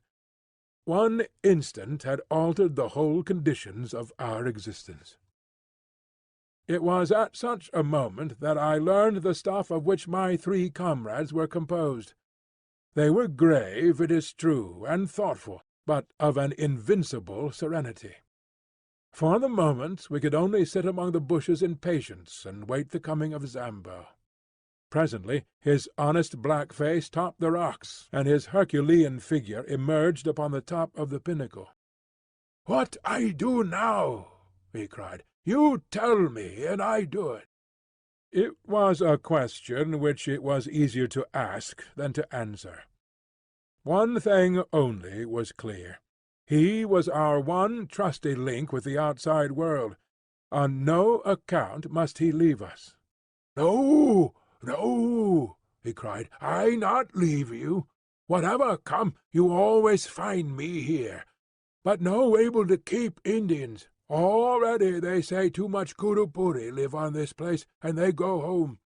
Now you leave them, me no able to keep them." It was a fact that our Indians had shown in many ways of late that they were weary of their journey, anxious to return. We realized that Zambo spoke the truth, and that it would be impossible for him to keep them. "Make them wait till tomorrow, Zambo," I shouted. "Then I can send letter back by them." "Very good, sir. I promise they wait till tomorrow," said the negro. "But what I do for you now?" There was plenty for him to do, and admirably the faithful fellow did it. First of all, under our directions, he undid the rope from the tree stump, and threw one end of it across to us. It was not thicker than a clothesline, but it was of great strength, and though we could not make a bridge of it, we might well find it invaluable if we had any climbing to do. He then fastened his end of the rope to the package of supplies which had been carried up, and we were able to drag it across. This gave us the means of life for at least a week, even if we found nothing else. Finally he descended, and carried up 2 other packets of mixed goods, a box of ammunition, and a number of other things, all of which we got across by throwing our rope to him and hauling it back. It was evening when he at last climbed down, with a final assurance that he would keep the Indians till next morning. And so it is that I have spent nearly the whole of this our first night upon the plateau writing up our experiences by the light of a single candle-lantern. We supped and camped at the very edge of the cliff, quenching our thirst with 2 bottles of Apollinaris which were in one of the cases. It is vital to us to find water, but I think even Lord John himself had had adventures enough for one day, and none of us felt inclined to make the first push into the unknown. We forbore to light a fire, or to make any unnecessary sound. To-morrow, or to-day rather, for it is already dawn as I write, we shall make our first venture into this strange land. When I shall be able to write again, or if I ever shall write again, I know not. Meanwhile I can see that the Indians are still in their place, and I am sure that the faithful Zambo will be here presently to get my letter. I only trust that it will come to hand. P.S. The more I think, the more desperate does our position seem. I see no possible hope of our return. If there were a high tree near the edge of the plateau, we might drop a return bridge across, but there is none within 50 yards. Our united strength could not carry a trunk which would serve our purpose. The rope, of course, is far too short that we could descend by it. No, our position is hopeless. Hopeless. The most wonderful things have happened. The most wonderful things have happened, and are continually happening to us. All the paper that I possess consists of 5 old notebooks and a lot of scraps, and I have only the one stylographic pencil.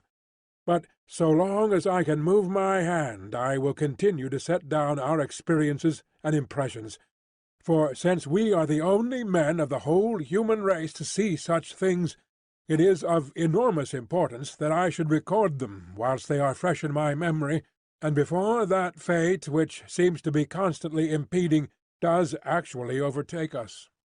Whether Zambo can at last take these letters to the river, or whether I shall myself in some miraculous way carry them back with me, or finally whether some daring explorer, coming upon our tracks with the advantage, perhaps, of a perfected monoplane, should find this bundle of manuscript, in any case I can see that what I am writing is destined to immortality as a classic of true adventure. On the morning after our being trapped upon the plateau by the villainous Gomez, we began a new stage in our experiences. The first incident in it was not such as to give me a very favourable opinion of the place to which we had wandered. As I roused myself from a short nap after day had dawned, my eyes fell upon a most singular appearance upon my leg. My trouser had slipped up, exposing a few inches of my skin above my sock. On this there rested a large purplish grape. Astonished at the sight, I leaned forward to pick it off, when, to my horror, it burst between my finger and thumb, squirting blood in every direction. My cry of disgust had brought the 2 professors to my side. "Most interesting," said Summerlee, bending over my shin. "An enormous blood-tick, as yet, I believe, unclassified." "The first fruits of our labours," said Challenger in his booming pedantic fashion. "We cannot do less than call it Ioxides Maloney. The very small inconvenience of being bitten, my young friend, cannot, I am sure, weigh with you as against the glorious privilege of having your name inscribed in the deathless roll of zoology. Unhappily, you have crushed this fine specimen at the moment of satiation." "Filthy vermin!" I cried. Professor Challenger raised his great eyebrows in protest, and placed a soothing paw upon my shoulder. "You should cultivate the scientific eye and the detached scientific mind," said he. "To a man of philosophic temperament like myself, the blood-tick, with its lancet-like proboscis and its distending stomach, is as beautiful a work of nature as the peacock, or, for that matter, the aurora borealis. It pains me to hear you speak of it in so unappreciative a fashion. No doubt, with due diligence, we can secure some other specimen." "There can be no doubt of that," said Summerlee grimly, "for one has just disappeared behind your shirt-collar." Challenger sprang into the air, bellowing like a bull, and tore frantically at his coat and shirt to get them off. Summerlee and I laughed so that we could hardly help him. At last we exposed that monstrous torso, 54 inches by the tailor's tape. His body was all matted with black hair, out of which jungle we picked the wandering tick before it had bitten him. But the bushes round were full of the horrible pests, and it was clear that we must shift our camp. But first of all it was necessary to make our arrangements with the faithful negro, who appeared presently on the pinnacle with a number of tins of cocoa and biscuits, which he tossed over to us. Of the stores which remained below, he was ordered to retain as much as would keep him for 2 months. The Indians were to have the remainder as a reward for their services, and as payment for taking our letters back to the Amazon. Some hours later we saw them in single file far out upon the plain, each with a bundle on his head, making their way back along the path we had come. Zambo occupied our little tent at the base of the pinnacle, and there he remained, our one link with the world below.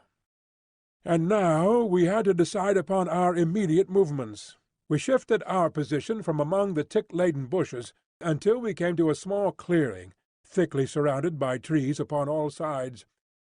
There were some flat slabs of rock in the centre, with an excellent well close by, and there we sat in cleanly comfort while we made our first plans for the invasion of this new country.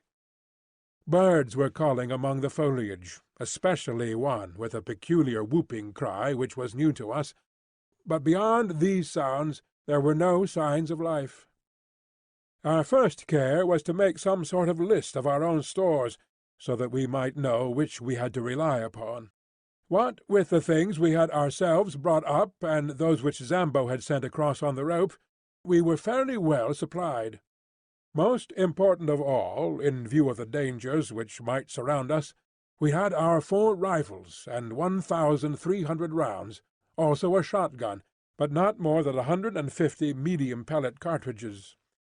In the matter of provisions we had enough to last for several weeks, with a sufficiency of tobacco and a few scientific implements, including a large telescope and a good field-glass.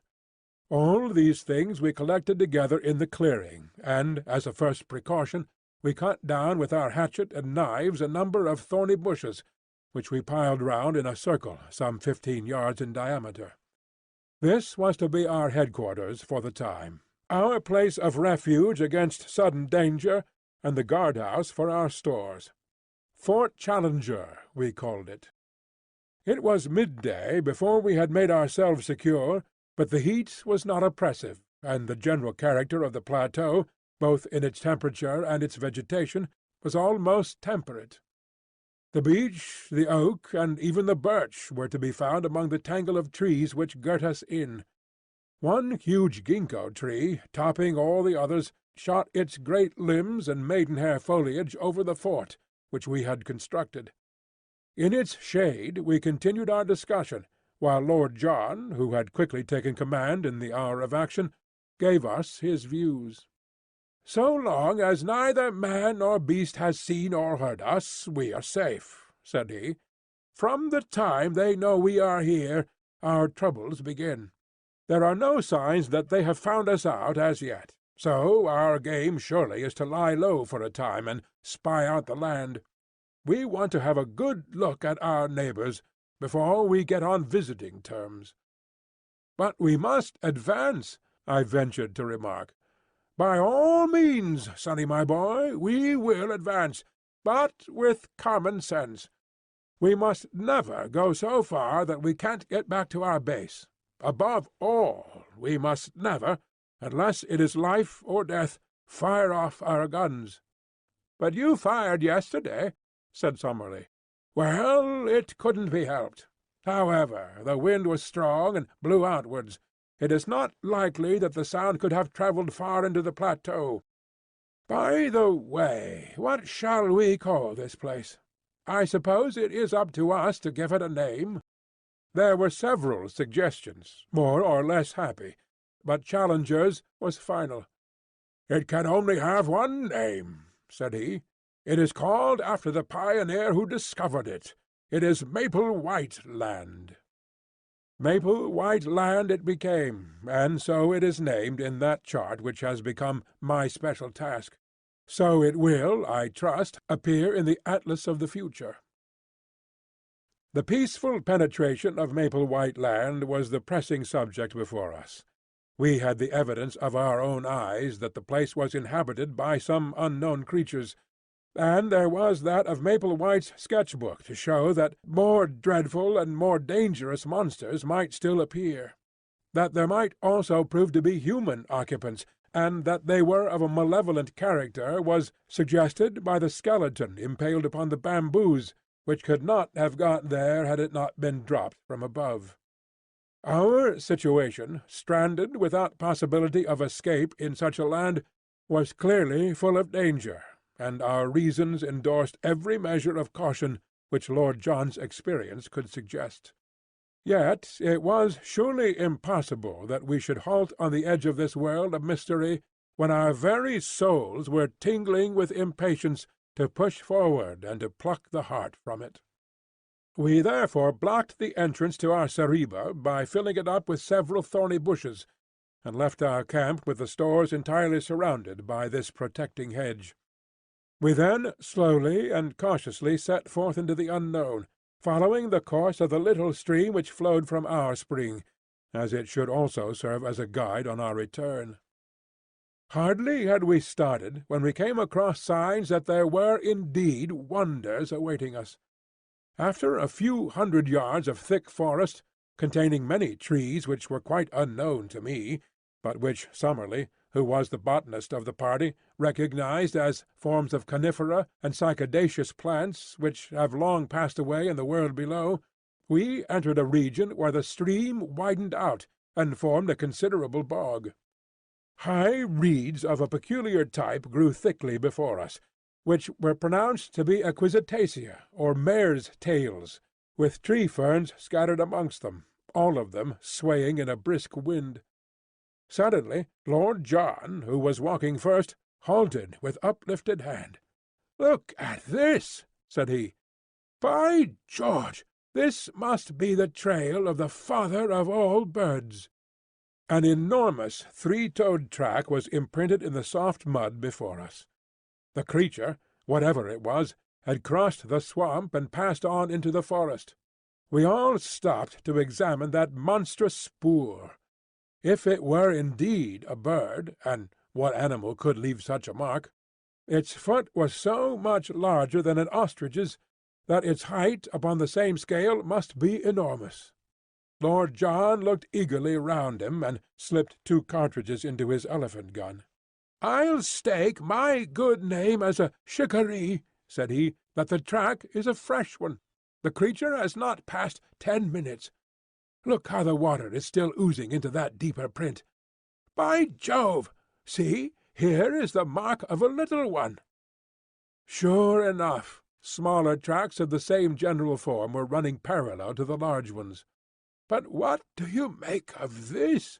cried Professor Summerlee, triumphantly, pointing to what looked like the huge print of a 5-fingered human hand appearing among the 3-toed marks. "Wealden!" cried Challenger in an ecstasy. "I've seen them in the Wealden clay. It is a creature walking erect upon three-toed feet, and occasionally putting one of its five-fingered forepaws upon the ground.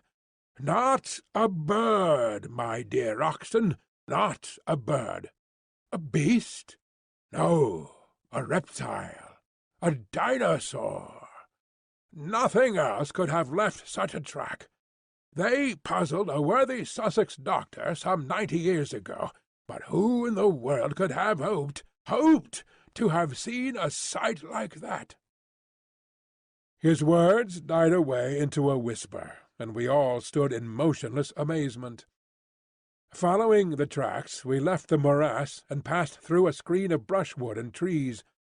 Beyond was an open glade, and in this were 5 of the most extraordinary creatures that I have ever seen. Crouching down among the bushes, we observed them at our leisure. There were, as I say, 5 of them, 2 being adults and 3 young ones. In size they were enormous. Even the babies were as big as elephants, while the 2 large ones were far beyond all creatures I have ever seen. They had slate-coloured skin, which was scaled like a lizard's, and shimmered where the sun shone upon it. All 5 were sitting up, balancing themselves upon their broad, powerful tails and their huge 3-toed hind feet, while with their small 5-fingered front feet they pulled down the branches upon which they browsed. I do not know that I can bring their appearance home to you better than by saying that they looked like monstrous kangaroos, 20 feet in length, and with skins like black crocodiles. I do not know how long we stayed motionless gazing at this marvellous spectacle. A strong wind blew towards us, and we were well concealed, so there was no chance of discovery. From time to time the little ones played round their parents in unwieldy gambols, the great beasts bounding into the air and falling with dull thuds upon the earth. The strength of the parents seemed to be limitless, for one of them, having some difficulty in reaching a bunch of foliage which grew upon a considerable-sized tree, put his forelegs round the trunk and tore it down as if it had been a sapling. The action seemed, as I thought, to show not only the great development of its muscles, but also the small one of its brain, for the whole weight came crashing down upon the top of it, and it uttered a series of shrill yelps to show that, big as it was, there was a limit to what it could endure. The incident made it think, apparently, that the neighbourhood was dangerous, for it slowly lurched off through the wood, followed by its mate and its 3 enormous infants. We saw the shimmering, slaty gleam of their skins between the tree trunks, and their heads undulating high above the brushwood. Then they vanished from our sight. I looked at my comrades.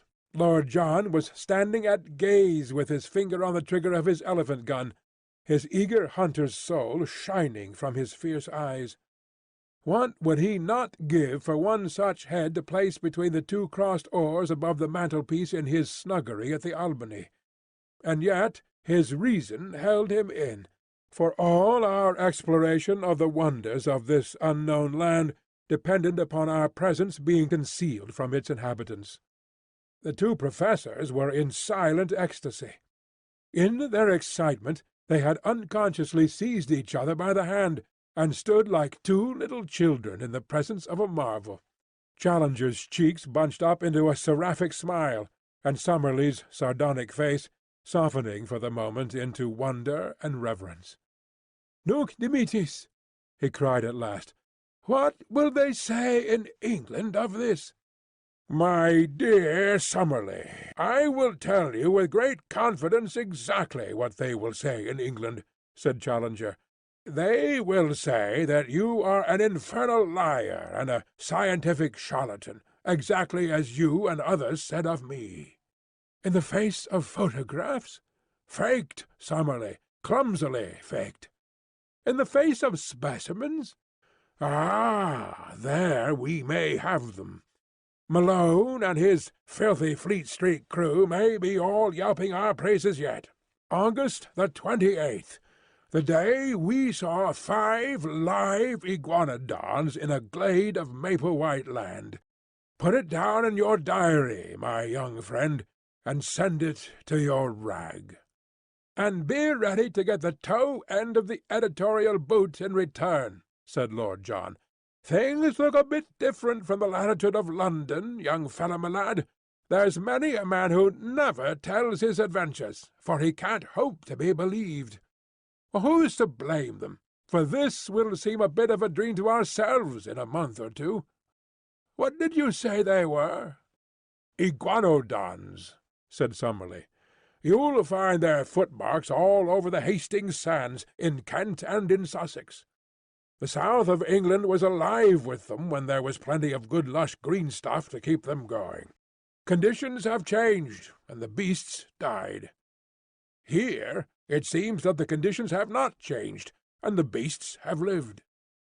If ever we get out of this alive, I must have a head with me," said Lord John. "Lord, how some of that Somaliland-Uganda crowd would turn a beautiful pea-green if they saw it!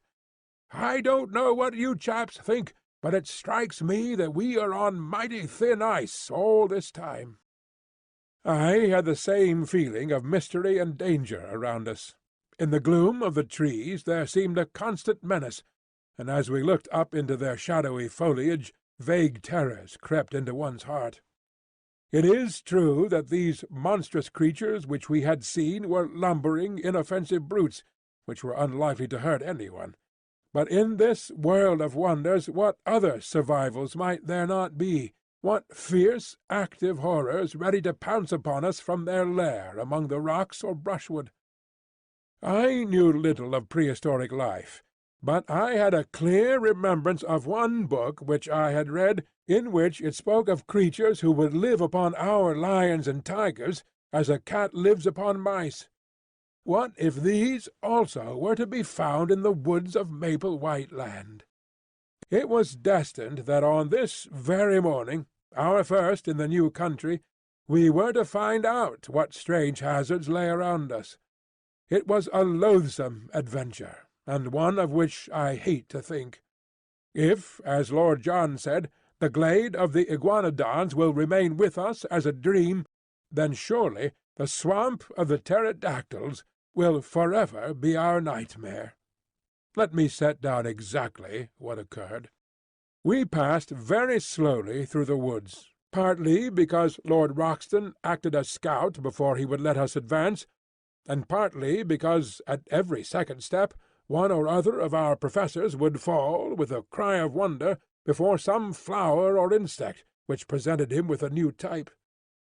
We may have travelled 2 or 3 miles in all, keeping to the right of the line of the stream, when we came upon a considerable opening in the trees.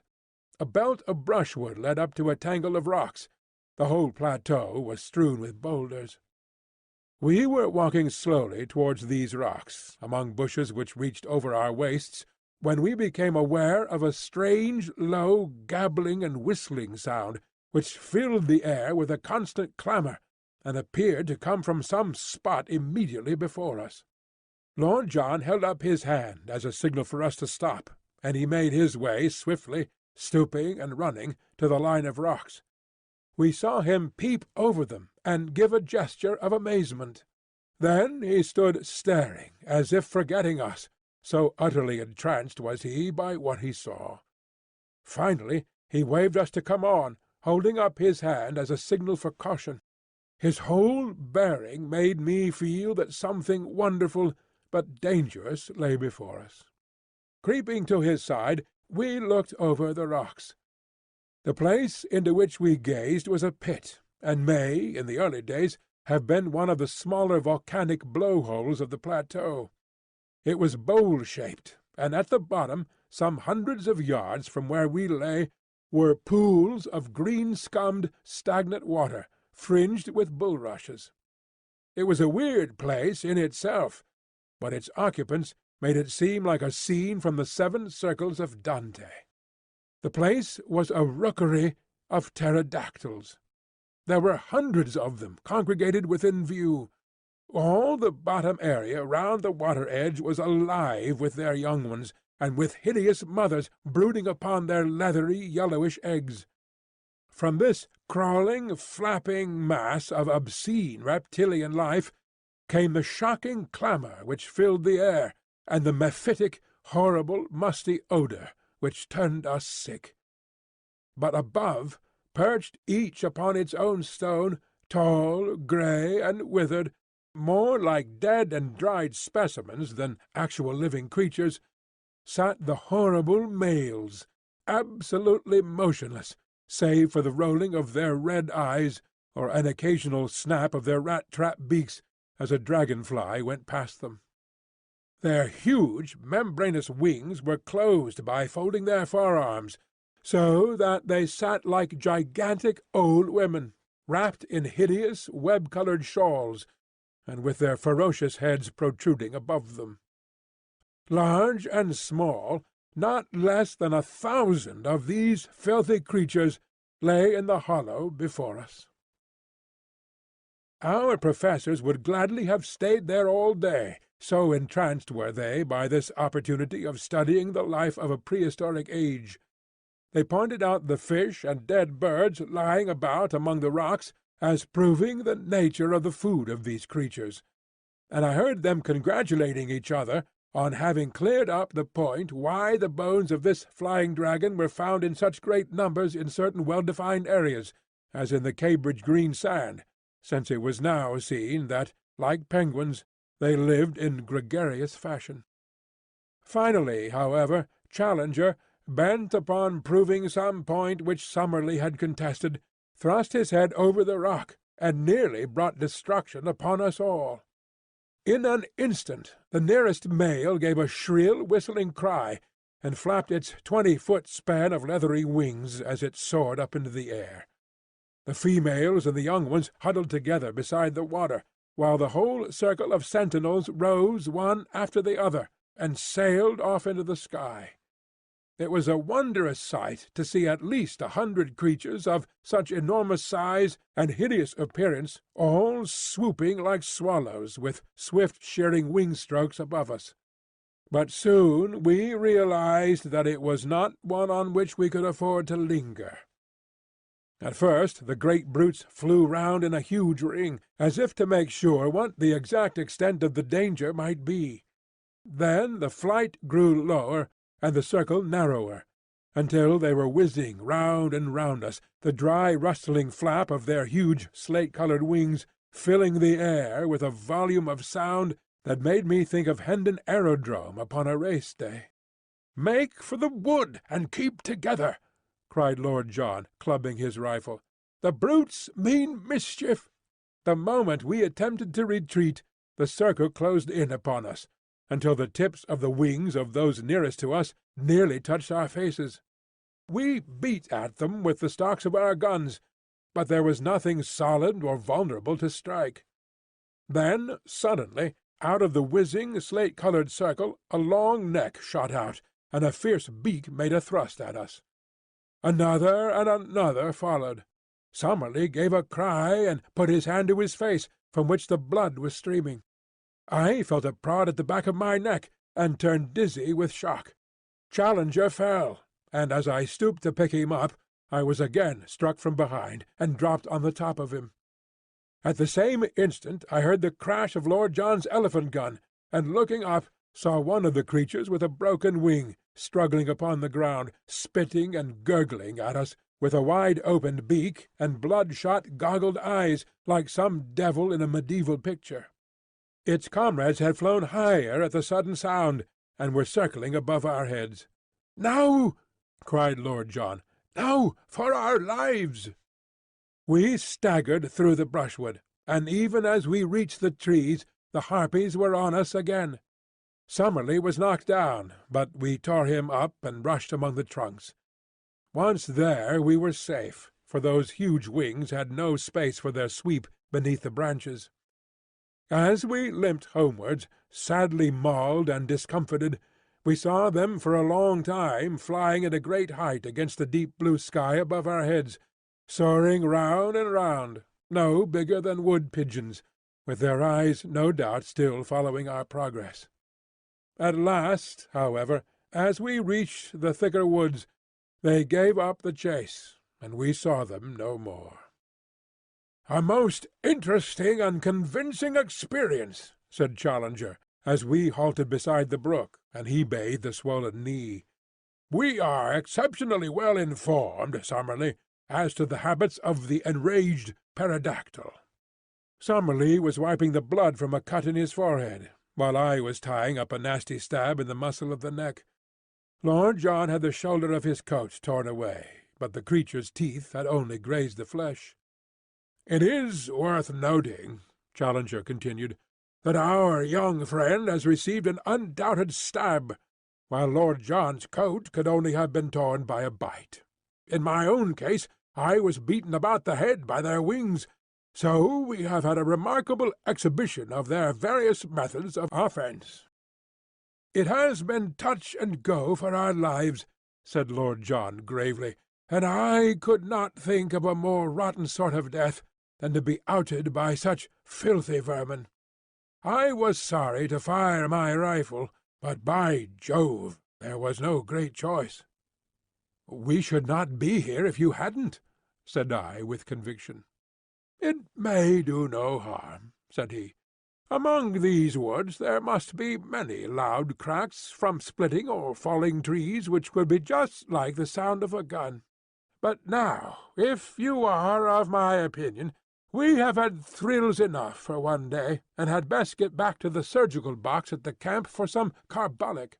Who knows what venom these beasts may have in their hideous jaws?"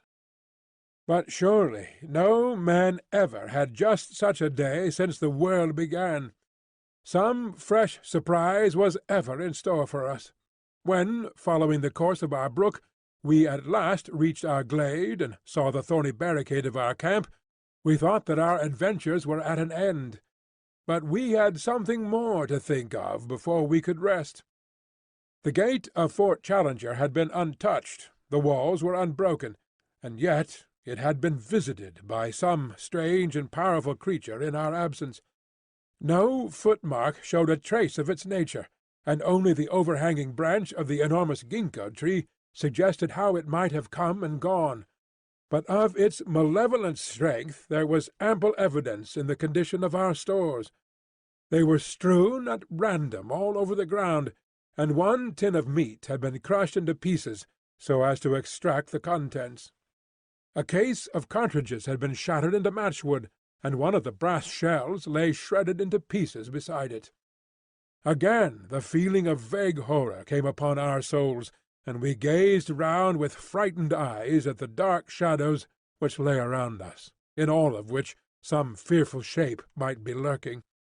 How good it was when we were hailed by the voice of Zambo, and going to the edge of the plateau, saw him sitting grinning at us under the top of the opposite pinnacle. "All well, Massa Challenger, all well," he cried. "Me stay here, no fear. You always find me when you want." His honest black face, and the immense view before us, which carried us half-way back to the affluent of the Amazon, helped us to remember that we really were upon this earth in the 20th century, and had not by some magic been conveyed to some raw planet in its earliest and wildest state. How difficult it was to realize that the violet line upon the far horizon was well advanced to that great river upon which huge steamers ran, and folk talked of the small affairs of life, while we, marooned among the creatures of a bygone age, could but gaze towards it and yearn for all that it meant. One other memory remains with me of this wonderful day, and with it I will close this letter. The two professors, their tempers aggravated no doubt by their injuries, had fallen out as to whether our assailants were of the genus Pterodactylus or Dimorphodon, and high words had ensued. To avoid their wrangling I moved some little way apart, and was seated smoking upon the trunk of a fallen tree, when Lord John strolled over in my direction. "I say, Malone," said he, "do you remember that place where those beasts were?" "Very clearly." A sort of volcanic pit, was it not?" "Exactly," said I. "Did you notice the soil?" "Rocks." "But round the water, where the reeds were?" "It was a bluish soil. It looked like clay." "Exactly. A volcanic tube full of blue clay." "What of that?" I asked. "Oh, nothing, nothing," said he, and he strode back to where the voices of the contending men of science rose in a prolonged duet, the high strident note of Summerlee rising and falling to the sonorous bass of Challenger. I should have thought no more of Lord John's remark, were it not that once again that night I heard him mutter to himself, "Blue clay! Clay in a volcanic tube!" They were the last words I heard before I dropped into an exhausted sleep. Chapter 11. For once I was the hero. Lord John Roxton was right when he thought that some specially toxic quality might lie in the bite of the horrible creatures which had attacked us. On the morning after our first adventure upon the plateau, both Summerlee and I were in great pain and fever, while Challenger's knee was so bruised that he could hardly limp.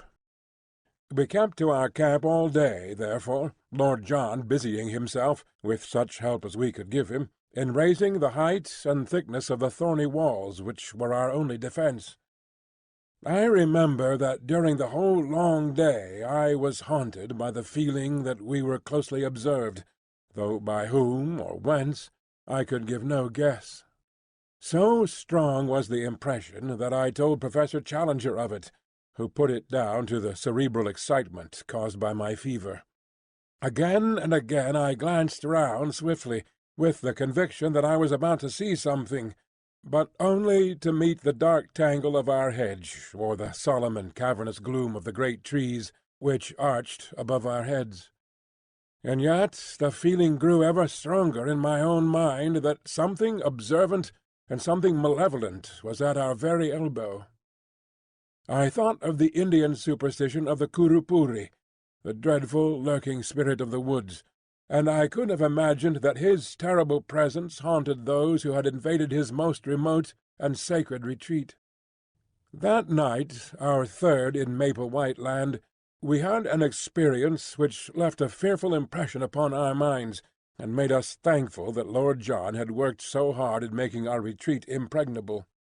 We were all sleeping round our dying fire, when we were aroused, or rather, I should say, shot out of our slumbers, by a succession of the most frightful cries and screams to which I have ever listened. I know no sound to which I could compare this amazing tumult, which seemed to come from some spot within a few hundred yards of our camp. It was as ear-splitting as any whistle of a railway engine, but whereas the whistle is a clear, mechanical, sharp-edged sound, this was far deeper in volume, and vibrant with the uttermost strain of agony and horror. We clapped our hands to our ears to shut out that nerve-shaking appeal. A cold sweat broke out over my body, and my heart turned sick at the misery of it. All the woes of tortured life, all its stupendous indictment of high heaven, its innumerable sorrows, seemed to be centred and condensed into that one dreadful agonized cry. And then, under this high-pitched, ringing sound, there was another, more intermittent, a low, deep-chested laugh, a growling, throaty gurgle of merriment, which formed a grotesque accompaniment to the shriek with which it was blended. For 3 or 4 minutes on end the fearsome duet continued, while all the foliage rustled with the rising of startled birds. Then it shut off as suddenly as it began. For a long time we sat in horrified silence. Then Lord John threw a bundle of twigs upon the fire, and their red glare lit up the intent faces of my companions, and flickered over the great boughs above our heads. "What was it?" I whispered. "We shall know in the morning," said Lord John. "It was close to us, not farther than the glade. We have been privileged to overhear a prehistoric tragedy, the sort of drama which occurred among the reeds upon the border of some Jurassic lagoon, when the greater dragon pinned the lesser among the slime," said Challenger, with more solemnity than I had ever heard in his voice. "It was surely well for man that he came late in the order of creation. There were powers abroad in earlier days which no courage and no mechanism of his could have met. What could his sling, his throwing-stick, or his arrow avail him against such forces as have been loose to-night? Even with a modern rifle it would be all odds on the monster." "I think we should back my little friend," said Lord John, caressing his Express. "But the beast would certainly have a good sporting chance." Summerlee raised his hand. "Hush!" he cried. "Surely I hear something." From the utter silence there emerged a deep, regular pat-pat. It was the tread of some animal, the rhythm of soft but heavy pads placed cautiously upon the ground. It stole slowly round the camp, and then halted near our gateway. There was a low, sibilant rise and fall, the breathing of the creature. Only our feeble hedge separated us from this horror of the night. Each of us had seized his rifle, and Lord John had pulled out a small bush to make an embrasure in the hedge. "By George!" he whispered, "I think I can see it." I stooped and peered over his shoulder through the gap. Yes, I could see it too. In the deep shadow of the tree there was a deeper shadow yet, black, inchoate, vague, a crouching form, full of savage vigour and menace. It was no higher than a horse, but the dim outline suggested vast bulk and strength. That hissing pant, as regular and full-volumed as the exhaust of an engine, spoke of a monstrous organism. Once, as it moved, I thought I saw the glint of two terrible greenish eyes. There was an uneasy rustling, as if it were crawling slowly forward. "I believe it is going to spring," said I, cocking my rifle. "Don't fire! Don't fire!" whispered Lord John. "The crash of a gun in this silent night would be heard for miles. Keep it as a last card." "If it gets over the hedge, we're done," said Summerlee, and his voice crackled into a nervous laugh as he spoke. "No, it must not get over," cried Lord John. "But hold your fire to the last. Perhaps I can make something of the fellow. I'll chance it, anyhow." It was as brave an act as ever I saw a man do. He stooped to the fire, picked up a blazing branch, and slipped in an instant through a sally-port which he had made in our gateway. The thing moved forward with a dreadful snarl.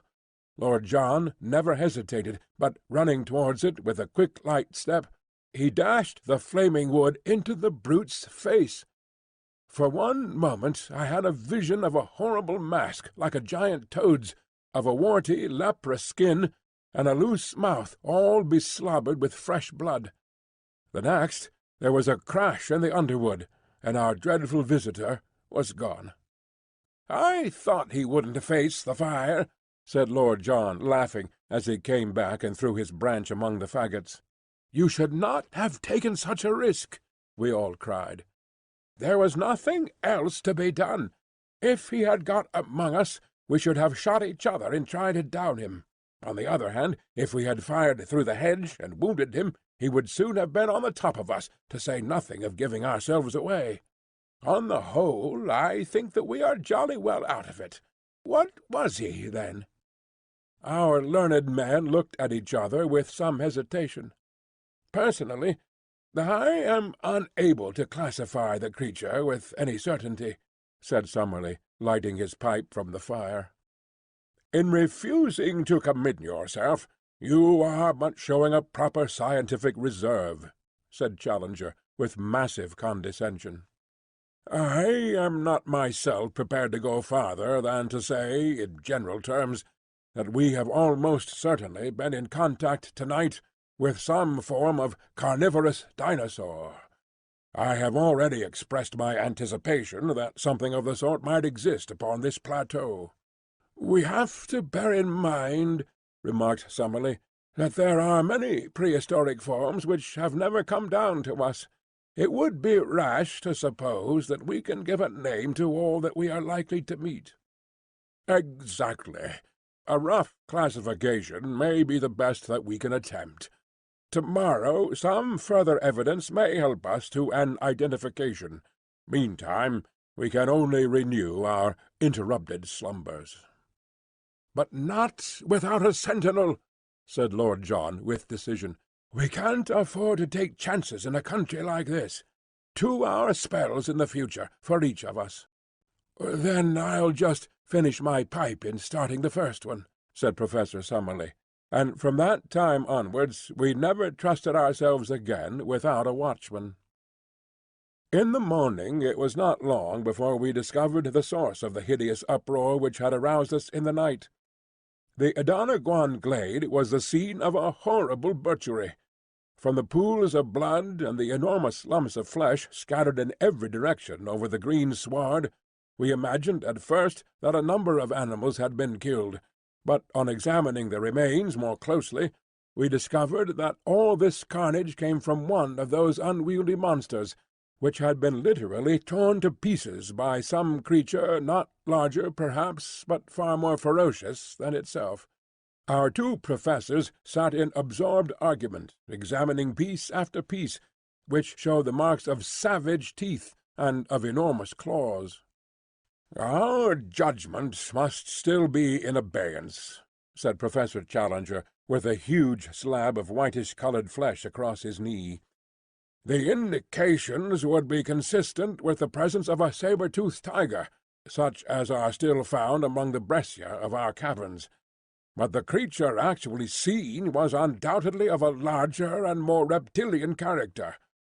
Personally, I should pronounce for Allosaurus." "Or Megalosaurus," said Summerlee. "Exactly. Any one of the large carnivorous dinosaurs would meet the case. Among them are to be found all the most terrible types of animal life that have ever cursed the earth or blessed a museum." He laughed sonorously at his own conceit, for, though he had little sense of humour, the crudest pleasantry from his own lips moved him always to roars of appreciation. "The less noise the better," said Lord Roxton curtly. "We don't know who or what may be near us. If this fellow comes back for his breakfast and catches us here, we won't have so much to laugh at. By the way, what is this mark upon the iguanodon's hide?" On the dull, scaly, slate-coloured skin somewhere above the shoulder there was a singular black circle of some substance, which looked like asphalt. None of us could suggest what it meant, though Summerlee was of opinion that he had seen something similar upon one of the young ones 2 days before. Challenger said nothing, but looked pompous and puffy, as if he could if he would, so that finally Lord John asked his opinion direct. "If your lordship will graciously permit me to open my mouth, I shall be happy to express my sentiments," said he with elaborate sarcasm. "I am not in the habit of being taken to task in the fashion which seems to be customary with your lordship. I was not aware that it was necessary to ask your permission before smiling at a harmless pleasantry." It was not until he had received his apology that our touchy friend would suffer himself to be appeased. When at last his ruffled feelings were at ease, he addressed us at some length from his seat upon a fallen tree, speaking, as his habit was, as if he were imparting most precious information to a class of 1,000. "With regard to the marking," said he, "I am inclined to agree with my friend and colleague, Professor Summerlee, that the stains are from asphalt. As this plateau is in its very nature highly volcanic, and as asphalt is a substance which one associates with plutonic forces, I cannot doubt that it exists in the free liquid state, and that the creatures may have come in contact with it. A much more important problem is the question as to the existence of the carnivorous monster which has left its traces in this glade." We know roughly that this plateau is not larger than an average English county. Within this confined space, a certain number of creatures, mostly types which had passed away in the world below, have lived together for innumerable years.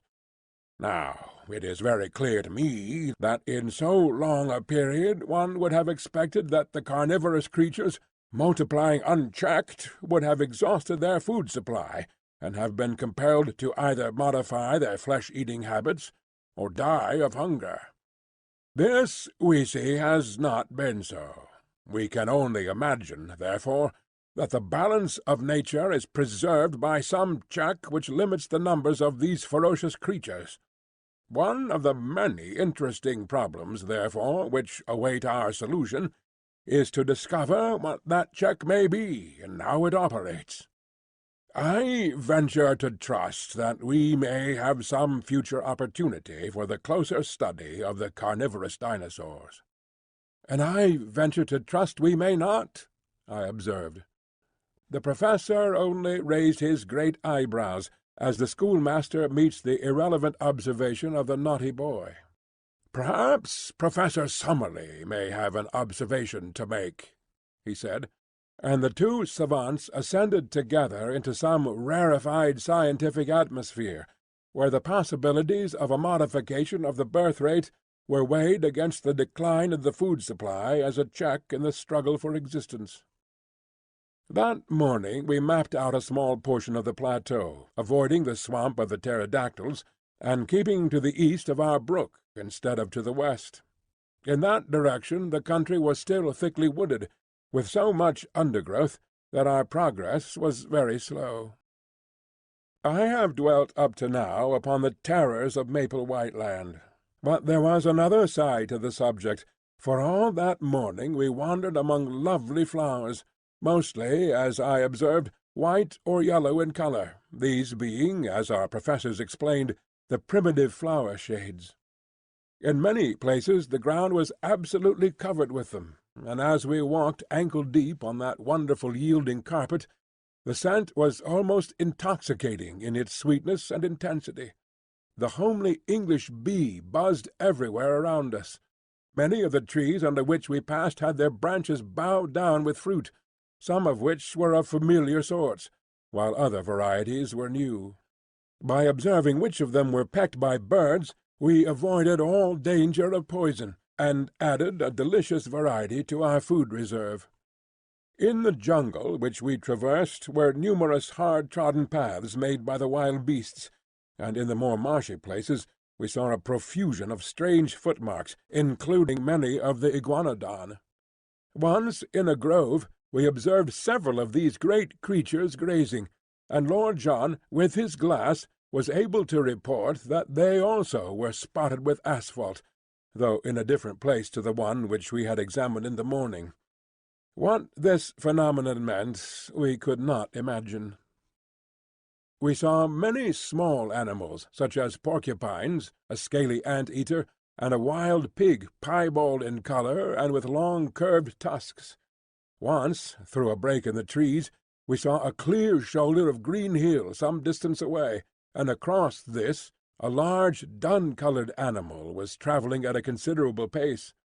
It passed so swiftly that we were unable to say what it was, but if it were a deer, as was claimed by Lord John, it must have been as large as those monstrous Irish elk which are still dug up from time to time in the bogs of my native land. Ever since the mysterious visit which had been paid to our camp, we always returned to it with some misgivings. However, on this occasion we found everything in order. That evening we had a grand discussion upon our present situation and future plans, which I must describe at some length, as it led to a new departure by which we were enabled to gain a more complete knowledge of Maple White Land than might have come in many weeks of exploring it. It was Summerlee who opened the debate.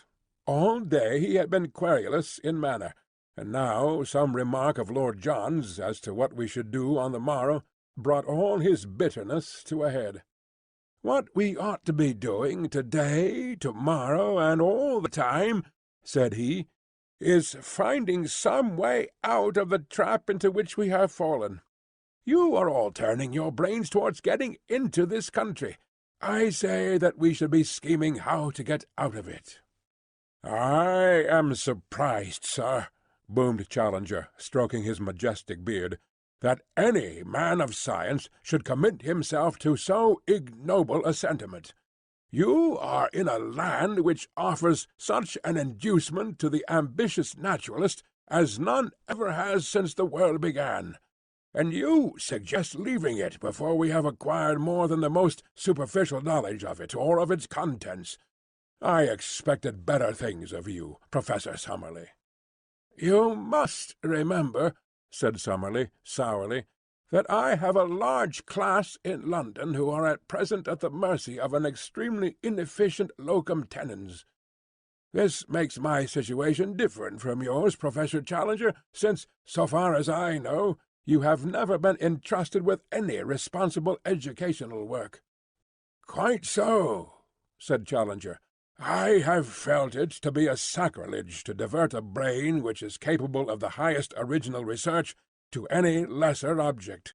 That is why I have sternly set my face against any proffered scholastic appointment." "For example?" asked Summerlee with a sneer. But Lord John hastened to change the conversation. "I must say," said he, "that I think it would be a mighty poor thing to go back to London before I know a great deal more of this place than I do at present. I could never dare to walk into the back office of my paper and face old McArdle," said I. "You will excuse the frankness of this report, will you not, sir?" "He'd never forgive me for leaving such unexhausted copy behind me. Besides, so far as I can see, it is not worth discussing, since we can't get down, even if we wanted." "Our young friend makes up for many obvious mental lacunae by some measure of primitive common sense," remarked Challenger. "The interests of his deplorable profession are immaterial to us, but, as he observes, we cannot get down in any case, so it is a waste of energy to discuss it." "It is a waste of energy to do anything else," growled Summerlee from behind his pipe. "Let me remind you that we came here upon a perfectly definite mission, entrusted to us at the meeting of the Zoological Institute in London. That mission was to test the truth of Professor Challenger's statements. Those statements, as I am bound to admit, we are now in a position to endorse. Our ostensible work is therefore done. As to the detail which remains to be worked out upon this plateau, it is so enormous that only a large expedition, with a very special equipment, could hope to cope with it. Should we attempt to do so ourselves, the only possible result must be that we shall never return with the important contribution to science which we have already gained. Professor Challenger has devised means for getting us onto this plateau when it appeared to be inaccessible. I think that we should now call upon him to use the same ingenuity in getting us back to the world from which we came." I confess that as Summerlee stated his view, it struck me as altogether reasonable. Even Challenger was affected by the consideration that his enemies would never stand confuted if the confirmation of his statements should never reach those who had doubted them. "The problem of the descent is at first sight a formidable one," said he, "and yet I cannot doubt that the intellect can solve it. I am prepared to agree with our colleague that a protracted stay in Maplewhite Land is at present inadvisable, and that the question of our return will soon have to be faced.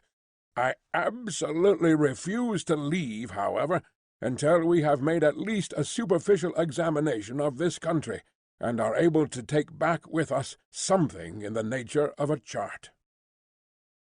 Professor Summerlee gave a snort of impatience. "We have spent 2 long days in exploration," said he, "and we are no wiser as to the actual geography of the place than when we started. It is clear that it is all thickly wooded, and it would take months to penetrate it, and to learn the relations of one part to another.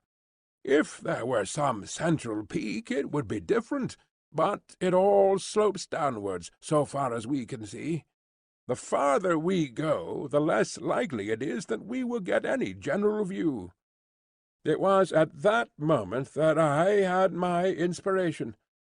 My eyes chanced to light upon the enormous gnarled trunk of the ginkgo tree which cast its huge branches over us. Surely, if its bole exceeded that of all others, its height must do the same. If the rim of the plateau was indeed the highest point, then why should this mighty tree not prove to be a watch-tower which commanded the whole country? Now, ever since I ran wild as a lad in Ireland, I have been a bold and skilled tree-climber. My comrades might be my masters on the rocks, but I knew that I would be supreme among those branches. Could I only get my legs onto the lowest of the giant offshoots, then it would be strange indeed if I could not make my way to the top. My comrades were delighted at my idea. "Our young friend," said Challenger, bunching up the red apples of his cheeks, "is capable of acrobatic exertions which would be impossible to a man of more solid, though possibly of more commanding appearance. I applaud his resolution." "By George, young fellow, you've put your hand on it," said Lord John, clapping me on the back. "How we never came to think of it before, I can't imagine. There's not more than an hour of daylight left, but if you take your notebook you may be able to get some rough sketch of the place. If we put these 3 ammunition cases under the branch, I will soon hoist you on to it." He stood on the boxes, while I faced the trunk, and was gently raising me, when Challenger sprang forward, and gave me such a thrust with his huge hand that he fairly shot me into the tree. With both arms clasping the branch, I scrambled hard with my feet until I had worked first my body and then my knees onto it. There were 3 excellent offshoots, like huge rungs of a ladder, above my head, and a tangle of convenient branches beyond, so that I clambered onwards with such speed that I soon lost sight of the ground and had nothing but foliage beneath me. Now and then I entered a check, and once I had to shin up a creeper for 8 or 10 feet, but I made excellent progress, and the booming of Challenger's voice seemed to be a great distance beneath me. The tree was, however, enormous, and looking upwards I could see no thinning of the leaves above my head. There was some thick bush-like clump which seemed to be a parasite upon the branch up which I was swarming. I leaned my head round it in order to see what was beyond, and I nearly fell out of the tree in my surprise and horror at what I saw. A face was gazing into mine, at the distance of only a foot or 2. The creature that owned it had been crouching behind the parasite, and had looked round it at the same instant that I did. It was a human face, or at least it was far more human than any monkey's that I have ever seen. It was long, whitish, and blotched with pimples, the nose flattened, and the lower jaw projecting, with a bristle of coarse whiskers round the chin.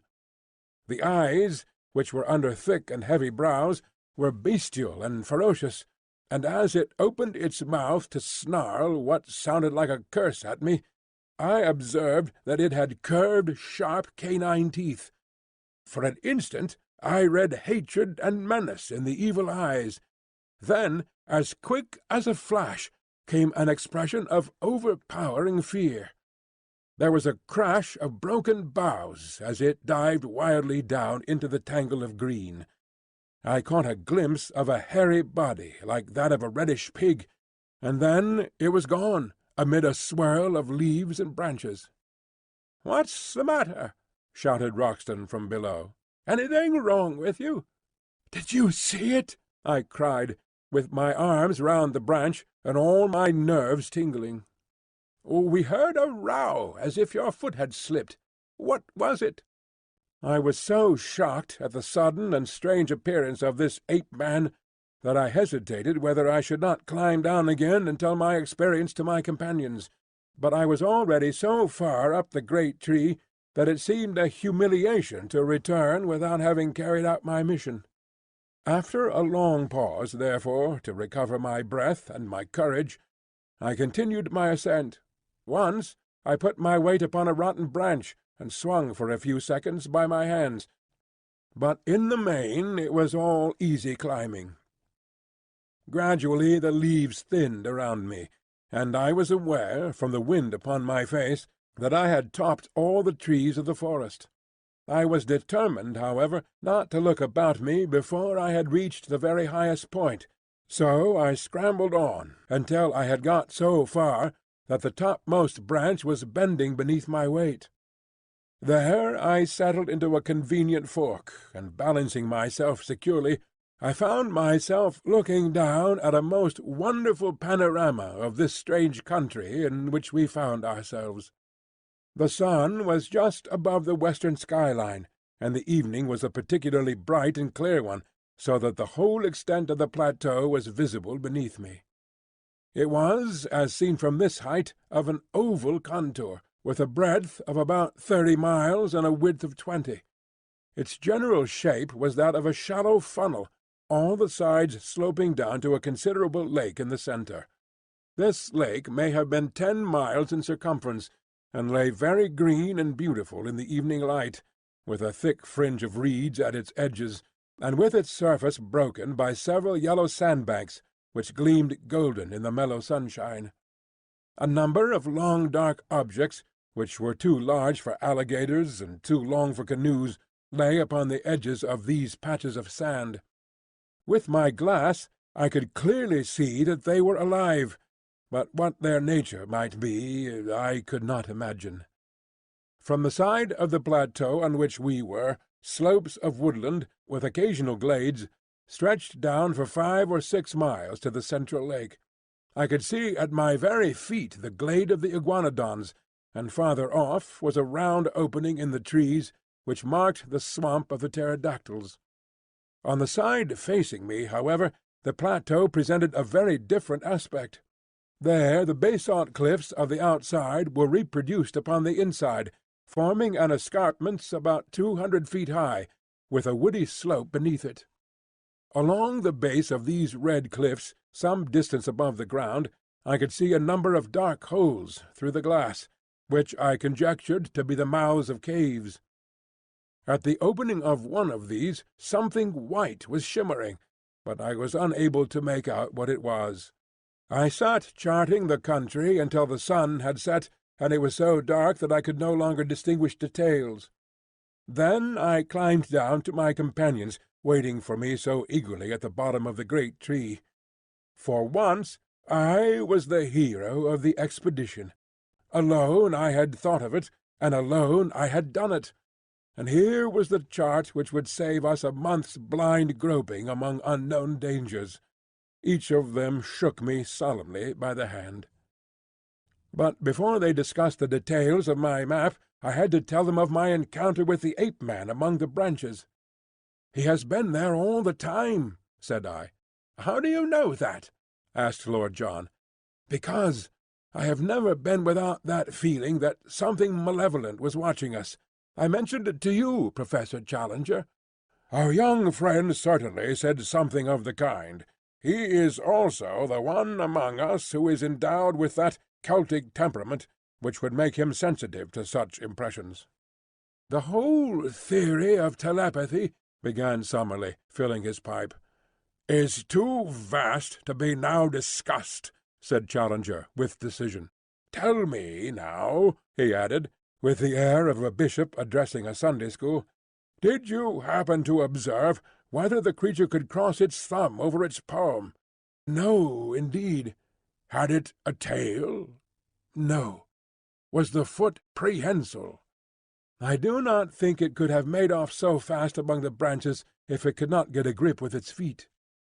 "In South America there are, if my memory serves me, you will check the observation, Professor Summerlee, some 36 species of monkeys, but the anthropoid ape is unknown. It is clear, however, that he exists in this country, and that he is not the hairy gorilla-like variety which is never seen out of Africa or the East." I was inclined to interpolate, as I looked at him, that I had seen his first cousin in Kensington. This is a whiskered and colourless type, the latter characteristic pointing to the fact that he spends his days in arboreal seclusion. The question which we have to face is whether he approaches more closely to the ape or the man. In the latter case, he may well approximate to what the vulgar have called the missing link. The solution of this problem is our immediate duty." "It is nothing of the sort," said Summerlee abruptly. "Now that, through the intelligence and activity of Mr. Malone," I cannot help quoting the words, "we have got our chart, our one and only immediate duty is to get ourselves safe and sound out of this awful place." "The flesh-pots of civilization," groaned Challenger. "The ink-pots of civilization, sir. It is our task to put on record what we have seen, and to leave the further exploration to others. You all agreed as much before Mr. Malone got us the chart."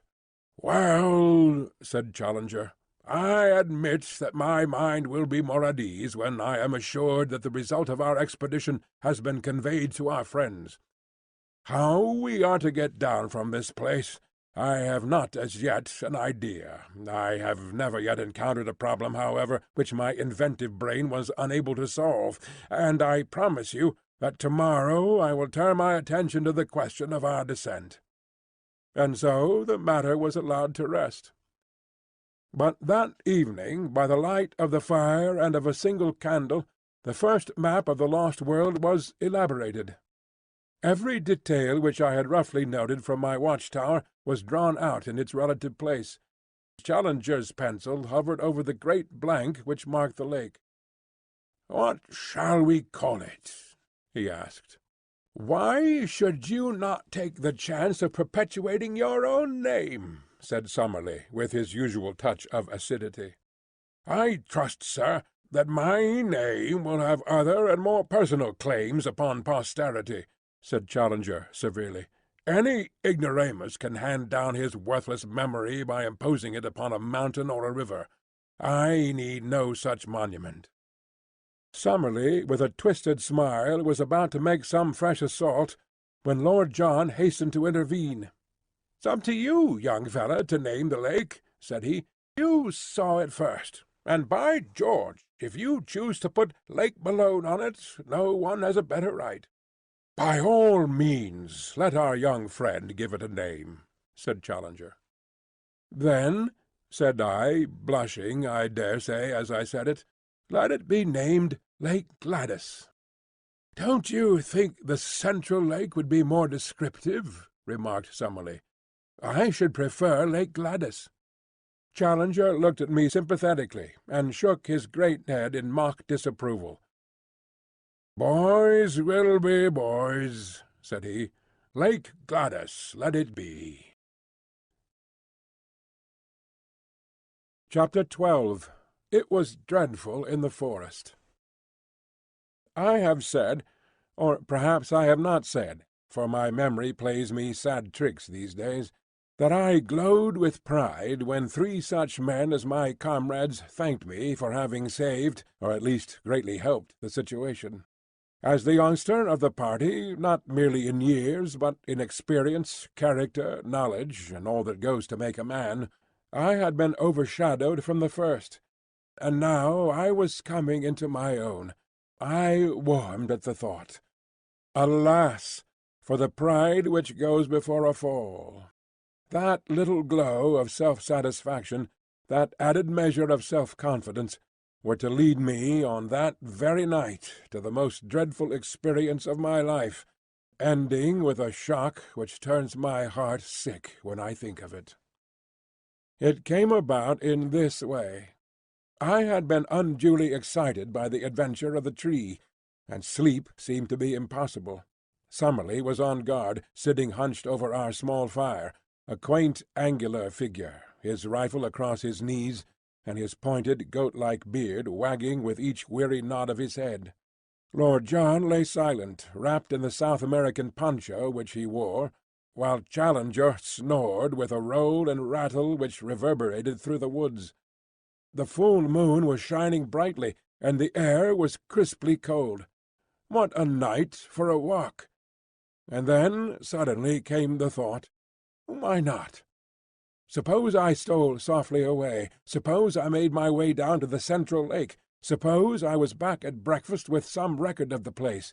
Would I not, in that case, be thought an even more worthy associate? Then, if Summerlee carried the day, and some means of escape were found, we should return to London with first-hand knowledge of the central mystery of the plateau, to which I alone, of all men, would have penetrated. I thought of Gladys, with her "There are heroisms all around us." I seemed to hear her voice as she said it. I thought also of McArdle. What a 3-column article for the paper! What a foundation for a career! A correspondentship in the next great war might be within my reach. I clutched at a gun. My pockets were full of cartridges, and, parting the thorn bushes at the gate of our zareba, quickly slipped out. My last glance showed me the unconscious Summerlee, most futile of sentinels, still nodding away like a queer mechanical toy in front of the smouldering fire. I had not gone 100 yards before I deeply repented my rashness. I may have said somewhere in this chronicle that I am too imaginative to be a really courageous man, but that I have an overpowering fear of seeming afraid. This was the power which now carried me onwards. I simply could not slink back with nothing done. Even if my comrades should not have missed me, and should never know of my weakness, there would still remain some intolerable self-shame in my own soul. And yet I shuddered at the position in which I found myself, and would have given all I possessed at that moment to have been honourably free of the whole business. It was dreadful in the forest. The trees grew so thickly, and their foliage spread so widely, that I could see nothing of the moonlight save that here and there the high branches made a tangled filigree against the starry sky. As the eyes became more used to the obscurity, one learned that there were different degrees of darkness among the trees, that some were dimly visible, while between and among them there were coal-black shadowed patches, like the mouths of caves, from which I shrank in horror as I passed. I thought of the despairing yell of the tortured iguanodon, that dreadful cry which had echoed through the woods. I thought, too, of the glimpse I had in the light of Lord John's torch of that bloated, warty, blood-slavering muzzle. Even now I was on its hunting ground. At any instant it might spring upon me from the shadows, this nameless and horrible monster. I stopped, and picking a cartridge from my pocket, I opened the breech of my gun. As I touched the lever, my heart leaped within me. It was the shotgun, not the rifle, which I had taken. Again the impulse to return swept over me. Here, surely, was a most excellent reason for my failure, one for which no one would think the less of me. But again the foolish pride fought against that very word. I could not, must not, fail. After all, my rifle would probably have been as useless as a shotgun against such dangers as I might meet. If I were to go back to camp to change my weapon, I could hardly expect to enter and leave again without being seen.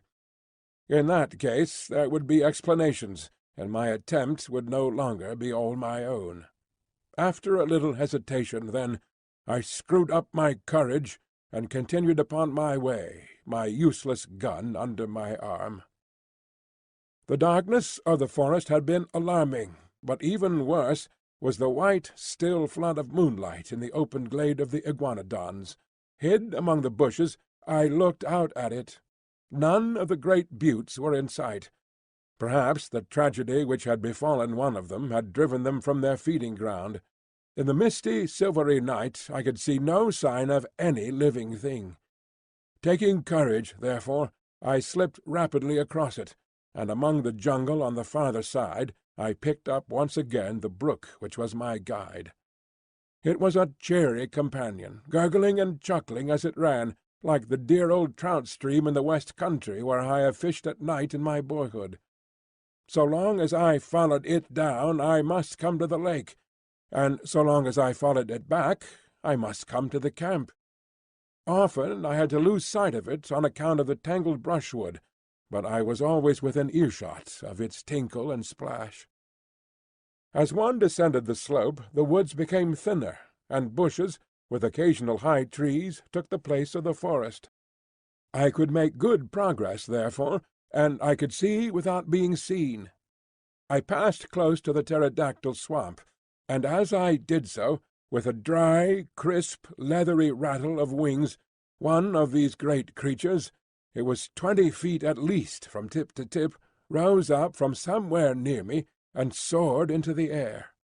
As it passed across the face of the moon, the light shone clearly through the membranous wings, and it looked like a flying skeleton against the white tropical radiance. I crouched low among the bushes, for I knew from past experience that with a single cry the creature could bring 100 of its loathsome mates about my ears. It was not until it had settled again that I dared to steal onwards upon my journey. The night had been exceedingly still, but as I advanced I became conscious of a low rumbling sound, a continuous murmur, somewhere in front of me. This grew louder as I proceeded, until at last it was clearly quite close to me. When I stood still, the sound was constant, so that it seemed to come from some stationary cause. It was like a boiling kettle or the bubbling of a small great pot. Soon I came upon the source of it, for in the centre of a small clearing I found a lake, or a pool rather, for it was not larger than the basin of the Trafalgar Square fountain, of some black pitch-like stuff, the surface of which rose and fell in great blisters of bursting gas. The air above it was shimmering with heat, and the ground round was so hot that I could hardly bear to lay my hand upon it. It was clear that the great volcanic outburst which had raised this strange plateau so many years ago had not yet entirely spent its forces. Blackened rocks and mounds of lava I had already seen everywhere peeping out from amid the luxuriant vegetation which draped them, but this asphalt pool in the jungle was the first sign that we had of actual existing activity on the slopes of the ancient crater.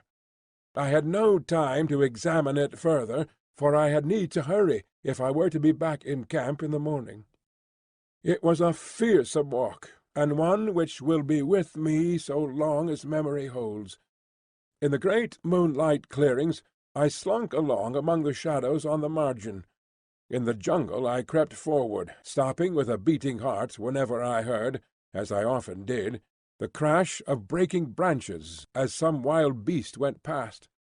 Now and then great shadows loomed up for an instant and were gone, great silent shadows which seemed to prowl upon padded feet. How often I stopped with the intention of returning, and yet every time my pride conquered my fear, and sent me on again until my object should be attained.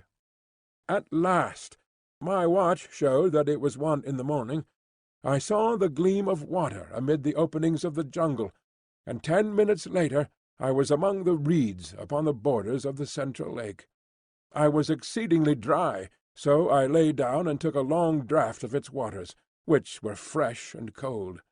There was a broad pathway with many tracks upon it at the spot which I had found, so that it was clearly one of the drinking-places of the animals. Close to the water's edge there was a huge isolated block of lava. Up this I climbed, and lying on the top I had an excellent view in every direction. The first thing which I saw filled me with amazement. When I described the view from the summit of the great tree, I said that on the farther cliff I could see a number of dark spots, which appeared to be the mouths of caves. Now, as I looked up at the same cliffs, I saw disks of light in every direction, ruddy, clearly defined patches, like the portholes of a liner in the darkness. For a moment I thought it was the lava glow from some volcanic action, but this could not be so. Any volcanic action would surely be down in the hollow, and not high among the rocks. What, then, was the alternative? It was wonderful, and yet it must surely be. These ruddy spots must be the reflection of fires within the caves, fires which could only be lit by the hand of man. There were human beings, then, upon the plateau. How gloriously my expedition was justified! Here was news indeed for us to bear back with us to London. For a long time I lay and watched these red quivering blotches of light. I suppose they were 10 miles off from me, yet even at that distance one could observe how, from time to time, they twinkled or were obscured as some one passed before them. What would I not have given to be able to crawl up to them, to peep in, and to take back some word to my comrades as to the appearance and character of the race who lived in so strange a place? It was out of the question for the moment, and yet surely we could not leave the plateau until we had some definite knowledge upon the point. Lake Gladys, my own lake, lay like a sheet of quicksilver before me, with a reflected moon shining brightly in the centre of it. It was shallow, for in many places I saw low sandbanks protruding above the water. Everywhere upon the still surface I could see signs of life, sometimes mere rings and ripples in the water, sometimes the gleam of a great silver-sided fish in the air, sometimes the arched, slate-covered back of some passing monster. Once upon a yellow sandbank I saw a creature like a huge swan, with a clumsy body and a high flexible neck, shuffling about upon the margin. Presently it plunged in, and for some time I could see the arched neck and darting head undulating above the water. Then it dived, and I saw it no more. My attention was soon drawn away from these distant sights, and brought back to what was going on at my very feet. 2 creatures like large armadillos had come down to the drinking-place, and were squatting at the edge of the river, their long, flexible tongues like red ribbons shooting in and out as they lapped. A huge deer with branching horns, a magnificent creature which carried itself like a king, came down with its doe and 2 fawns, and drank beside the armadillos. No such deer exists anywhere else upon the earth, for the moose or elks which I have seen would hardly have reached its shoulders. Presently it gave a warning snort, and was off with its family among the reeds, while the armadillos also scuttled for shelter. A newcomer, a most monstrous animal, was coming down the path. For a moment, I wondered where I could have seen that ungainly shape, that arched back with triangular fringes along it, that strange bird-like head held close to the ground. Then it came back to me. It was the Stegosaurus, the very creature which Maplewhite had preserved in his sketch-book, and which had been the first object which arrested the attention of Challenger. There he was, perhaps the very specimen which the American artist had encountered. The ground shook beneath his tremendous weight, and his gulpings of water resounded through the still night. For 5 minutes he was so close to my rock that by stretching out my hand I could have touched the hideous waving hackles upon his back. Then he lumbered away and was lost among the boulders. Looking at my watch, I saw that it was 2:30 o'clock, and high time, therefore, that I started upon my homeward journey. There was no difficulty about the direction in which I should return, for all along I had kept the little brook upon my left, and it opened into the central lake within a stone's throw of the boulder upon which I had been lying. I set off, therefore, in high spirits, for I felt that I had done good work, and was bringing back a fine budget of news for my companions. Foremost of all, of course, were the sight of the fiery caves, and the certainty that some troglodytic race inhabited them. But besides that, I could speak from experience of the central lake. I could testify that it was full of strange creatures, and I had seen several landforms of primeval life which we had not before encountered. I reflected as I walked that few men in the world could have spent a stranger night, or added more to human knowledge in the course of it. I was plodding up the slope, turning these thoughts over in my mind, and had reached a point which may have been half-way to home, when my mind was brought back to my own position by a strange noise behind me. It was something between a snore and a growl, low, deep, and exceedingly menacing. Some strange creature was evidently near me, but nothing could be seen, so I hastened more rapidly upon my way. I had traversed half a mile or so, when suddenly the sound was repeated, still behind me, but louder and more menacing than before. My heart stood still within me as it flashed across me that the beast, whatever it was, must surely be after me. My skin grew cold, and my hair rose at the thought. That these monsters should tear each other to pieces was a part of the strange struggle for existence, but that they should turn upon modern man, that they should deliberately track and hunt down the predominant human, was a staggering and fearsome thought. I remembered again the blood-beslobbered face which we had seen in the glare of Lord John's torch, like some horrible vision from the deepest circle of Dante's hell. With my knees shaking beneath me, I stood and glared with starting eyes down the moonlit path which lay behind me. All was quiet as in a dream landscape. Silver clearings and the black patches of the bushes. Nothing else could I see. Then, from out of the silence, imminent and threatening, there came once more that low, throaty croaking, far louder and closer than before. There could no longer be a doubt. Something was on my trail, and was closing in upon me every minute. I stood like a man paralyzed, still staring at the ground which I had traversed. Then, suddenly, I saw it. There was a movement among the bushes at the far end of the clearing which I had just traversed. A great dark shadow disengaged itself and hopped out into the clear moonlight. I say hopped advisedly, for the beast moved like a kangaroo, springing along in an erect position upon its powerful hind legs, while its front ones were held bent in front of it. It was of enormous size and power, like an erect elephant, but its movements, in spite of its bulk, were exceedingly alert. For a moment, as I saw its shape, I hoped that it was an iguanodon, which I knew to be harmless. But ignorant as I was, I soon saw that this was a very different creature. Instead of the gentle deer-shaped head of the great three-toed leaf-eater, this beast had a broad, squat, toad-like face, like that which had alarmed us in our camp. His ferocious cry and the horrible energy of his pursuit both assured me that this was surely one of the great flesh-eating dinosaurs, the most terrible beasts which have ever walked this earth. As the huge brute loped along, it drooped forward upon its forepaws, and brought its nose to the ground every 20 yards or so. It was smelling out my trail.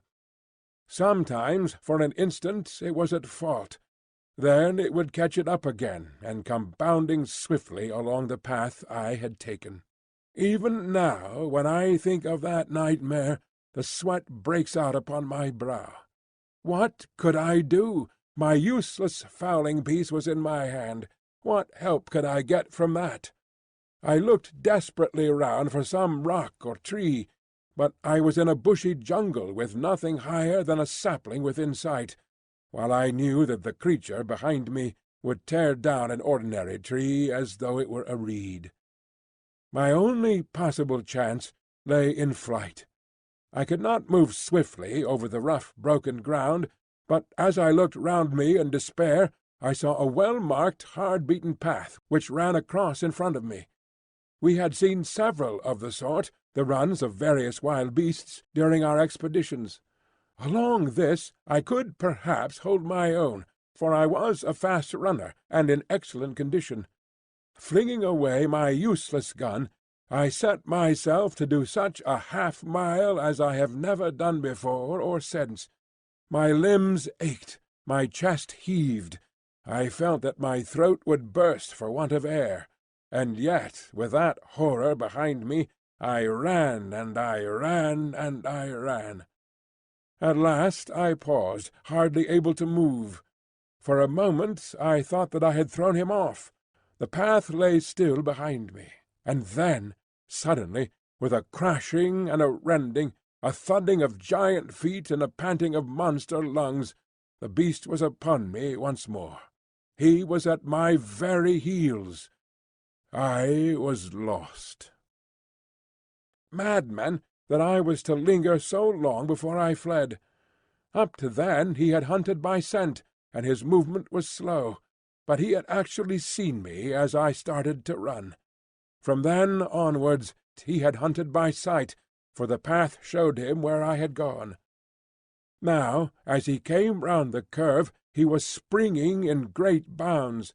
The moonlight shone upon his huge projecting eyes, the row of enormous teeth in his open mouth, and the gleaming fringe of claws upon his short, powerful forearms. With a scream of terror I turned and rushed wildly down the path.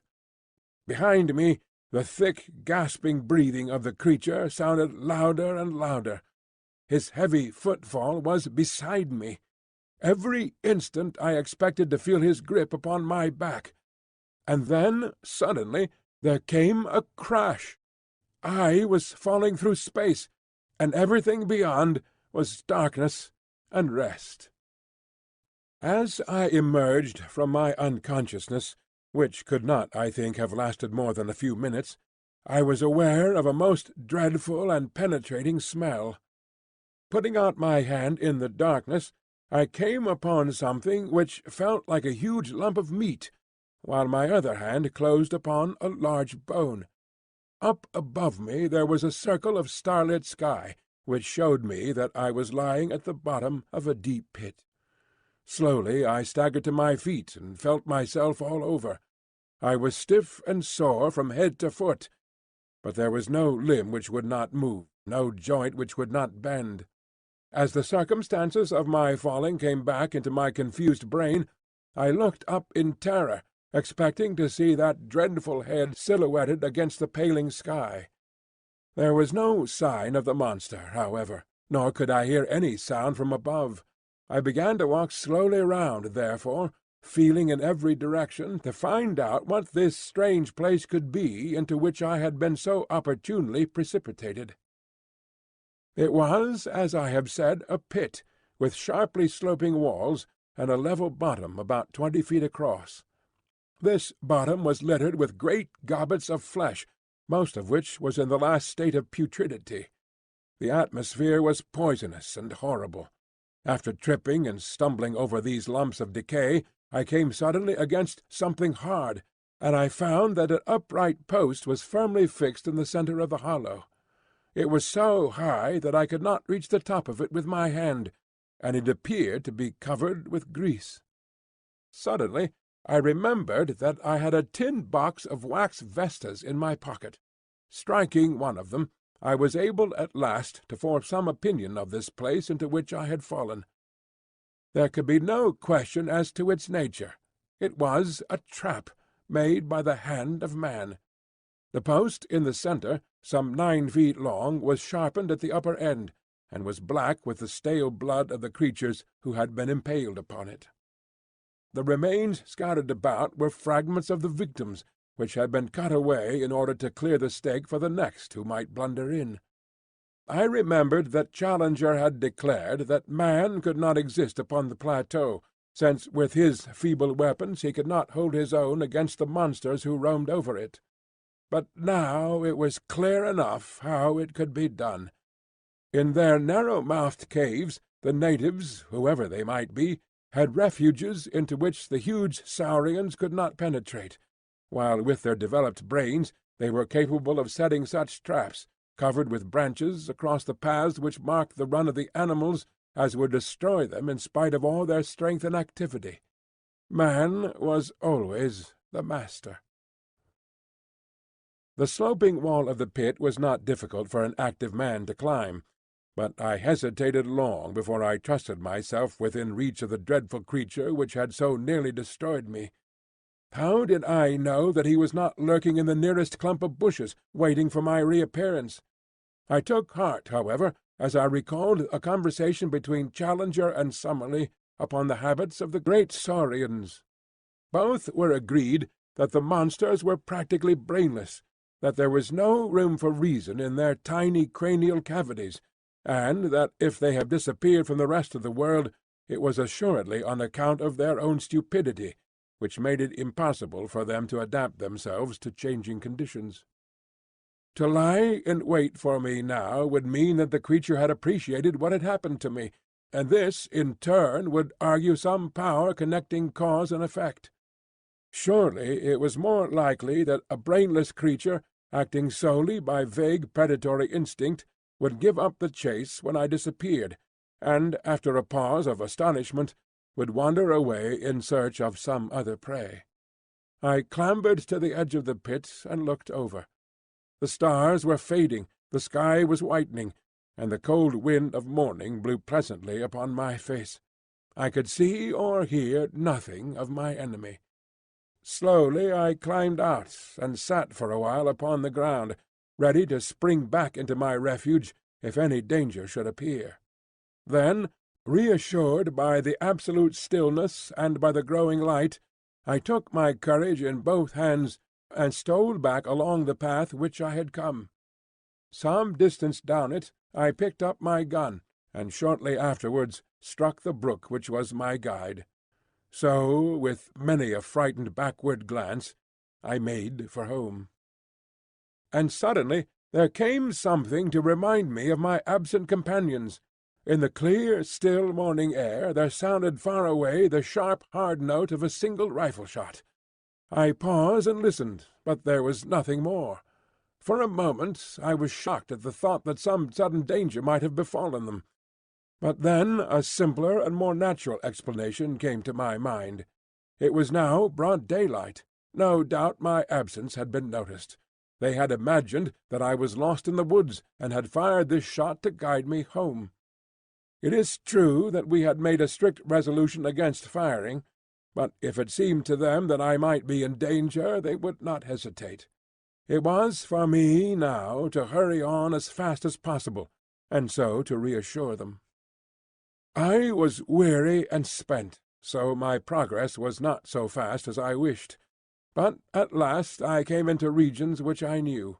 There was the swamp of the pterodactyls upon my left. There in front of me was the glade of the iguanodons. Now I was in the last belt of trees which separated me from Fort Challenger. I raised my voice in a cheery shout to allay their fears. No answering greeting came back to me. My heart sank at that ominous stillness. I quickened my pace into a run. The zareba rose before me even as I had left it, but the gate was open. I rushed in. In the cold morning light it was a fearful sight which met my eyes. Our effects were scattered in wild confusion over the ground. My comrades had disappeared, and close to the smouldering ashes of our fire the grass was stained crimson with a hideous pool of blood.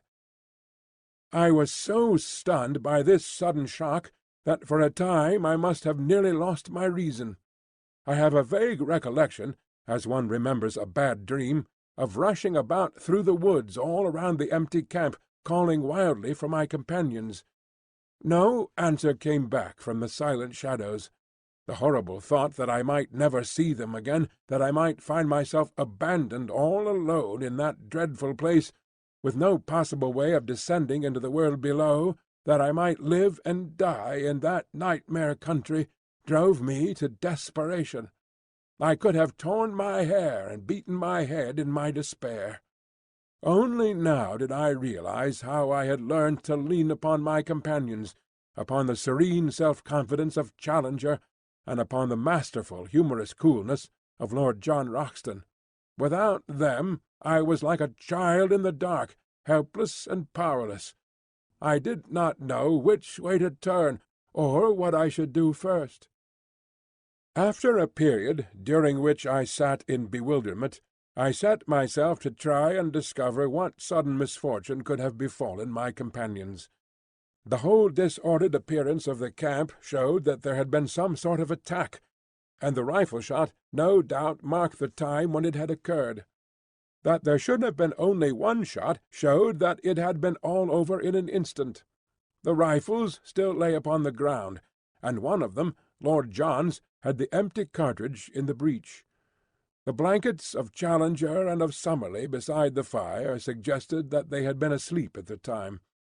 The cases of ammunition and of food were scattered about in a wild litter, together with our unfortunate cameras and plate-carriers, but none of them were missing. On the other hand, all the exposed provisions, and I remembered that there were a considerable quantity of them, were gone. They were animals, then, and not natives, who had made the inroad, for surely the latter would have left nothing behind. But if animals, or some single terrible animal, then what had become of my comrades? A ferocious beast would surely have destroyed them and left their remains.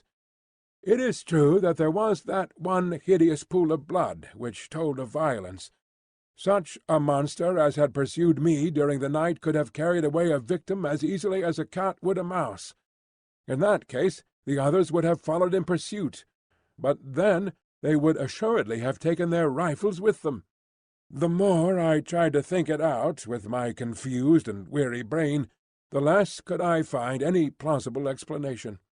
I searched round in the forest, but could see no tracks which could help me to a conclusion. Once I lost myself, and it was only by good luck, and after an hour of wandering, that I found the camp once more. Suddenly a thought came to me, and brought some little comfort to my heart. I was not absolutely alone in the world. Down at the bottom of the cliff, and within call of me, was waiting the faithful Zambo. I went to the edge of the plateau and looked over. Sure enough, he was squatting among his blankets beside his fire in his little camp. But, to my amazement, a second man was seated in front of him. For an instant my heart leaped for joy, as I thought that one of my comrades had made his way safely down. But a second glance dispelled the hope. The rising sun shone red upon the man's skin. He was an Indian. I shouted loudly and waved my handkerchief. Presently Zambo looked up, waved his hand, and turned to ascend the pinnacle. In a short time he was standing close to me, and listening with deep distress to the story which I told him. "Devil got them for sure, Massa Malone," said he. "You got into the devil's country, sir, and he take you all to himself. You take advice, Massa Malone, and come down quick, else he get you as well." "How can I come down, Zambo?" "You get creepers from trees, Massa Malone. Throw them over here. I make fast to this stump, and so you have bridge." "We have thought of that. There are no creepers here which could bear us." "Send for ropes, Massa Malone." "Who can I send, and where?" "Send to Indian villages, sir. Plenty hide rope in Indian village. Indian down below. Send him." "Who is he?" "He one of our Indians. Other ones beat him and take away his pay. He come back to us, ready now to take letter. Bring rope, anything. Ready now to take letter. Bring rope, anything." To take a letter? Why not? Perhaps he might bring help, but in any case he would ensure that our lives were not spent for nothing, and that news of all that we had won for science should reach our friends at home. I had 2 completed letters already waiting. I would spend the day in writing a third, which would bring my experiences absolutely up to date. The Indian could bear this back to the world. I ordered Zambo, therefore, to come again in the evening, and I spent my miserable and lonely day in recording my own adventures of the night before. I also drew up a note to be given to any white merchant or captain of a steamboat whom the Indian could find, imploring them to see that ropes were sent to us, since our lives must depend upon it. These documents I threw to Zambo in the evening, and also my purse, which contained 3 English sovereigns. They were to be given to the Indian, and he was promised twice as much if he returned with the ropes. So now you will understand, my dear Mr. McArdle, how this communication reaches you, and you will also know the truth, in case you never hear again from your unfortunate correspondent. Tonight I am too weary and too depressed to make any plans. Tomorrow I must think out some way by which I shall keep in touch with this camp, and yet search round for any traces of my unhappy friends. A sight which I shall never forget. Just as the sun was setting upon that melancholy night, I saw the lonely figure of the Indian upon the vast plain beneath me, and I watched him, our one faint hope of salvation, until he disappeared in the rising mists of evening, which lay rose-tinted from the setting sun between the far-off river and me. It was quite dark when I at last turned back to our stricken camp, and my last vision as I went was the red gleam of Zambo's fire, the one point of light in the wide world below, as was his faithful presence in my own shadowed soul. And yet I felt happier than I had done since this crushing blow had fallen upon me, for it was good to think that the world should know what we had done, so that at the worst our names should not perish with our bodies, but should go down to posterity associated with the result of our labours. It was an awesome thing to sleep in that ill-fated camp, and yet it was even more unnerving to do so in the jungle. One or the other it must be. Prudence, on the one hand, warned me that I should remain on guard, but exhausted nature, on the other, declared that I should do nothing of the kind.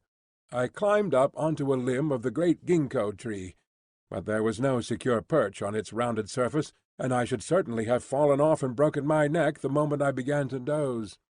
I got down, therefore, and pondered over what I should do. Finally I closed the door of the zareba, lit 3 separate fires in a triangle, and having eaten a hearty supper, dropped off into a profound sleep, from which I had a strange and most welcome awakening. In the early morning, just as day was breaking, a hand was laid upon my arm, and starting up, with all my nerves in a tingle and my hand feeling for a rifle, I gave a cry of joy, as in the cold grey light I saw Lord John Roxton kneeling beside me. It was he, and yet it was not he. I had left him, calm in his bearing, correct in his person, prim in his dress. Now he was pale and wild-eyed, gasping as he breathed like one who has run far and fast. His gaunt face was scratched and bloody, his clothes were hanging in rags, and his hat was gone. I stared in amazement, but he gave me no chance for questions. He was grabbing at our stores all the time he spoke. "Quick, young fella, quick!" he cried. "Every moment counts. Get the rifles, both of them. I have the other 2. Now, all the cartridges you can gather. Fill up your pockets. Now some food. 6 tins will do. That's all right. Don't wait to talk or think. Get a move on, or we are done." Still half awake and unable to imagine what it all might mean, I found myself hurrying madly after him through the wood, a rifle under each arm, and a pile of various stores in my hands. He dodged in and out through the thickest of the scrub, until he came to a dense clump of brushwood. Into this he rushed, regardless of thorns, and threw himself into the heart of it, pulling me down by his side. "There," he panted, "I think we are safe here. They'll make for the camp as sure as fate. It will be their first idea, but this should puzzle 'em." "What is it all?" I asked, when I got my breath. "Where are the professors, and who is it that is after us?" "The ape-men!" he cried. "My God, what brutes! Don't raise your voice, for they have long ears, sharp eyes too, but no power of scent, so far as I could judge, so I don't think they can sniff us out. Where have you been, young fella? You were well out of it." In a few sentences I whispered what I had done. "Pretty bad," said he, when he heard of the dinosaur and the pit. "It isn't quite the place for a rest cure. What? But I had no idea what its possibilities were until those devils got hold of us. The man-eating Papuans had me once, but they are Chesterfields compared to this crowd." "How did it happen?" I asked. "It was in the early morning. Our learned friends were just stirring, hadn't even begun to argue yet. Suddenly it rained apes. They came down as thick as apples out of a tree. They had been assembling in the dark, I suppose, until that great tree over our heads was heavy with them. I shot one of them through the belly, but before we knew where we were, they had us spread-eagled on our backs. I called them apes, but they carried sticks and stones in their hands and jabber-talked to each other, and ended up a-tying our hands with creepers. So they are ahead of any beast that I have seen in my wanderings. Ape-men, that's what they are, missing links, and I wish they had stayed missing. They carried off their wounded comrade, he was bleeding like a pig, and then they sat around us, and if ever I saw frozen murder, it was in their eyes. They are big fellows, as big as a man and a deal stronger. Curious glassy grey eyes they have, under red tufts, and they just sat and gloated and gloated. Challenger is no chicken, but even he was cowed. He managed to struggle to his feet, and yelled out at them to have done with it and get it over. I think he had gone a bit out of his head at the suddenness of it, for he raged and cursed at them like a lunatic. If they had been a row of his favourite pressmen, he could not have slanged them worse." "Well, what did they do?" I was enthralled by the strange story which my companion was whispering into my ear, while all the time his keen eyes were shooting in every direction, and his hand grasping his cocked rifle. "I thought it was the end of us, but instead of that, it started them on a new line. They all jabbered and chatted together. Then one of them stood out beside Challenger. You'll smile, young fellow, but upon my word they might have been kinsmen. I couldn't have believed it if I hadn't seen it with my own eyes. This old ape-man, he was their chief, was a sort of red Challenger, with every one of our friend's beauty points, only just a trifle more so. He had the short body, the big shoulders, the round chest, no neck, a great ruddy frill of a beard, the tufted eyebrows, the what-do-you-want-damn-you look about the eyes, and the whole catalogue. When the ape-man stood by Challenger and put his paw on his shoulder, the thing was complete. Summerlee was a bit hysterical, and he laughed till he cried. The ape-man laughed too, or at least they put up the devil of a cackling, and they set to work to drag us off through the forest. They wouldn't touch the guns and things, thought them dangerous, I expect, but they carried away our loose food. Summerlee and I got some rough handling on the way. There's my skin and my clothes to prove it, for they took us a bee-line through the brambles, and their own hides are like leather. But Challenger was all right. 4 of them carried him shoulder high, and he went like a Roman emperor. What's that?" It was a strange clicking noise in the distance, not unlike castanets. "There they go," said my companion, slipping cartridges into the second double-barrelled express. "Load them all up, young fellow me lad, for we're not going to be taken alive, and don't you think it. That's the row they make when they are excited. By George, they'll have something to excite them if they put us up. The last stand of the Greys won't be in it. With their rifles grasped in their stiffened hands, mid a ring of the dead and dying, as some fathead sings. Can you hear them now?" "Very far away." "That little lot will do no good, but I expect their search parties are all over the wood. Well, I was telling you my tale of woe. They got us soon to this town of theirs, about 1,000 huts of branches and leaves in a great grove of trees near the edge of the cliff. It's 3 or 4 miles from here. The filthy beasts fingered me all over, and I feel as if I should never be clean again. They tied us up. The fellow who handled me tied like a bo'sun, and there we lay with our toes up beneath a tree, while a great brute stood guard over us with a club in his hand. When I say we, I mean Summerlee and myself. Old Challenger was up a tree, eating pines and having the time of his life. I'm bound to say that he managed to get some fruit to us, and with his own hands he loosened our bonds. If you'd seen him sitting up in that tree hobnobbing with his twin brother, and singing in that rolling bass of his, 'Ring out, wild bells,' 'cause music of any kind seemed to put 'em in good humour, you'd have smiled. But we weren't in much mood for laughing, as you can guess. They were inclined, within limits, to let him do what he liked, but they drew the line pretty sharply at us.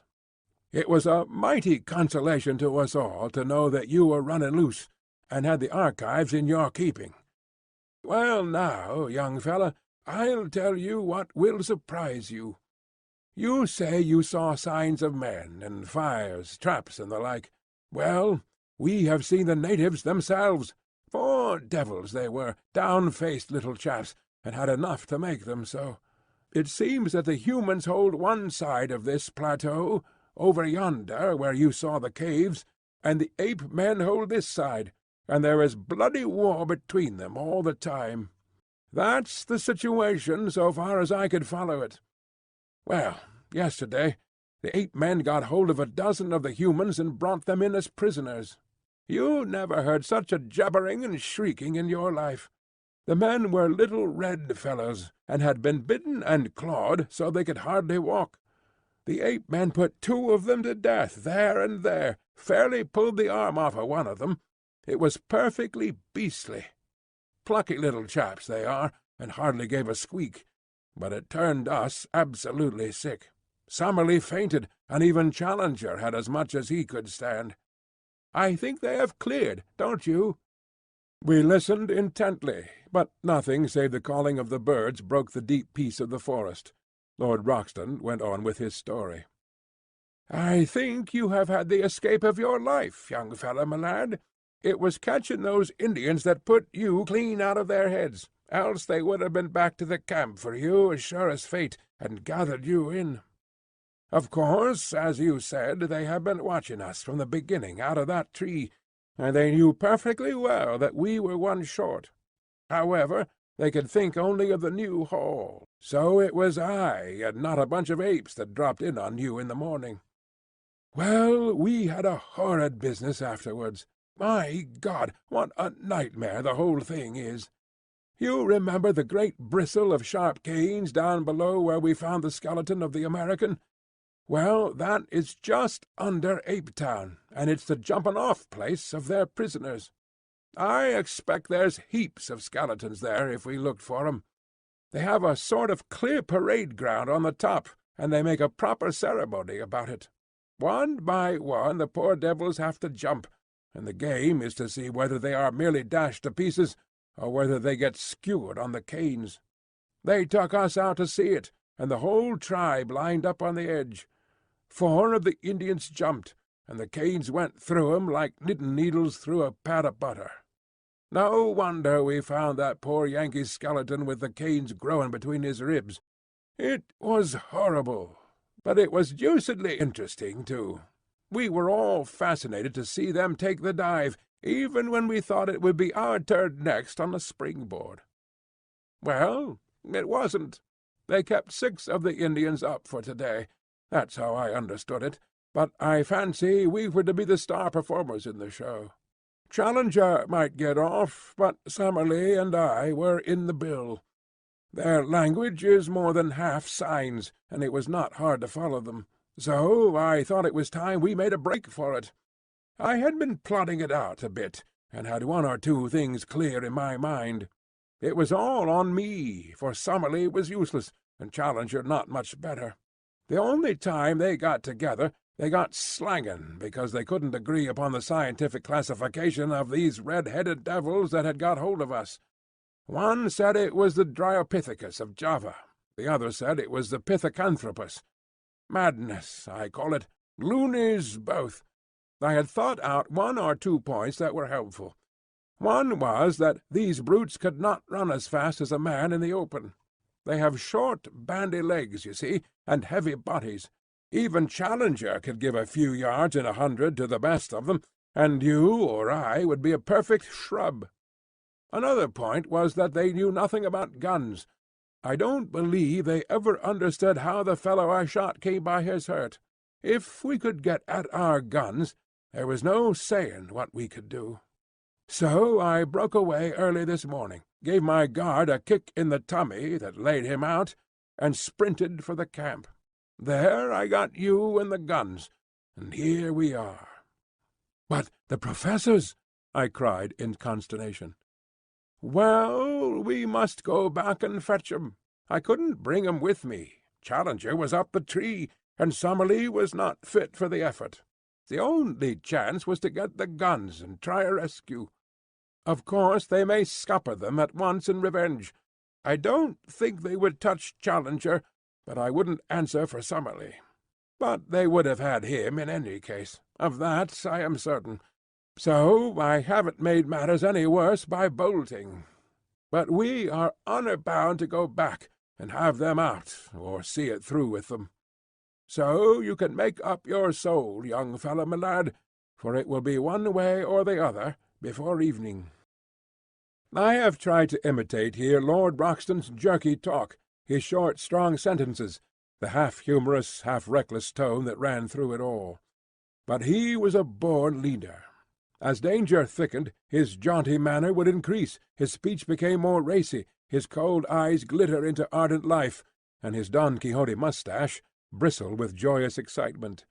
His love of danger, his intense appreciation of the drama of an adventure, all the more intense for being held tightly in, his consistent view that every peril in life is a form of sport, a fierce game betwixt you and fate, with death as a forfeit, made him a wonderful companion at such hours.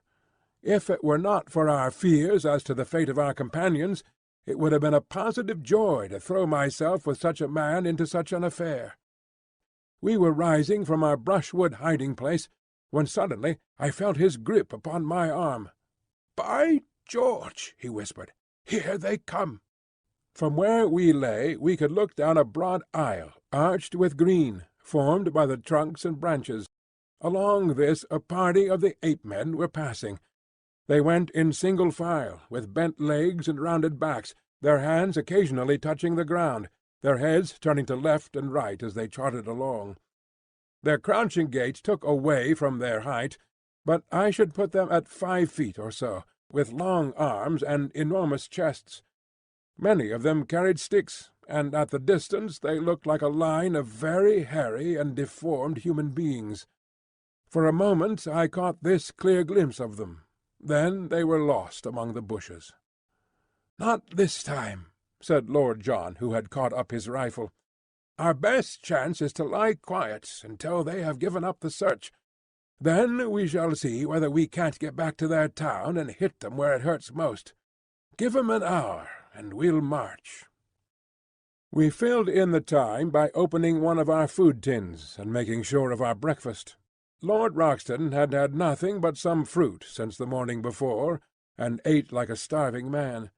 Then, at last, our pockets bulging with cartridges, and a rifle in each hand, we started off upon our mission of rescue.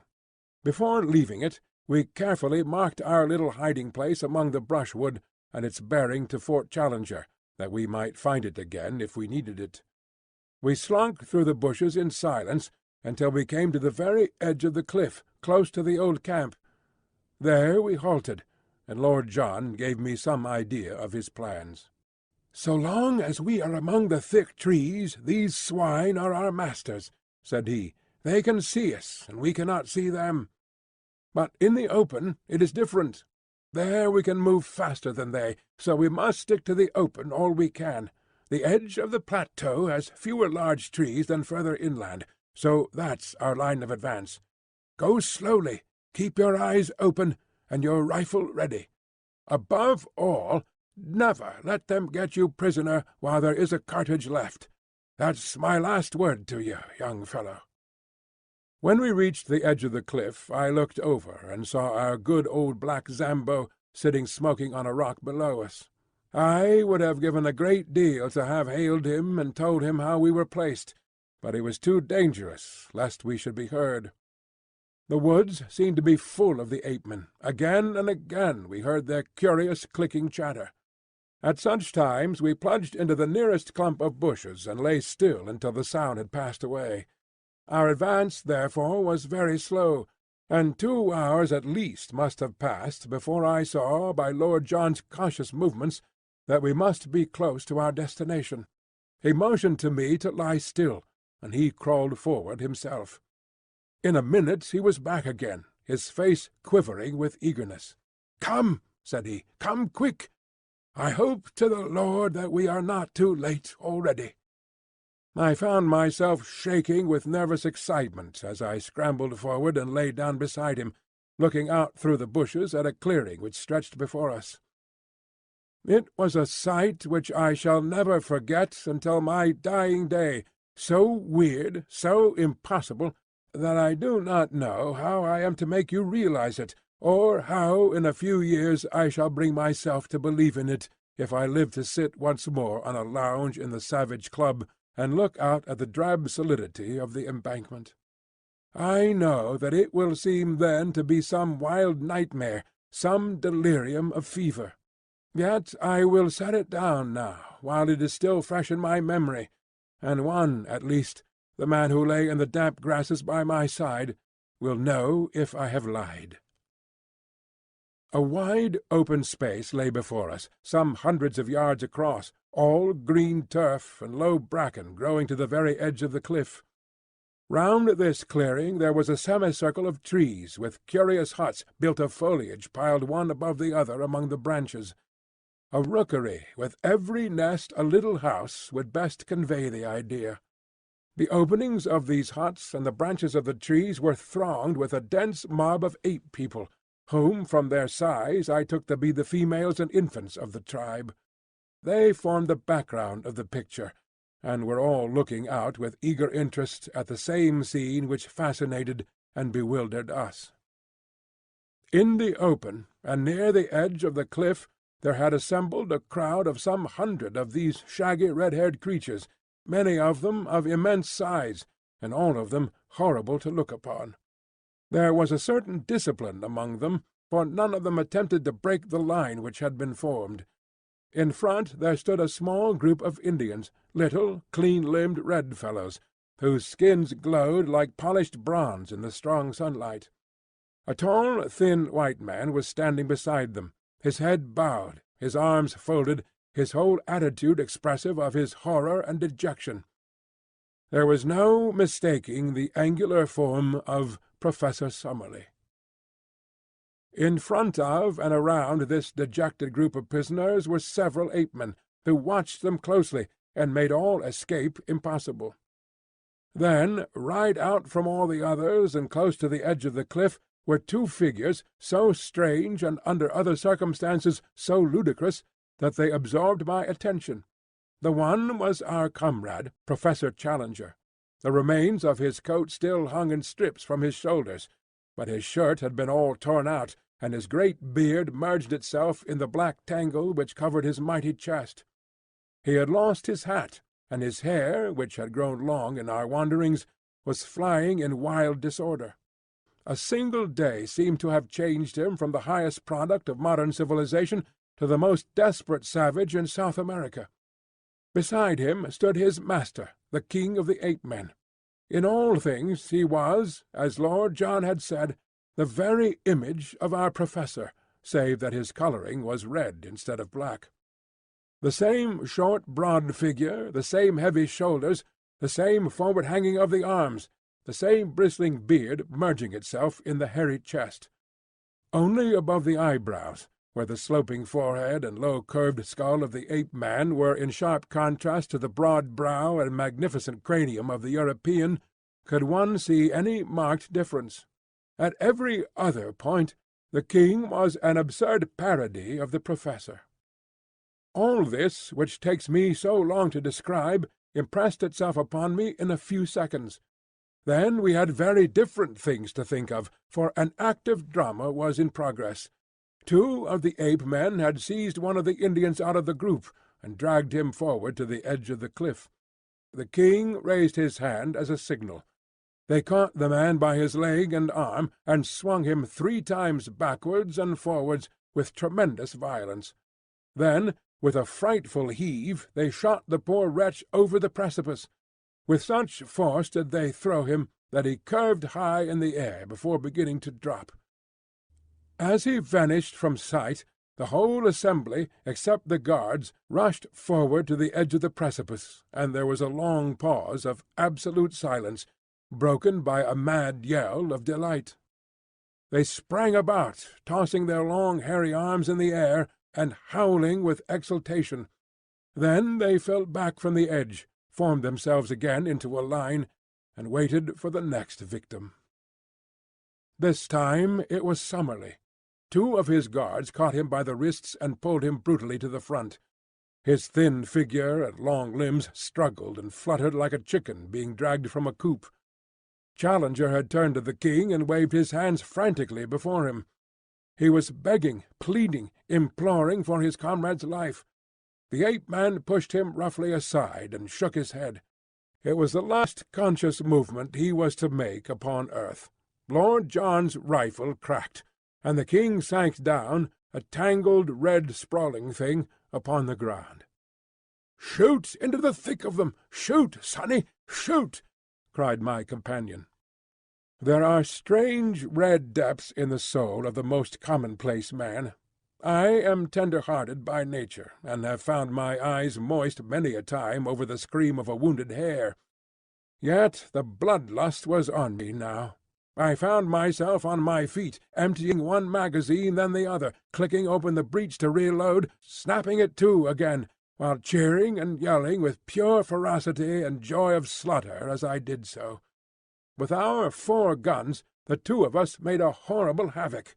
Both the guards who held Summerlee were down, and he was staggering about like a drunken man in his amazement, unable to realize that he was a free man.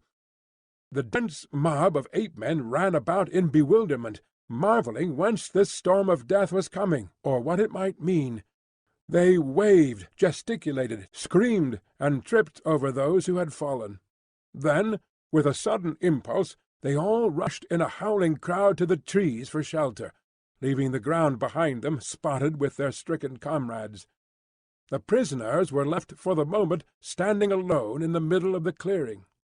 Challenger's quick brain had grasped the situation. He seized the bewildered Summerlee by the arm, and they both ran towards us. 2 of the guards bounded after them, and fell to 2 bullets from Lord John. We ran forward into the open to meet our friends, and pressed a loaded rifle into the hands of each. But Summerlee was at the end of his strength. He could hardly totter. Already the ape-men were recovering from their panic. They were coming through the brushwood and threatening to cut us off. Challenger and I ran Summerlee along, one at each of his elbows, while Lord John covered our retreat, firing again and again as savage heads snarled at us out of the bushes.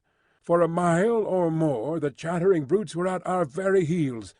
Then the pursuit slackened, for they learned our power and would no longer face that unerring rifle. When we had at last reached the camp, we looked back and found ourselves alone. So it seemed to us, and yet we were mistaken. We had hardly closed the thorn-bush door of our zareba, clasped each other's hands, and thrown ourselves panting upon the ground beside our spring, when we heard a patter of feet, and then a gentle plaintive crying from outside our entrance. Lord Roxton rushed forward, rifle in hand, and threw it open. There, prostrate upon their faces, lay the little red figures of the 4 surviving Indians, trembling with fear of us, and yet imploring our protection. With an expressive sweep of his hands, one of them pointed to the woods around them, and indicated that they were full of danger. Then, darting forward, he threw his arms round Lord John's legs, and rested his face upon them. "By George!" cried our peer, pulling at his moustache in great perplexity. "I say, what the deuce are we to do with these people? Get up, little chappie, and take your face off my boots." Summerlee was sitting up and stuffing some tobacco into his old briar.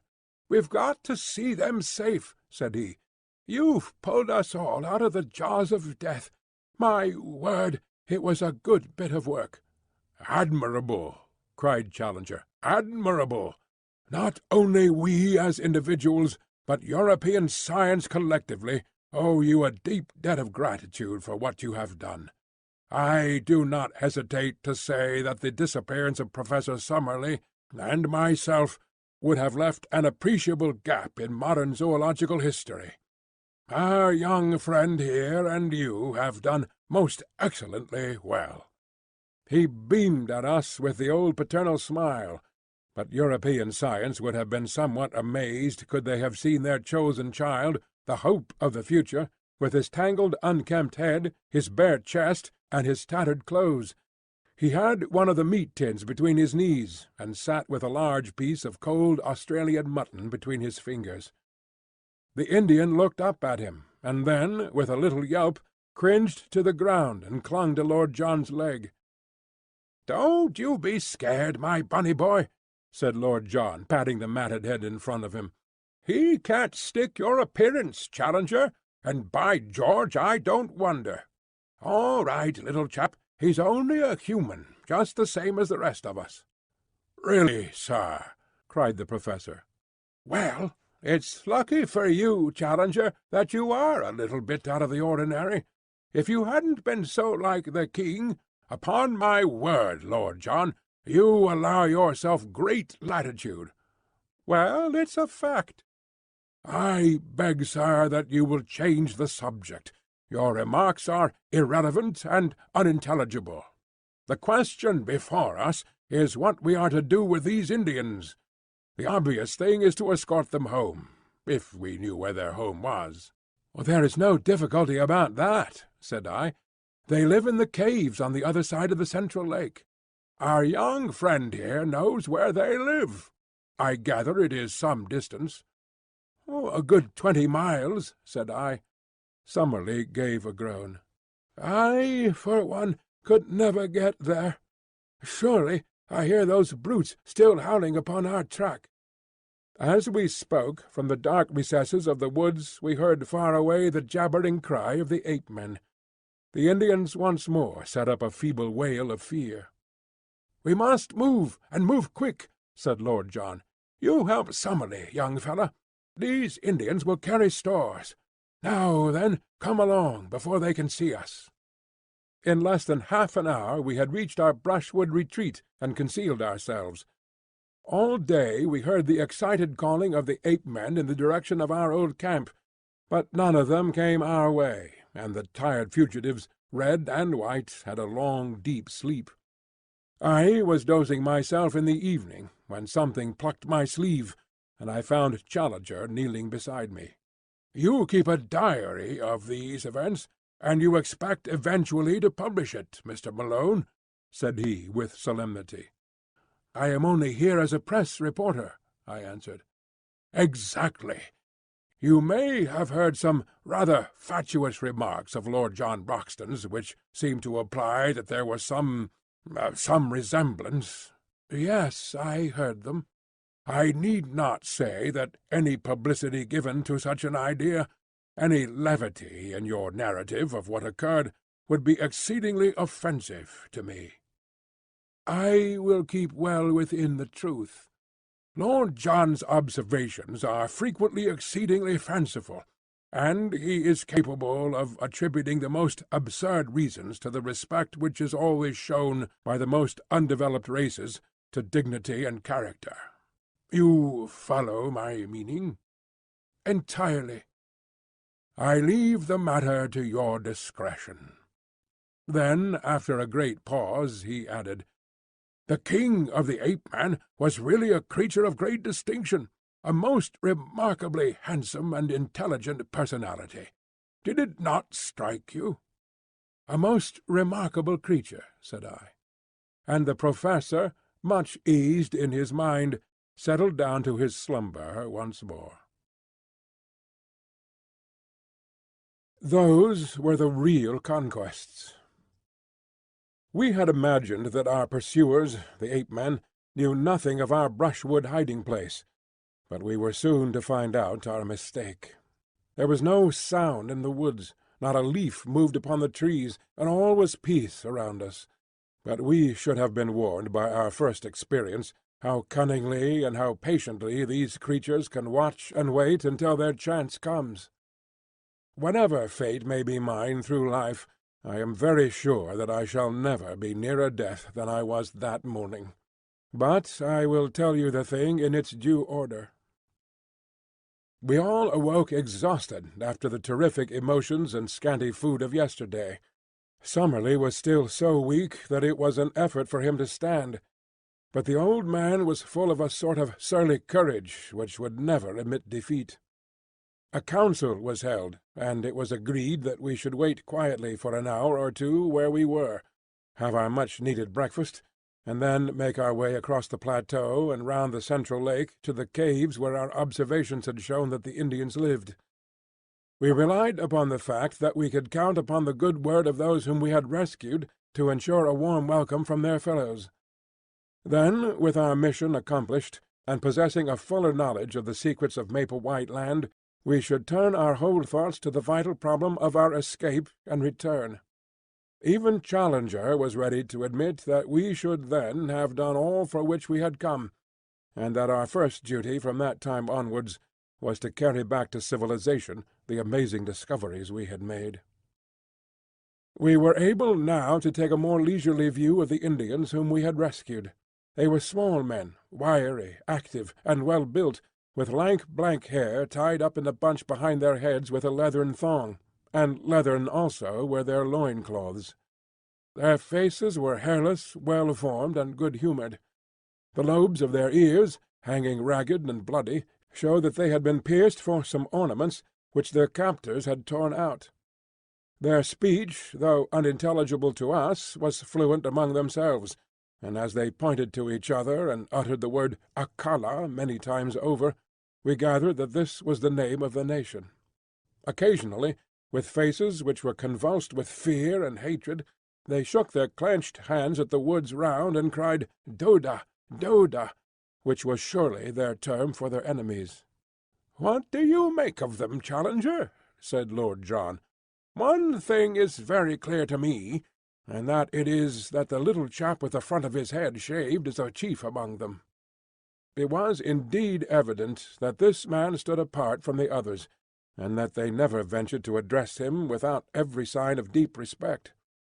He seemed to be the youngest of them all, and yet so proud and high was his spirit that, upon Challenger laying his great hand upon his head, he started like a spurred horse, and with a quick flash of his dark eyes moved further away from the professor.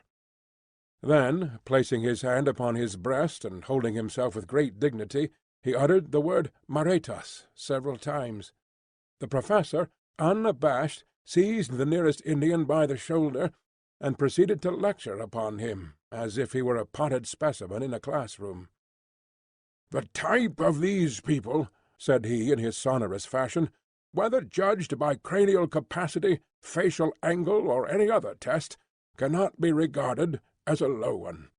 On the contrary, we must place it as considerably higher in the scale than many South American tribes which I could mention. On no possible supposition can we explain the evolution of such a race in this place. For that matter, so great a gap separates these ape-men from the primitive animals that have survived upon this plateau, that it is inadmissible to think that they could have developed where we find them." "Then where the deuce did they drop from?" asked Lord John. "A question which will no doubt be eagerly discussed in every scientific society in Europe and America," the professor answered. "My own reading of the situation, for what it is worth," he inflated his chest enormously and looked insolently around him at the words, "is that evolution has advanced, under the peculiar conditions of this country, up to the vertebrate stage, the old types surviving and living on in company with the newer ones. Thus we find such modern creatures as the tapir, an animal with quite a respectable length of pedigree, the great deer, and the ant-eater in the companionship of reptilian forms of Jurassic type. So much is clear. And now come the ape-men and the Indian. What is the scientific mind to think of their presence?" I can only account for it by an invasion from outside. It is probable that there existed an anthropoid ape in South America, who in past ages found his way to this place, and that he developed into the creatures we have seen, some of which"—here he looked hard at me—"were of an appearance and shape which, if it had been accompanied by corresponding intelligence, would, I do not hesitate to say, have reflected credit upon any living race. As to the Indians, I cannot doubt that they are more recent emigrants from below. Under the stress of famine or of conquest, they have made their way up here. Faced by ferocious creatures which they had never before seen, they took refuge in the caves which our young friend has described. But they have no doubt had a bitter fight to hold their own against wild beasts, and especially against the ape-men, who would regard them as intruders, and wage a merciless war upon them with a cunning which the larger beasts would lack. Hence the fact that their numbers appear to be limited. Well, gentlemen, have I read you the riddle aright, or is there any point which you would query?" Professor Summerlee for once was too depressed to argue, though he shook his head violently as a token of general disagreement. Lord John merely scratched his scanty locks with the remark that he couldn't put up a fight as he wasn't in the same weight or class. For my own part, I performed my usual role of bringing things down to a strictly prosaic and practical level by the remark that one of the Indians was missing. "He has gone to fetch some water," said Lord Roxton. "We fitted him up with an empty beef-tin, and he is off." "To the old camp?" I asked. "No, to the brook. It's among the trees there. It can't be more than a couple of 100 yards. But the beggar is certainly taking his time." "I'll go and look after him," said I. I picked up my rifle and strolled in the direction of the brook, leaving my friends to lay out the scanty breakfast. It may seem to you rash that even for so short a distance I should quit the shelter of our friendly thicket, but you will remember that we were many miles from Apetown, that so far as we knew the creatures had not discovered our retreat, and that in any case, with a rifle in my hands, I had no fear of them. I had not yet learned their cunning or their strength. I could hear the murmur of our brook somewhere ahead of me, but there was a tangle of trees and brushwood between me and it. I was making my way through this at a point which was just out of sight of my companions, when, under one of the trees, I noticed something red huddled among the bushes. As I approached it, I was shocked to see that it was the dead body of the missing Indian. He lay upon his side, his limbs drawn up, and his head screwed round at a most unnatural angle, so that he seemed to be looking straight over his own shoulder. I gave a cry to warn my friends that something was amiss, and running forwards, I stooped over the body. Surely my guardian angel was very near me then, for some instinct of fear, or it may have been some faint rustle of leaves, made me glance upwards. Out of the thick green foliage which hung low over my head, 2 long muscular arms covered with reddish hair were slowly descending.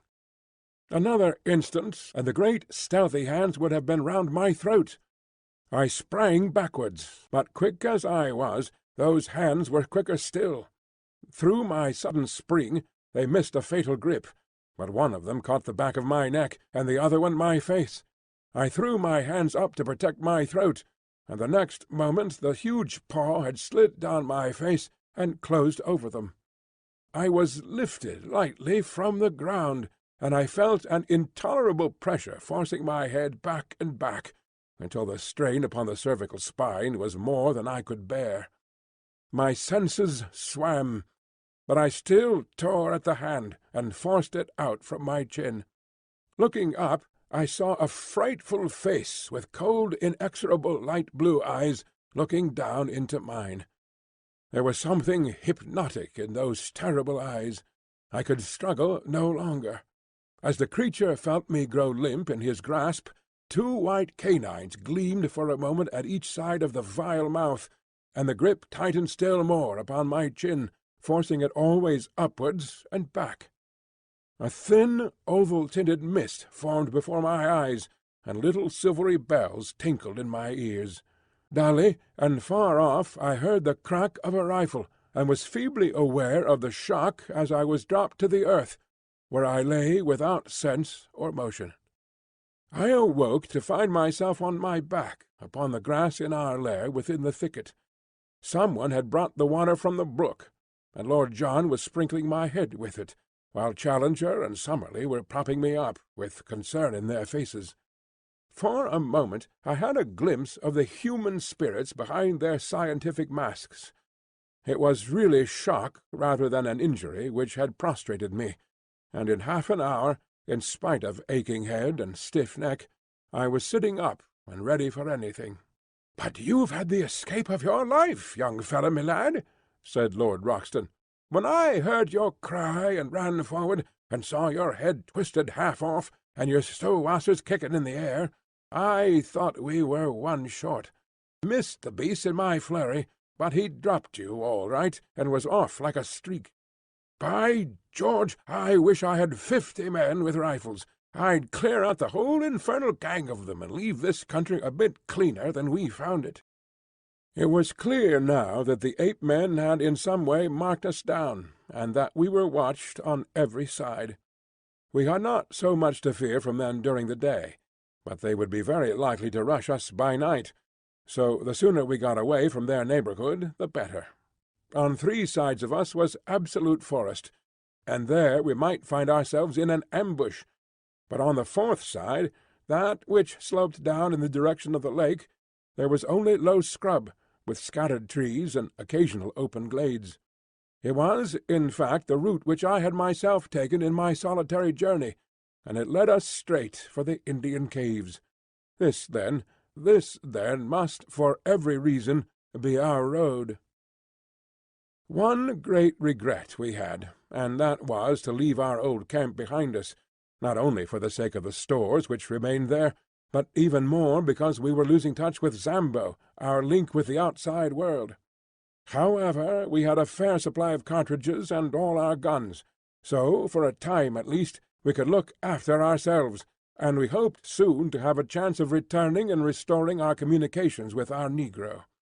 He had faithfully promised to stay where he was, and we had not a doubt that he would be as good as his word. It was in the early afternoon that we started upon our journey.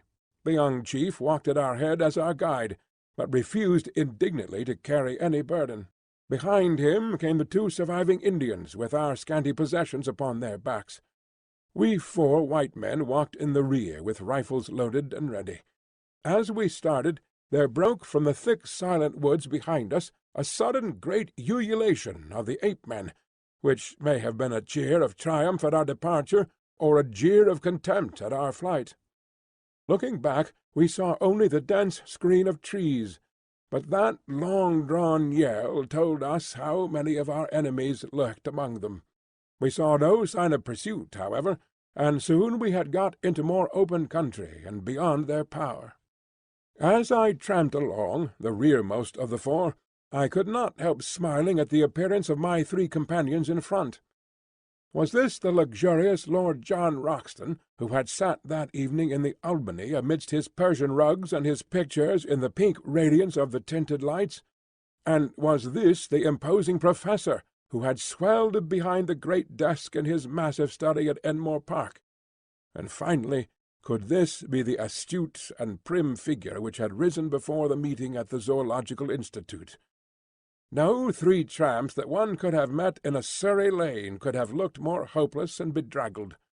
We had, it is true, been only a week or so upon the top of the plateau, but all our spare clothing was in our camp below, and the 1 week had been a severe one upon us all, though least to me, who had not to endure the handling of the ape-men. My 3 friends had all lost their hats, and had now bound handkerchiefs round their heads. Their clothes hung in ribbons about them, and their unshaven, grimy faces were hardly to be recognized. Both Summerlee and Challenger were limping heavily, while I still dragged my feet from weakness after the shock of the morning, and my neck was as stiff as a board from the murderous grip that held it. We were indeed a sorry crew, and I did not wonder to see our Indian companions glance back at us occasionally with horror and amazement on their faces. In the late afternoon we reached the margin of the lake, and as we emerged from the bush and saw the sheet of water stretching before us, our native friends set up a shrill cry of joy and pointed eagerly in front of them.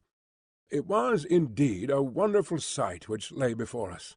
Sweeping over the glassy surface was a great flotilla of canoes coming straight for the shore upon which we stood. They were some miles out when we first saw them, but they shot forward with great swiftness, and were soon so near that the rowers could distinguish our persons.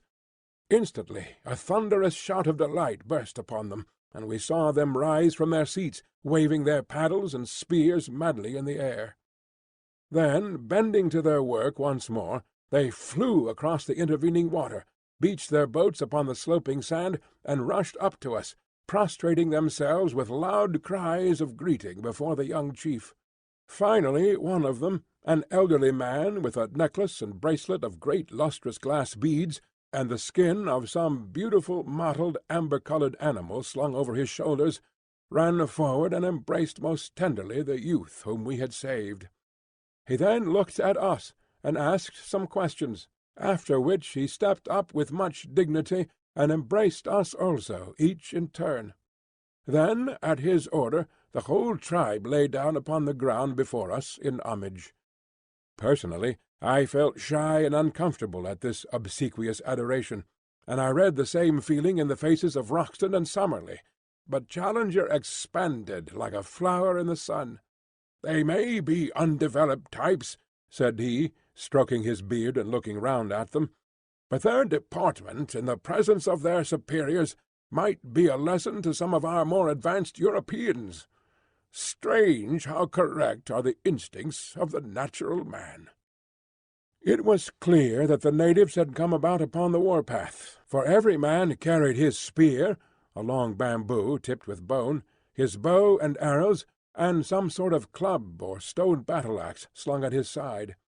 Their dark, angry glances at the woods from which we had come, and the frequent repetition of the word "Doda," made it clear enough that this was a rescue party who had set forth to save or revenge the old chief's son, for such we gathered that the youth must be. A council was now held by the whole tribe squatting in a circle, whilst we sat near on a slab of basalt and watched their proceedings. 2 or 3 warriors spoke, and finally our young friend made a spirited harangue with such eloquent features and gestures that we could understand it all as clearly as if we had known his language. "What is the use of returning?" he said. "Sooner or later the thing must be done. Your comrades have been murdered. What if I return safe? These others have been done to death. There is no safety for any of us. We are assembled now, and ready." Then he pointed to us. "These strange men are our friends. They are great fighters, and they hate the ape-men even as we do. They command," here he pointed up to heaven, "the thunder and the lightning. When shall we have such a chance again? Let us go forward, and either die now, or live for the future in safety. How else shall we go back unashamed to our women?" The little red warriors hung upon the words of the speaker, and when he had finished they burst into a roar of applause, waving their rude weapons in the air. The old chief stepped forward to us, and asked us some questions, pointing at the same time to the woods. Lord John made a sign to him that he should wait for an answer, and then he turned to us. "Well, it's up to you to say what we will do," said he. "For my part, I have a score to settle with these monkey folk, and if it ends by wiping them off the face of the earth, I don't see that the earth need fret about it. I'm going with our little red pals, and I mean to see them through the scrap. What do you say, young fellow?" "Of course I will come." "And you, Challenger?" "I will assuredly cooperate." "And you, Summerlee?" "We seem to be drifting very far from the object of this expedition, Lord John. I assure you that I little thought when I left my professional chair in London that it was for the purpose of heading a raid of savages upon a colony of anthropoid apes. To such base uses do we come, said Lord John, smiling. "But we are up against it. So what's the decision?" "It seems a most questionable step," said Summerlee, argumentative to the last. "But if you are all going, I hardly see how I can remain behind." "Then it is settled," said Lord John, and turning to the chief he nodded and slapped his rifle. The old fellow clasped our hands, each in turn, while his men cheered louder than ever. It was too late to advance that night, so the Indians settled down into a rude bivouac. On all sides their fires began to glimmer and smoke. Some of them, who had disappeared into the jungle, came back presently driving a young iguanodon before them. Like the others, it had a daub of asphalt upon its shoulder, and it was only when we saw one of the natives step forward with the air of an owner and give his consent to the beast's slaughter that we understood at last that these great creatures were as much private property as a herd of cattle, and that these symbols, which had so perplexed us, were nothing more than the marks of the owner. Helpless, torpid, and vegetarian, with great limbs but a minute brain, they could be rounded up and driven by a child. In a few minutes the huge beast had been cut up, and slabs of him were hanging over a dozen campfires, together with great scaly ganoid fish which had been speared in the lake. Summerlee had laid down and slept upon the sand, but we others roamed round the edge of the water, seeking to learn something more of this strange country. Twice we found pits of blue clay, such as we had already seen in the swamp of the pterodactyls. These were old volcanic vents, and for some reason excited the greatest interest in Lord John. What attracted Challenger, on the other hand, was a bubbling, gurgling mud geyser, where some strange gas formed great bursting bubbles upon the surface. He thrust a hollow reed into it, and cried out with delight, like a schoolboy, that he was able, on touching it with a lighted match, to cause a sharp explosion and a blue flame at the far end of the tube. Still more pleased was he when, inverting the leathern pouch over the end of the reed, and so filling it with the gas, he was able to send it soaring up into the air. An inflammable gas, and one markedly lighter than the atmosphere. I should say, beyond doubt, that it contained a considerable proportion of free hydrogen. The resources of GEC are not yet exhausted, my young friend. I may yet show you how a great mind moulds all nature to its use." He swelled with some secret purpose, but would say no more. There was nothing which we could see upon the shore which seemed to me so wonderful as the great sheet of water before us. Our numbers and our noise had frightened all living creatures away, and save for a few pterodactyls, which soared round high above our heads while they waited for the carrion, all was still around the camp. But it was different out upon the rose-tinted waters of the central lake. It boiled and heaved with strange life. Great slate-coloured backs and high serrated dorsal fins shot up with a fringe of silver, and then rolled down into the depths again. The sandbanks far out were spotted with uncouth crawling forms, huge turtles, strange saurians, and one great flat creature, like a writhing, palpitating mat of black greasy leather, which flopped its way slowly to the lake. Here and there high serpent heads projected out of the water, cutting swiftly through it with a little collar of foam in front and a long swirling wake behind, rising and falling in graceful swan-like undulations as they went. It was not until one of these creatures wriggled onto a sandbank within a few hundred yards of us, and exposed a barrel-shaped body and huge flippers behind the long serpent neck, that Challenger and Summerlee, who had joined us, broke out into their duet of wonder and admiration. "Plesiosaurus! A fresh-water plesiosaurus!" cried Summerlee. "That I should have lived to see such a sight! We are blessed, my dear Challenger, above all zoologists, since the world began." It was not until the night had fallen, and the fires of our savage allies glowed red in the shadows, that our two men of science could be dragged away from the fascinations of that primeval lake.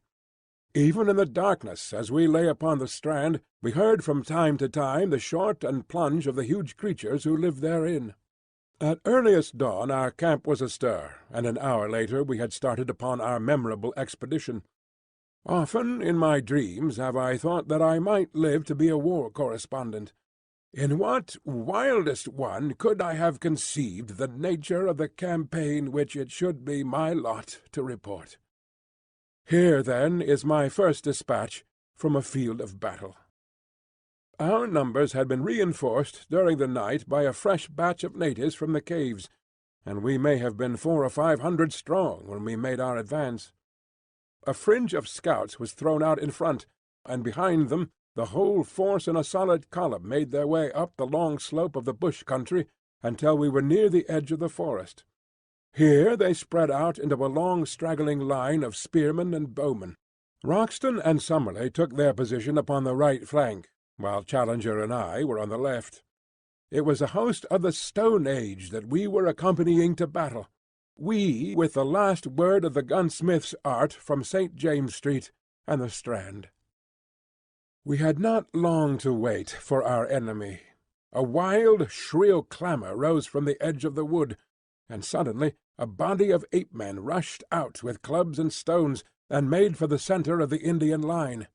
It was a valiant move, but a foolish one, for the great bandy-legged creatures were slow of foot, while their opponents were as active as cats. It was horrible to see the fierce brutes with foaming mouths and glaring eyes, rushing and grasping, but forever missing their elusive enemies, while arrow after arrow buried itself in their hides. One great fellow ran past me, roaring with pain, with a dozen darts sticking from his chest and ribs. In mercy I put a bullet through his skull, and he fell sprawling among the aloes. But this was the only shot fired, for the attack had been at the centre of the line, and the Indians there had needed no help of ours in repulsing it. Of all the ape-men who had rushed out into the open, I do not think that one got back to cover. But the matter was more deadly when we came among the trees.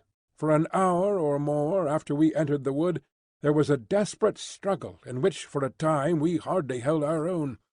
Springing out from among the scrub, the ape-men with huge clubs broke in upon the Indians, and often felled 3 or 4 of them before they could be speared.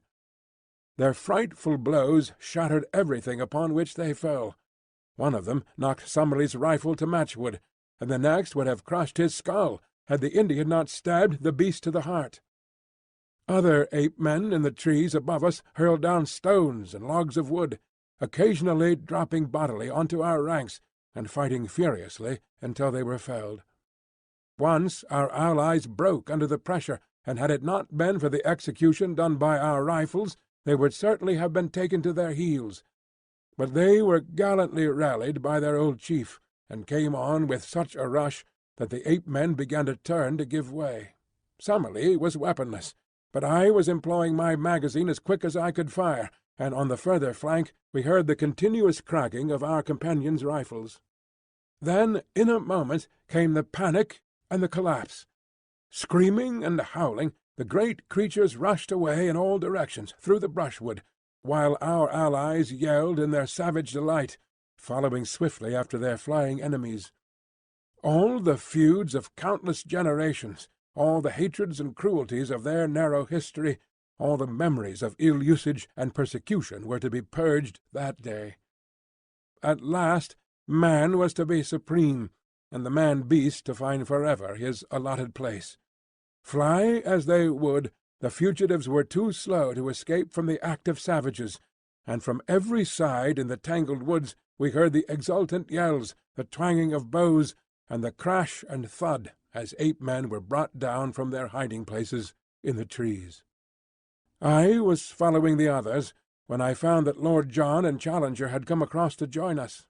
"It's over," said Lord John. "I think we can leave the tidying up to them. Perhaps the less we see of it, the better we shall sleep." Challenger's eyes were shining with the lust of slaughter. "We have been privileged," he cried, strutting about like a gamecock, "to be present at one of the typical decisive battles of history, the battles which have determined the fate of the world. What, my friends, is the conquest of one nation by another? It is meaningless. Each produces the same result. But these fierce fights, when in the dawn of the ages the cave-dwellers held their own against the tiger-folk, or the elephants first found that they had a master, those were the real conquests, the victories that count. By this strange turn of fate we have seen and helped to decide even such a contest. Now, upon this plateau, the future must ever be for man. It needed a robust faith in the end to justify such tragic means. As we advanced together through the woods, we found the ape-men lying thick, transfixed with spears or arrows. Here and there a little group of shattered Indians marked where one of the anthropoids had turned to bay and sold his life dearly. Always in front of us we heard the yelling and roaring which showed the direction of the pursuit. The ape-men had been driven back to their city. They had made a last stand there. Once again they had been broken, and now we were in time to see the final fearful scene of all. Some 80 or 100 males, the last survivors, had been driven across that same little clearing which led to the edge of the cliff, the scene of our own exploit 2 days before. As we arrived, the Indians, a semicircle of spearmen, had closed in on them, and in a minute it was over. 30 or 40 died where they stood. The others, screaming and clawing, were thrust over the precipice, and went hurtling down, as their prisoners had of old, onto the sharp bamboos 600 feet below. It was as Challenger had said, and the reign of man was assured forever in Maple White Land. The males were exterminated. Ape Town was destroyed. The females and young were driven away to live in bondage, and the long rivalry of untold centuries had reached its bloody end. For us the victory brought much advantage. Once again we were able to visit our camp and get at our stores. Once more also we were able to communicate with Zambo, who had been terrified by the spectacle from afar of an avalanche of apes falling from the edge of the cliff. "Come away, masses, come away!" he cried, his eyes starting from his head. "The devil get you sure if you stay up there." "It is the voice of sanity," said Summerlee with conviction. "We have had adventures enough, and they are neither suitable to our character or our position. I hold you to your word, Challenger. From now onwards you devote your energies to getting us out of this horrible country, and back once more to civilization." Our eyes have seen great wonders. I write this from day to day, but I trust that before I come to the end of it, I may be able to say that the light shines at last through our clouds. We are held here with no clear means of making our escape, and bitterly we chafe against it. Yet I can well imagine that the day may come when we may be glad that we were kept, against our will, to see something more of the wonders of this singular place, and of the creatures who inhabit it. The victory of the Indians and the annihilation of the ape-men marked the turning point of our fortunes. From then onwards we were in truth masters of the plateau, for the natives looked upon us with a mixture of fear and gratitude, since by our strange powers we had aided them to destroy their hereditary foe. For their own sakes they would, perhaps, be glad to see the departure of such formidable and incalculable people, but they have not themselves suggested any way by which we may reach the plains below. There had been, so far as we could follow their signs, a tunnel by which the place could be approached, the lower exit of which we had seen from below. By this, no doubt, both ape-men and Indians had at different epochs reached the top, and Maple White with his companion had taken the same way. Only the year before, however, there had been a terrific earthquake, and the upper end of the tunnel had fallen in and completely disappeared. The Indians now could only shake their heads and shrug their shoulders when we expressed by signs our desire to descend. It may be that they cannot, but it may also be that they will not help us to get away. At the end of the victorious campaign the surviving ape-folk were driven across the plateau, their wailings were horrible, and established in the neighborhood of the Indian caves, where they would, from now onwards, be a servile race under the eyes of their masters. It was a rude, raw, primeval version of the Jews in Babylon, or the Israelites in Egypt. At night we could hear from amid the trees the long-drawn cry, as some primitive Ezekiel mourned for fallen greatness, and recalled the departed glories of Apetown. Hewers of wood and drawers of water, such were they from now onwards. We had returned across the plateau with our allies 2 days after the battle, and made our camp at the foot of their cliffs. They would have had us share their caves with them, but Lord John would by no means consent to it, considering that to do so would put us in their power if they were treacherously disposed. We kept our independence, therefore, and had our weapons ready for any emergency, while preserving the most friendly relations.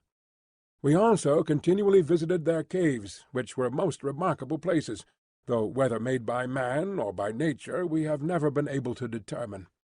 They were all on one stratum, hollowed out of some soft rock, which lay between the volcanic basalt forming the ruddy cliffs above them and the hard granite which formed their base. The openings were about 80 feet above the ground, and were led up to by long stone stairs, so narrow and steep that no large animal could mount them. Inside they were warm and dry, running in straight passages of varying length into the side of the hill, with smooth grey walls, decorated with many excellent pictures, done with charred sticks, and representing the various animals of the plateau. If every living thing were swept from the country, the future explorer would find upon the walls of these caves ample evidence of the strange fauna, the dinosaurs, iguanodons, and fish-lizards, which had lived so recently upon earth. Since we had learned that the large iguanodons were kept as tame herds by their owners, and were simply walking meat stores, we had conceived that man, even with his primitive weapons, had established his ascendancy upon the plateau. We were soon to discover that it was not so, and that he was still there upon tolerance.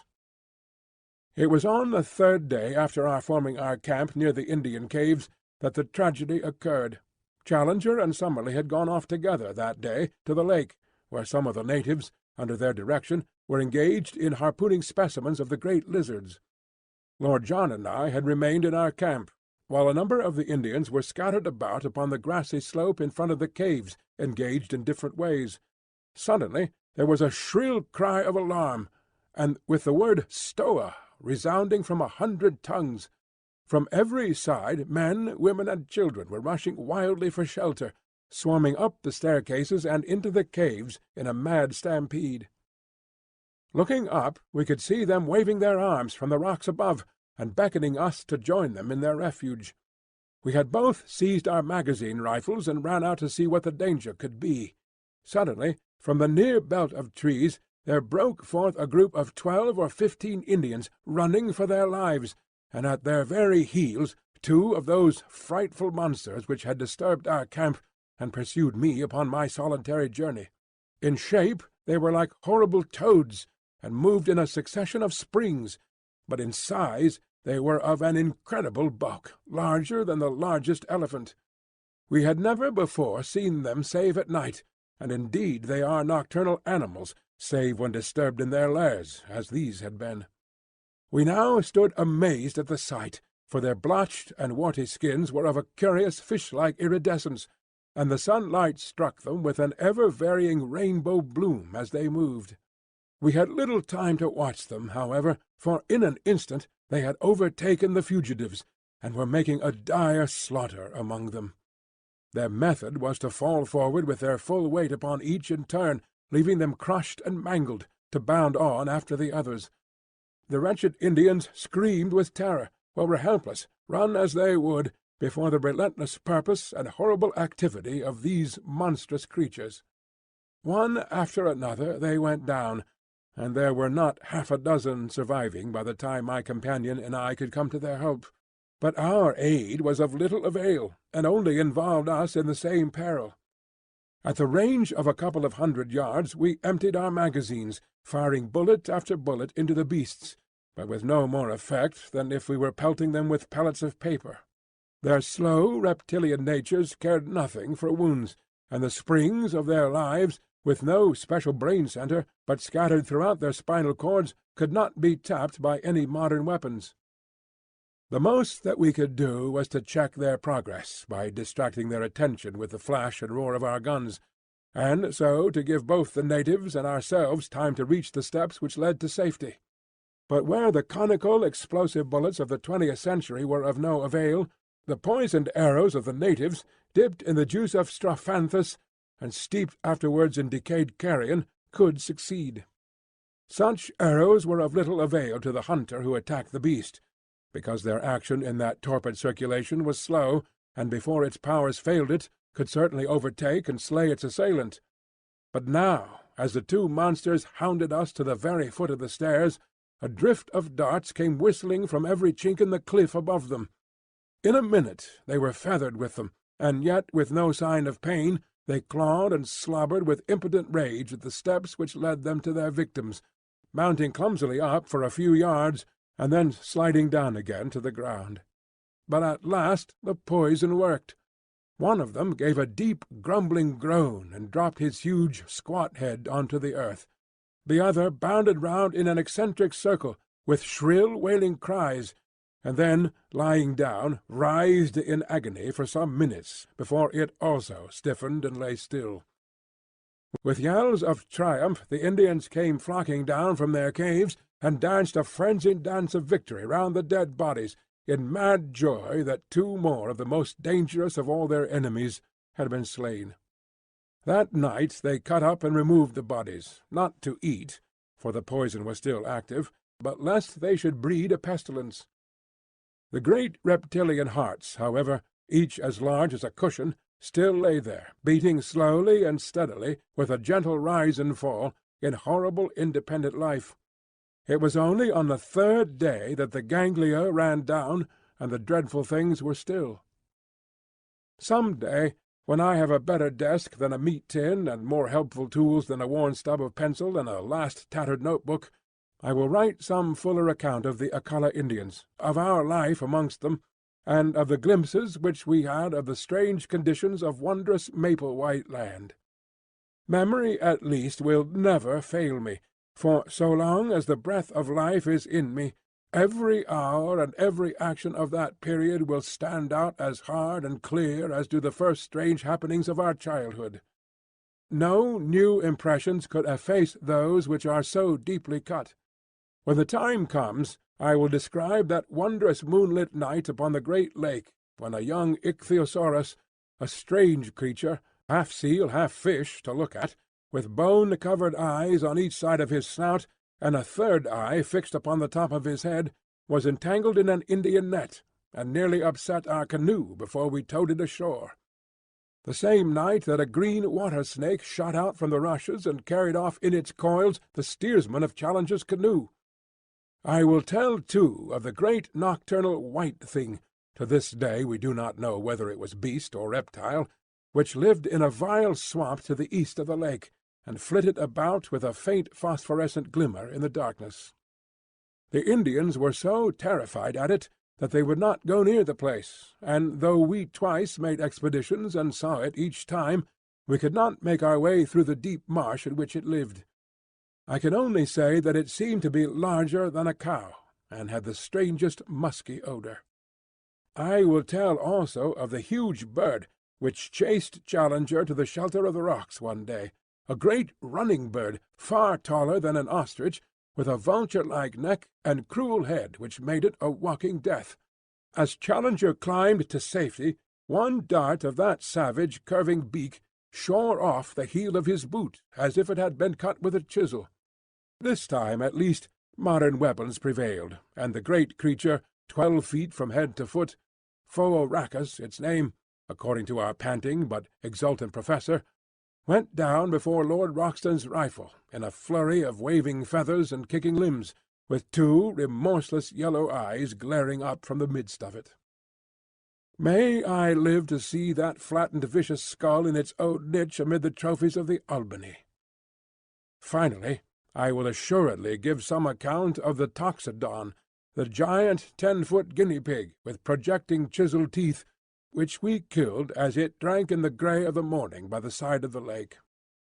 All this I shall some day write at fuller length, and amidst these more stirring days I would tenderly sketch in these lovely summer evenings, when, with the deep blue sky above us, we lay in good comradeship among the long grasses by the wood, and marvelled at the strange fowl that swept over us, and the quaint new creatures which crept from their burrows to watch us, while above us the boughs of the bushes were heavy with luscious fruit, and below us strange and lovely flowers peeped at us from among the herbage. Or those long moonlit nights when we lay out upon the shimmering surface of the great lake, and watched with wonder and awe the huge circles rippling out from the sudden splash of some fantastic monster, or the greenish gleam, far down in the deep water, of some strange creature upon the confines of darkness. These are the scenes which my mind and my pen will dwell upon in every detail at some future day. But, you will ask, why these experiences, and why this delay, when you and your comrades should have been occupied day and night in the devising of some means by which you could return to the outer world? My answer is that there was not one of us who was not working for this end, but that our work had been in vain. One fact we had very speedily discovered. The Indians would do nothing to help us. In every other way they were our friends, one might also say our devoted slaves, but when it was suggested that they should help us to make and carry a plank which would bridge the chasm, or when we wished to get from them thongs of leather or liana, to weave ropes which might help us, we were met by a good-humoured but an invincible refusal. They would smile, twinkle their eyes, shake their heads, and there was the end of it. Even the old chief met us with the same obstinate denial, and it was only Maretas, the youngster whom we had saved, who looked wistfully at us, and told us by his gestures that he was grieved for our thwarted wishes. Ever since their crowning triumph with the ape-men, they had looked upon us as supermen, who bore victory in the tubes of strange weapons, and they believed that so long as we remained with them good fortune would be theirs. A little red-skinned wife and a cave of our own were freely offered to each of us, if we would but forget our own people, and dwell forever upon the plateau. So far all had been kindly, however far apart our desires might be. But we felt well assured that our actual plans of a descent must be kept secret, for we had reason to fear that at the last they might try to hold us by force. In spite of the danger from dinosaurs, which is not great save at night, for, as I may have said before, they are mostly nocturnal in their habits, I have twice in the last 3 weeks been over to our old camp in order to see our negro, who still kept watch and ward below the cliff. My eyes strained eagerly across the great plain in the hope of seeing afar off the help for which we had prayed. But the long cactus-strewn levels still stretched away, empty and bare, to the distant line of the cane-brake. "They will soon come now, Massa Malone. Before another week pass, Indian come back, and bring rope and fetch you down." Such was the cheery cry of our excellent Zambo. I had one strange experience as I came from this second visit, which had involved my being away for a night from my companions. I was returning along the well-remembered route, and had reached a spot within a mile or so of the marsh of the pterodactyls, when I saw an extraordinary object approaching me.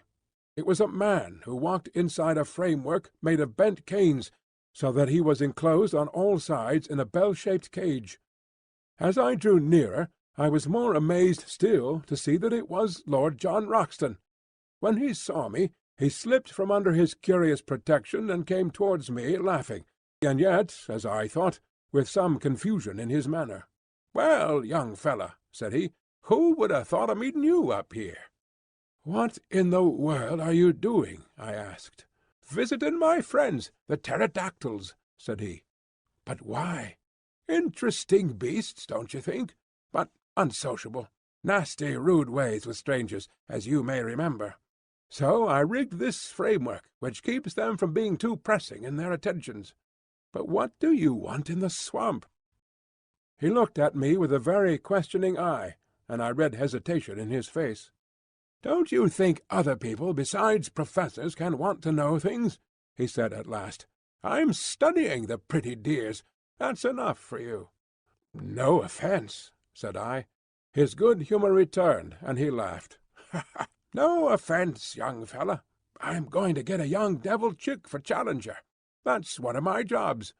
No, I don't want your company. I'm safe in this cage, and you are not.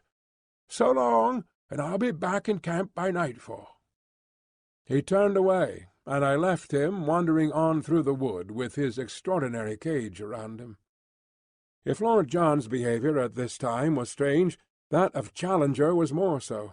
I may say that he seemed to possess an extraordinary fascination for the Indian women, and that he always carried a large spreading palm branch with which he beat them off as if they were flies, when their attentions became too pressing. To see him walking like a comic opera sultan, with his badge of authority in his hand, his black beard bristling in front of him, his toes pointing at each step, and a train of wide-eyed Indian girls behind him, clad in their slender drapery of black cloth, is one of the most grotesque of all the pictures which I will carry back with me. As to Summerlee, he was absorbed in the insect and bird life of the plateau, and spent his whole time, save that considerable portion which was devoted to abusing Challenger for not getting us out of our difficulties, in cleaning and mounting his specimens. Challenger had been in the habit of walking off by himself every morning, and returning from time to time with looks of portentous solemnity, as one who bears the full weight of a great enterprise upon his shoulders. One day, palm branch in hand, and his crowd of adoring devotees behind him, he led us down to his hidden workshop, and took us into the secret of his plans. The place was a small clearing in the centre of a palm grove. In this was one of those boiling mud geysers which I have already described. Around its edge were scattered a number of leathern thongs cut from iguanodon hide, and a large collapsed membrane which proved to be the dried and scraped stomach of one of the great fish-lizards from the lake. This huge sack had been sewn up at one end, and only a small orifice left at the other. Into this opening several bamboo canes had been inserted, and the other ends of these canes were in contact with conical clay funnels, which collected the gas bubbling up through the mud of the geyser. Soon the flaccid organ began to slowly expand, and show such a tendency to upward movements that Challenger fastened the cords which held it to the trunks of the surrounding trees.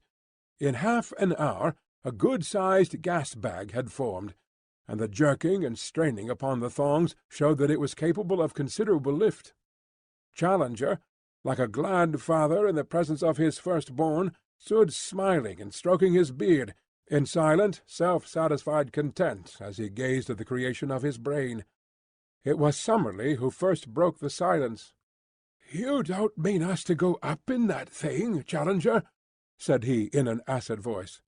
"I mean, my dear Summerlee, to give you such a demonstration of its powers that, after seeing it, you will, I am sure, have no hesitation in trusting yourself to it."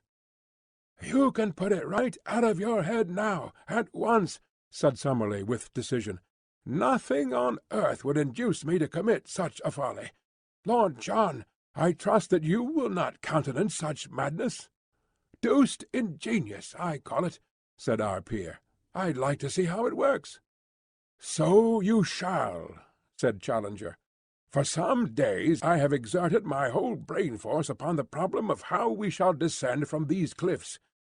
We have satisfied ourselves that we cannot climb down, and that there is no tunnel. We are also unable to construct any kind of bridge which may take us back to the pinnacle from which we came. How, then, shall I find a means to convey us? Some little time ago I had remarked to our young friend here that free hydrogen was evolved from the geyser. The idea of the balloon naturally followed. I was, I will admit, somewhat baffled by the difficulty of discovering an envelope to contain the gas, but the contemplation of the immense entrails of these reptiles supplied me with a solution to the problem. Behold the result!" He put one hand in the front of his ragged jacket and pointed proudly with the other. By this time the gas-bag had swollen to a goodly rotundity, and was jerking strongly upon its lashings. "Midsummer madness!" snorted Summerlee. Lord John was delighted with the whole idea. "Clever old dear, ain't he?" he whispered to me, and then louder to Challenger. What about a car?" "The car will be my next care. I have already planned how it is to be made and attached. Meanwhile, I will simply show you how capable my apparatus is of supporting the weight of each of us." "All of us, surely?" "No. It is part of my plan that each in turn shall descend as in a parachute, and the balloon be drawn back, by means which I shall have no difficulty in perfecting. If it will support the weight of one, and let him gently down, it will have done all that is required of it. I will now show you its capacity in that direction." He brought out a lump of basalt of a considerable size, constructed in the middle so that a cord could be easily attached to it. This cord was one which we had brought with us on the plateau after we had used it for climbing the pinnacle. It was over 100 feet long, and though it was thin, it was very strong. He had prepared a sort of collar of leather with many straps depending from it. This collar was placed over the dome of the balloon, and the hanging thongs were gathered together below, so that the pressure of any weight would be diffused over a considerable surface.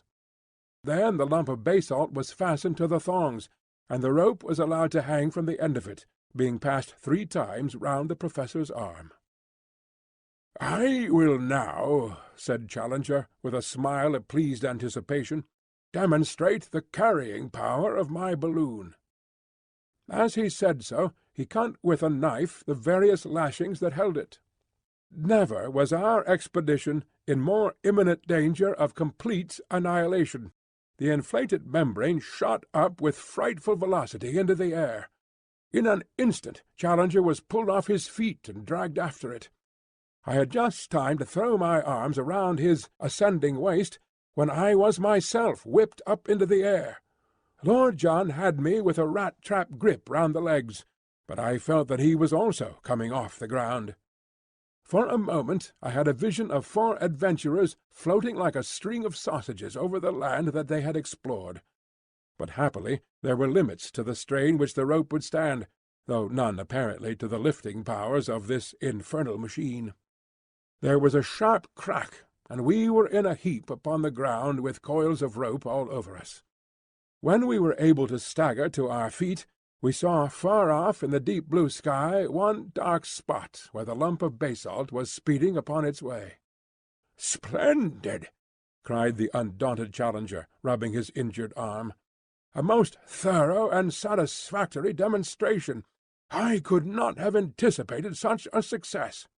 Within a week, gentlemen, I promise that a second balloon will be prepared, and that you can count upon taking in safety and comfort the first stage of our homeward journey." So far I have written each of the foregoing events as it occurred.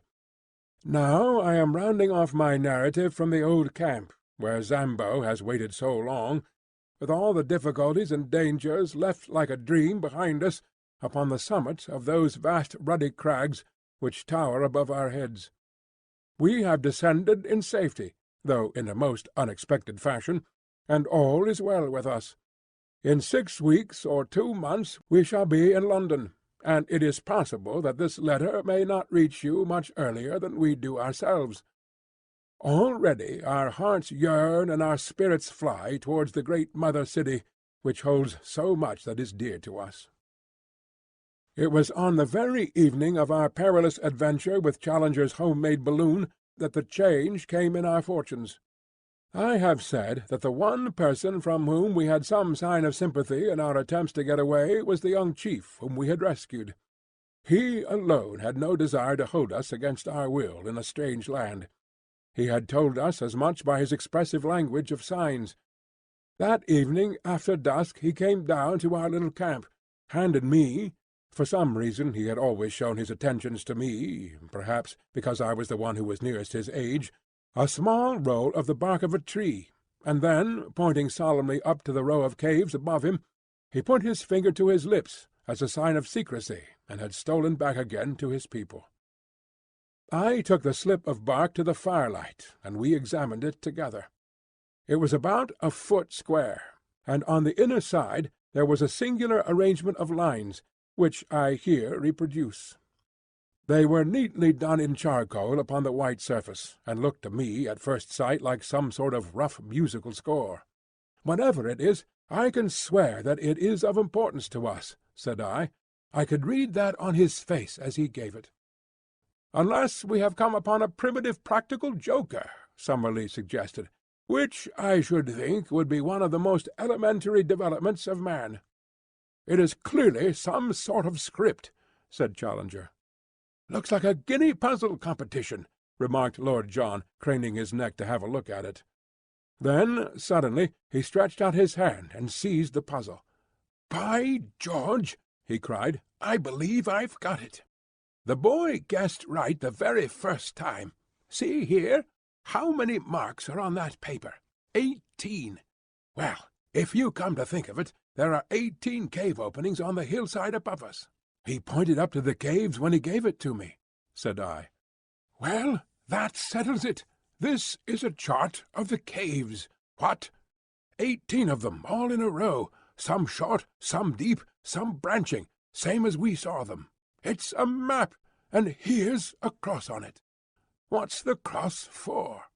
It is placed to mark one that is much deeper than the others. One that goes through," I cried. "I believe our young friend has read the riddle," said Challenger. "If the cave does not go through, I do not understand why this person, who has every reason to mean us well, should have drawn our attention to it. But if it does go through, and comes out at the corresponding point on the other side, we should have not more than 100 feet to descend." "100 feet?" grumbled Summerlee. "Well, our rope is still more than 100 feet long," I cried. "Surely we could get down." "How about the Indians in the cave?" Summerlee objected. "There are no Indians in any of the caves above our heads," said I. "They are all used as barns and storehouses. Why should we not go up now at once and spy out the land?"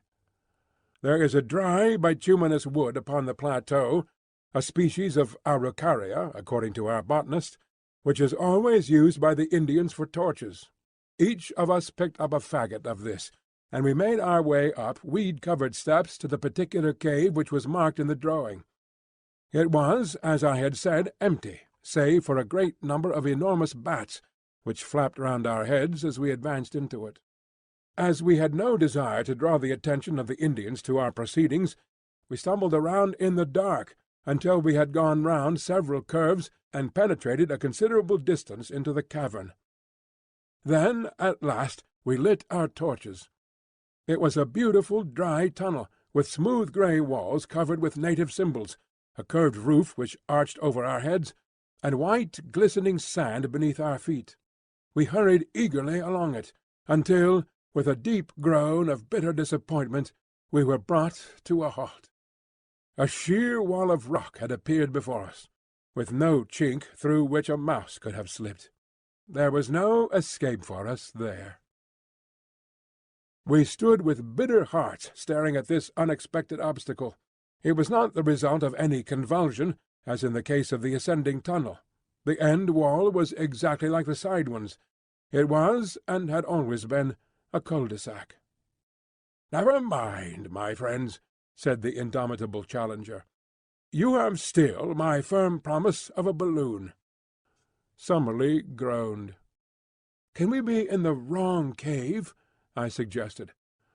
"No use, young fellow," said Lord John with a finger on the chart. 17 from the right and 2nd from the left. This is the cave, sure enough."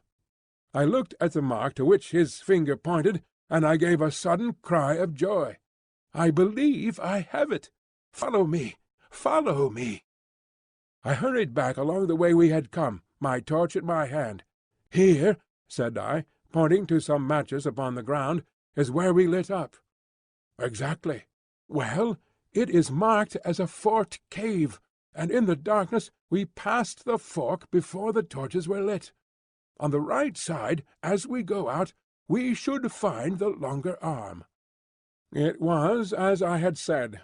We had not gone 30 yards before a great black opening loomed in the wall. We turned into it to find that we were in a much larger passage than before. Along it we hurried in breathless impatience for many hundreds of yards. Then, suddenly, in the black darkness of the arch in front of us, we saw a gleam of dark red light. We stared in amazement. A sheet of steady flame seemed to cross the passage and to bar our way. We hastened towards it. No sound, no heat, no movement came from it. But still the great luminous curtain glowed before us, silvering all the cave and turning the sand to powdered jewels, until, as we drew closer, it discovered a circular edge. "The moon! By George!" cried Lord John. "We are through, boys! We are through!" It was indeed the full moon which shone straight down the aperture which opened upon the cliffs. It was a small rift, not larger than a window, but it was enough for all our purposes. As we craned our necks through it, we could see that the descent was not a very difficult one, and that the level ground was no very great way below us. It was no wonder that from below we had not observed the place, as the cliffs curved overhead, and an ascent at the spot would have seemed so impossible as to discourage close inspection.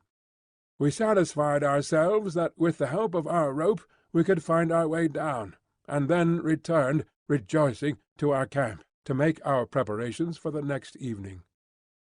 What we did we had to do quickly and secretly, since even at this last hour the Indians might hold us back. Our stores we would leave behind us, save only our guns and cartridges. But Challenger had some unwieldy stuff which he ardently desired to take with him, and one particular package, of which I may not speak, which gave us more labour than any. Slowly the day passed, but when the darkness fell we were ready for our departure. With much labour we got our things up the steps, and then, looking back, took one last long survey of that strange land, soon, I fear, to be vulgarized, the prey of hunter and prospector, but to each of us a dreamland of glamour and romance, a land where we had dared much, suffered much, and learned much. Our land, as we shall ever fondly call it. Along upon our left, the neighbouring caves each threw out its ruddy cheery firelight into the gloom. From the slope below us rose the voices of the Indians as they laughed and sang. Beyond us was the long sweep of the woods, and in the centre, shimmering vaguely through the gloom, was the great lake, the mother of strange monsters. Even as we looked, a high whickering cry, the call of some weird animal, rang clear out of the darkness. It was the very voice of Maple White Land bidding us good-bye. We turned and plunged into the cave which led to home. 2 hours later we, our packages, and all we owned, were at the foot of the cliff. Save for Challenger's luggage, we had never a difficulty. Leaving it all where we descended, we started at once for Zambo's camp. In the early morning we approached it, but only to find, to our amazement, not one fire but a dozen upon the plain. The rescue party had arrived. There were 20 Indians from the river, with stakes, ropes, and all that could be useful for bridging the chasm. At least we shall have no difficulty now in carrying our packages, when tomorrow we begin to make our way back to the Amazon. And so, in humble and thankful mood, I close this account. Our eyes have seen great wonders, and our souls are chastened by what we have endured. Each is, in his own way, a better and deeper man. It may be that when we reach Para we shall stop to refit. If we do, this letter will be a mail ahead. If not, it will reach London on the very day that I do. In either case, my dear Mr. McArdle, I hope very soon to shake you by the hand. A procession! A procession! I should wish to place upon record here our gratitude to all our friends upon the Amazon for the very great kindness and hospitality which was shown to us upon our return journey. Very particularly would I like to thank Senor Penalosa and other officials of the Brazilian government for the special arrangements by which we were helped upon our way, and Senor Pereira of Para, to whose forethought we owe the complete outfit for a decent appearance in the civilized world which we found ready for us at that town.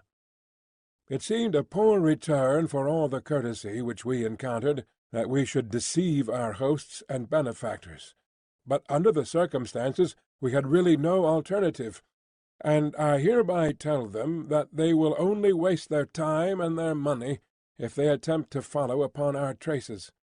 Even the names have been altered in our accounts, and I am very sure that no one, from the most careful study of them, could come within 1,000 miles of our unknown land.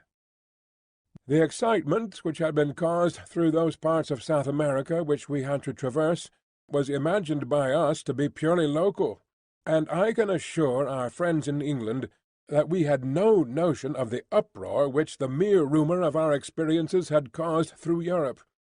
It was not until the Ivernia was within 500 miles of Southampton that the wireless messages from paper after paper and agency after agency, offering huge prices for a short return message as to our actual results, showed us how strained was the attention not only of the scientific world, but of the general public.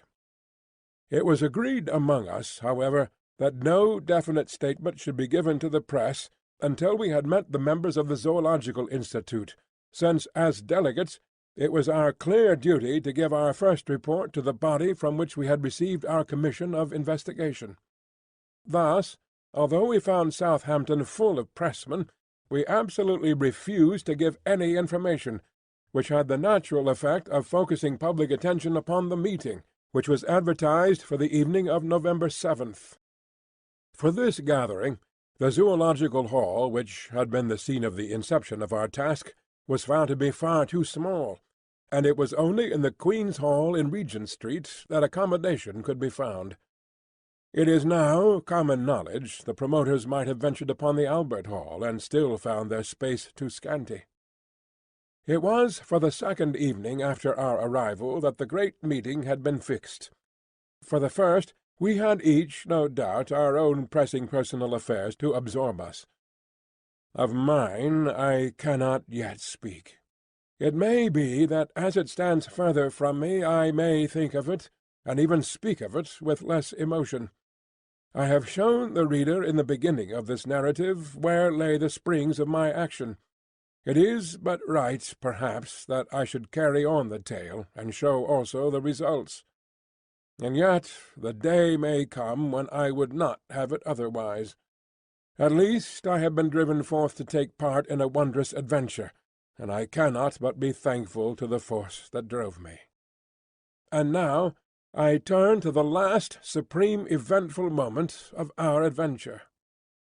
As I was racking my brain as to how I should best describe it, my eyes fell upon the issue of my own journal for the morning of the 8th of November, with the full and excellent account of my friend and fellow reporter Macdonough.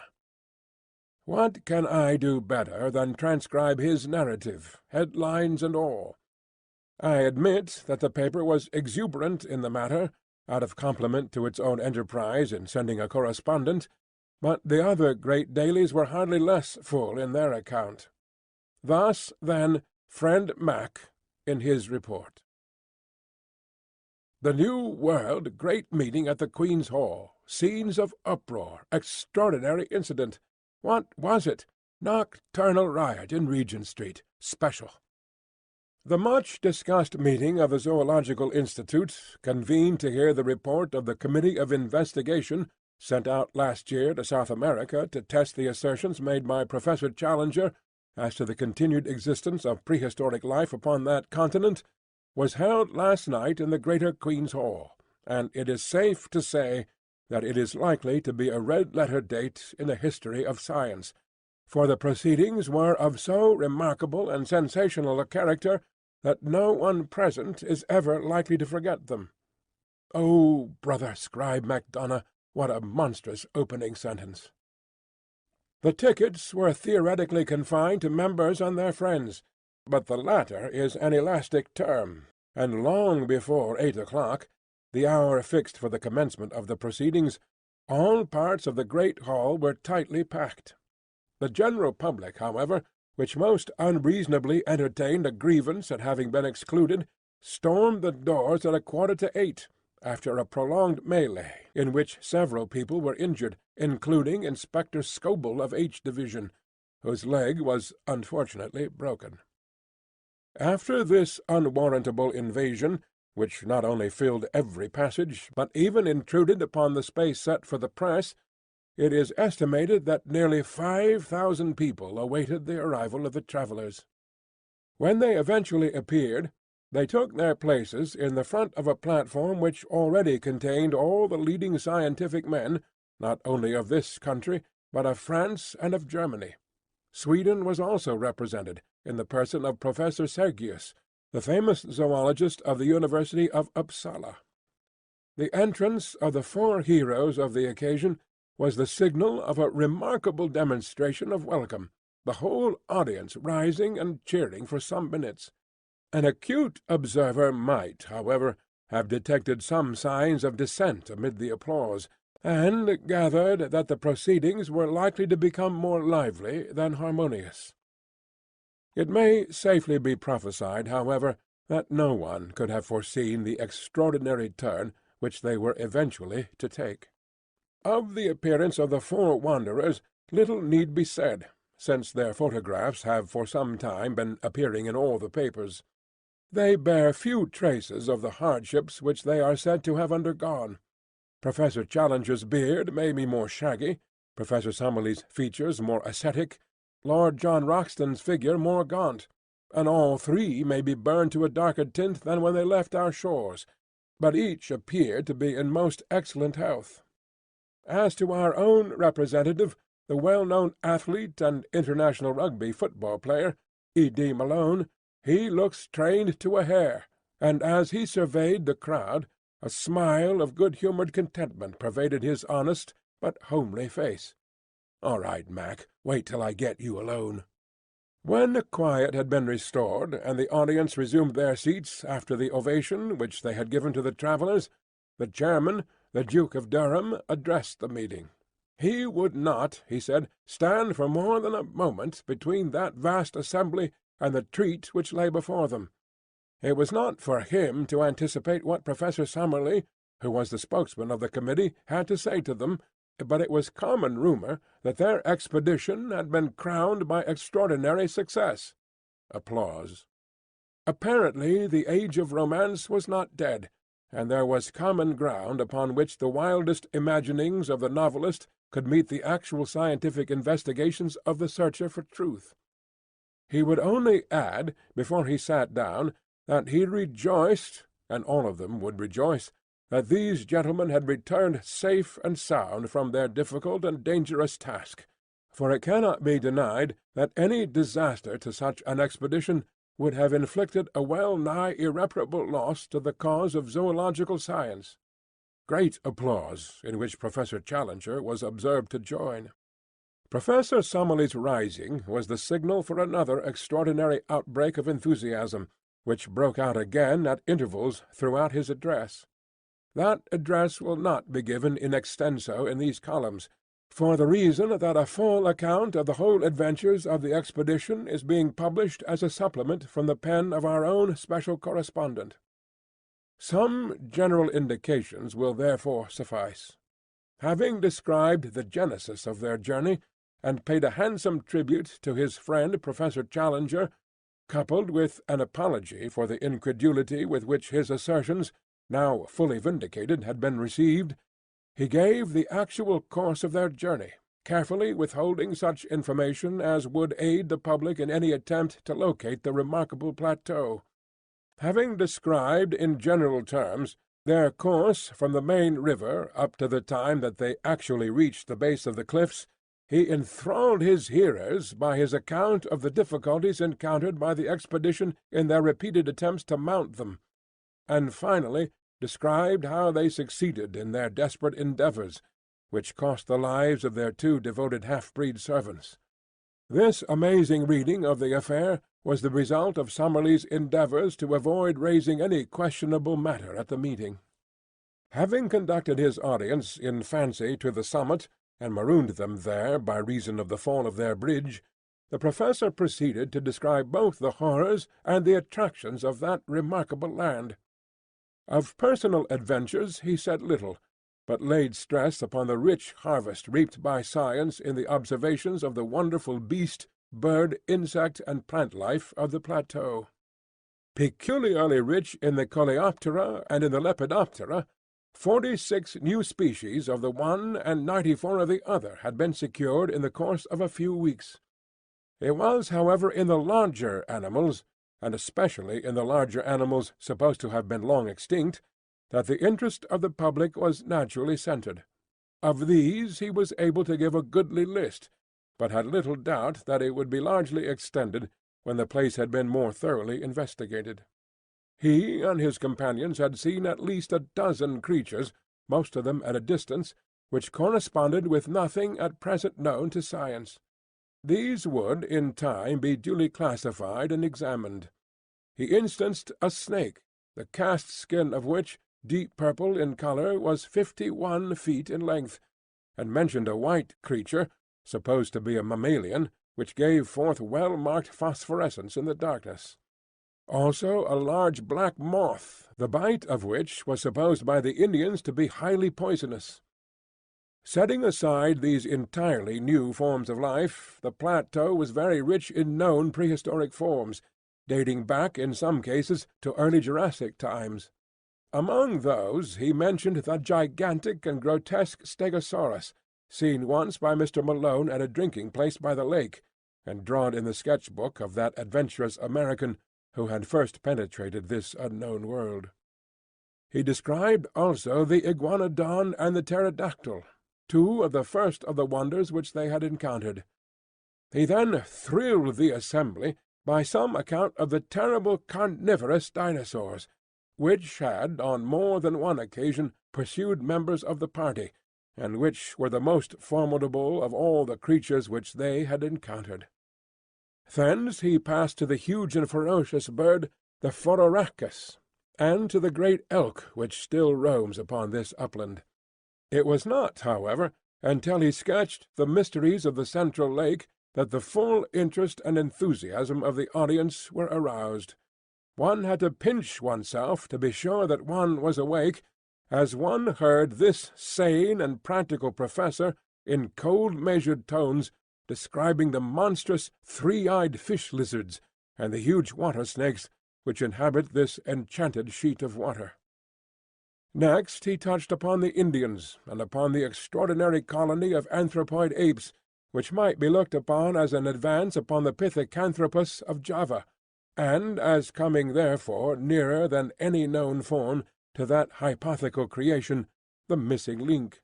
Finally he described, amongst some merriment, the ingenious but highly dangerous aeronautic invention of Professor Challenger, and wound up a most memorable address by an account of the methods by which the committee did at last find their way back to civilization. It had been hoped that the proceedings would end there, and that a vote of thanks and congratulation, moved by Professor Sergius of Uppsala University, would be duly seconded and carried. But it was soon evident that the course of events was not destined to flow so smoothly. Symptoms of opposition had been evident from time to time during the evening, and now Dr. James Illingworth of Edinburgh rose in the centre of the hall. Dr. Illingworth asked whether an amendment should not be taken before a resolution. The chairman: "Yes, sir, if there must be an amendment." Dr. Illingworth: "Your Grace, there must be an amendment." The chairman: "Then let us take it at once." Professor Summerlee, springing to his feet: "Might I explain, Your Grace, that this man is my personal enemy, ever since our controversy in the Quarterly Journal of Science as to the true nature of Bathybius." The chairman: "I fear I cannot go into personal matters. Proceed." Dr. Illingworth was imperfectly heard in part of his remarks on account of the strenuous opposition of the friends of the explorers. Some attempts were also made to pull him down. Being a man of enormous physique, however, and possessed of a very powerful voice, he dominated the tumult and succeeded in finishing his speech.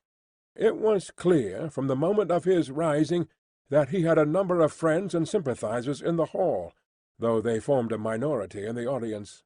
The attitude of the greater part of the public might be described as one of attentive neutrality. Dr. Illingworth began his remarks by expressing his high appreciation of the scientific work both of Professor Challenger and of Professor Summerlee. He much regretted that any personal bias should have been read into his remarks, which were entirely dictated by his desire for scientific truth. His position, in fact, was substantially the same as that taken up by Professor Summerlee at the last meeting. At that last meeting, Professor Challenger had made certain assertions which had been queried by his colleague.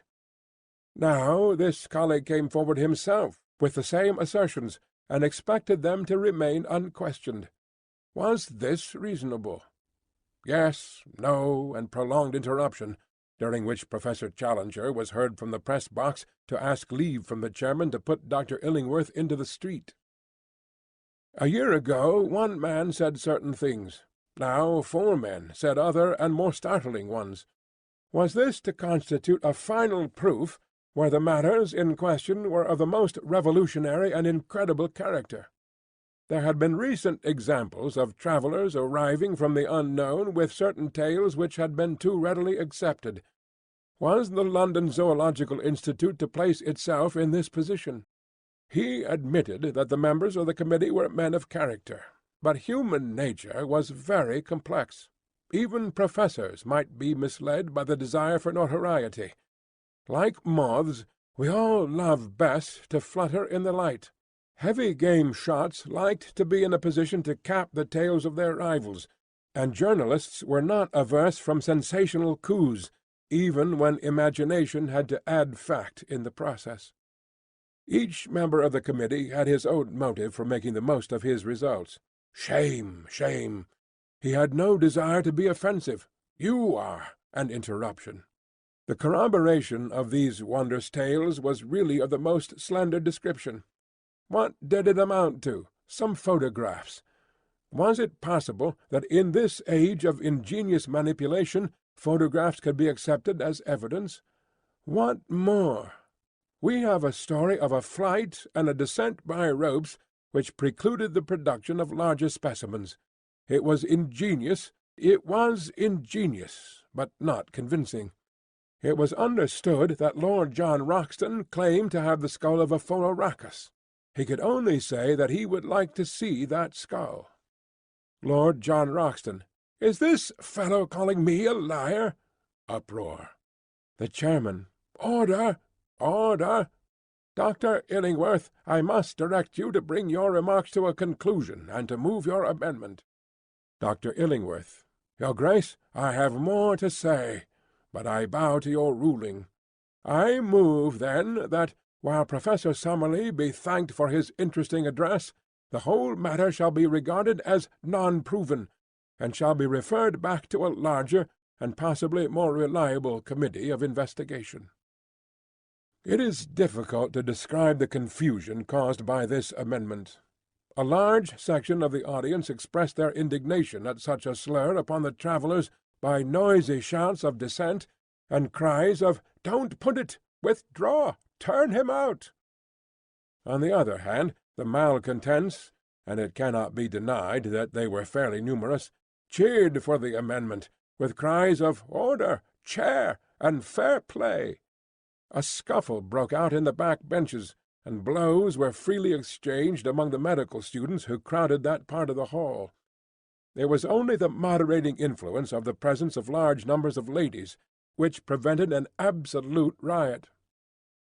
Suddenly, however, there was a pause, a hush, and then complete silence. Professor Challenger was on his feet. His appearance and manner are particularly arresting, and as he raised his hand for order, the whole audience settled down expectantly to give him a hearing. "It will be within the recollection of many present," said Professor Challenger, "that similar foolish and unmannerly scenes marked the last meeting at which I have been able to address them. On that occasion Professor Summerlee was the chief offender. and though he is now chastened and contrite, the matter could not be entirely forgotten. I have heard to-night similar, but even more offensive, sentiments from the person who has just sat down, and though it is a conscious effort of self-effacement to come down to that person's mental level, I will endeavour to do so, in order to allay any reasonable doubt which could possibly exist in the minds of anyone. Laughter and interruption. I need not remind this audience that, though Professor Summerlee, as the head of the Committee of Investigation, has been put up to speak to-night, still it is I who am the real prime mover in this business, and that it is mainly to me that any successful result must be ascribed. I have safely conducted these 3 gentlemen to the spot mentioned, and I have, as you have heard, convinced them of the accuracy of my previous account. We had hoped that we should find upon our return that no one was so dense as to dispute our joint conclusions. Warned, however, by my previous experience, I have not come without such proofs as may convince a reasonable man. As explained by Professor Summerlee, our cameras have been tampered with by the ape-men when they ransacked our camp, and most of our negatives ruined. Jeers, laughter, and "Tell us another" from the back. I have mentioned the ape-men, and I cannot forbear from saying that some of the sounds which now meet my ears bring back most vividly to my recollection my experiences with those interesting creatures. Laughter. In spite of the destruction of so many invaluable negatives, there still remains in our collection a certain number of corroborative photographs showing the conditions of life upon the plateau. Did they accuse them of having forged these photographs? A voice, "Yes," and considerable interruption, which ended in several men being put out of the hall. The negatives were open to the inspection of experts, but what other evidence had they? Under the conditions of their escape, it was naturally impossible to bring a large amount of baggage, but they had rescued Professor Summerlee's collections of butterflies and beetles, containing many new species. Was this not evidence? Several voices, "No." Who said no? Dr. Illingworth, rising. Our point is that such a collection might have been made in other places than a prehistoric plateau. Applause. Professor Challenger. No doubt, sir. We have to bow to your scientific authority, although I must admit that the name is unfamiliar. Passing, then, both the photographs and the entomological collection, I come to the varied and accurate information which we bring with us upon points which have never before been elucidated. For example, upon the domestic habits of the pterodactyl. A voice, "Bosh!" and uproar. I say that upon the domestic habits of the pterodactyl we can throw a flood of light. I can exhibit to you from my portfolio a picture of that creature taken from life which would convince you. Dr. Illingworth. No picture can convince us of anything. Professor Challenger. You would require to see the thing itself? Dr. Illingworth. Undoubtedly. Professor Challenger. And you would accept that? Dr. Illingworth, laughing. Beyond a doubt. It was at this point that the sensation of the evening arose, a sensation so dramatic that it can never have been paralleled in the history of scientific gatherings. Professor Challenger raised his hand in the air as a signal, and at once our colleague, Mr. E.D. Malone, was observed to rise and to make his way to the back of the platform. An instant later he reappeared in company of a gigantic negro, the two of them bearing between them a large square packing-case. It was evidently of great weight, and was slowly carried forward and placed in front of the professor's chair. All sound had hushed in the audience, and everyone was absorbed in the spectacle before them. Professor Challenger drew off the top of the case, which formed a sliding lid.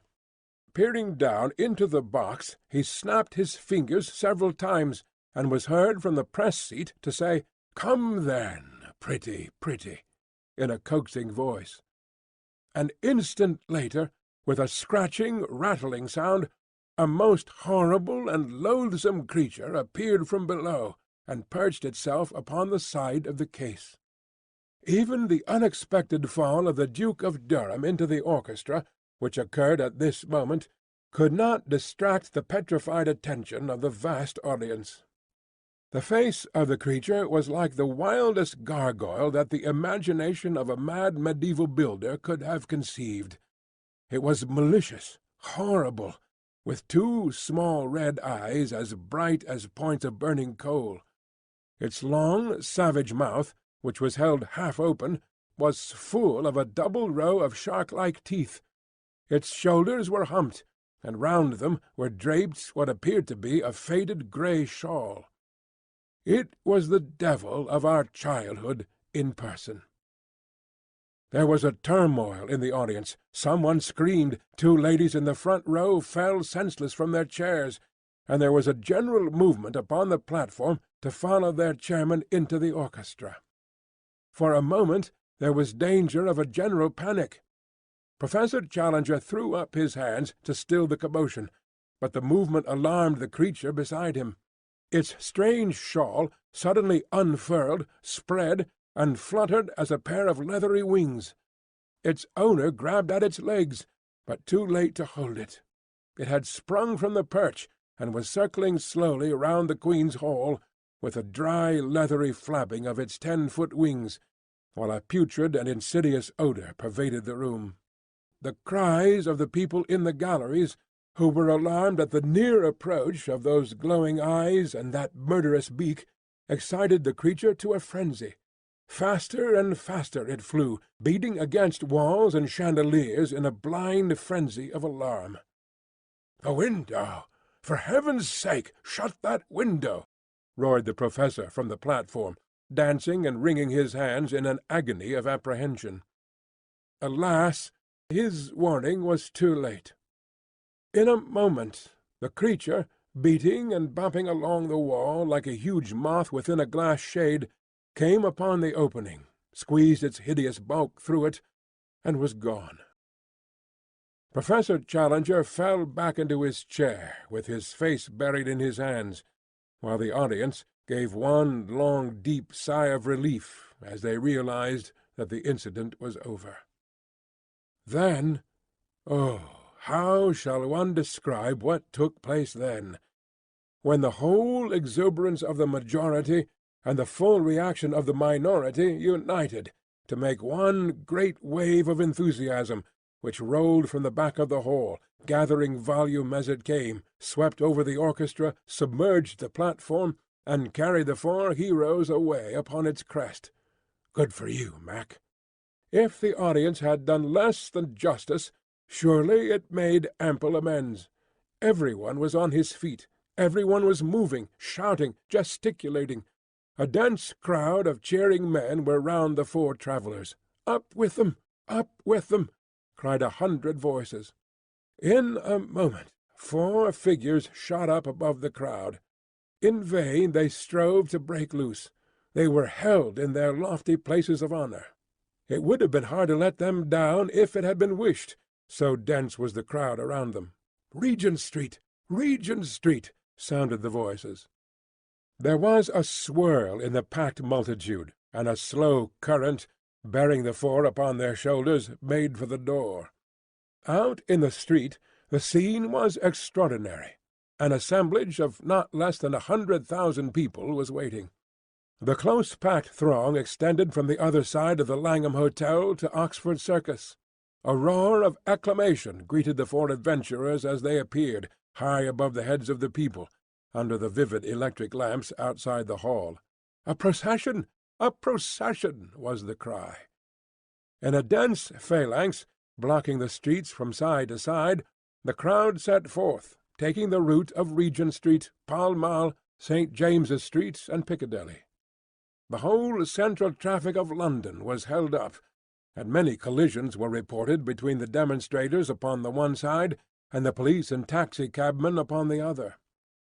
Finally, it was not until after midnight that the four travellers were released at the entrance to Lord John Roxton's chambers in the Albany, and that the exuberant crowd, having sung "They are jolly good fellows" in chorus, concluded their programme with "God save the King."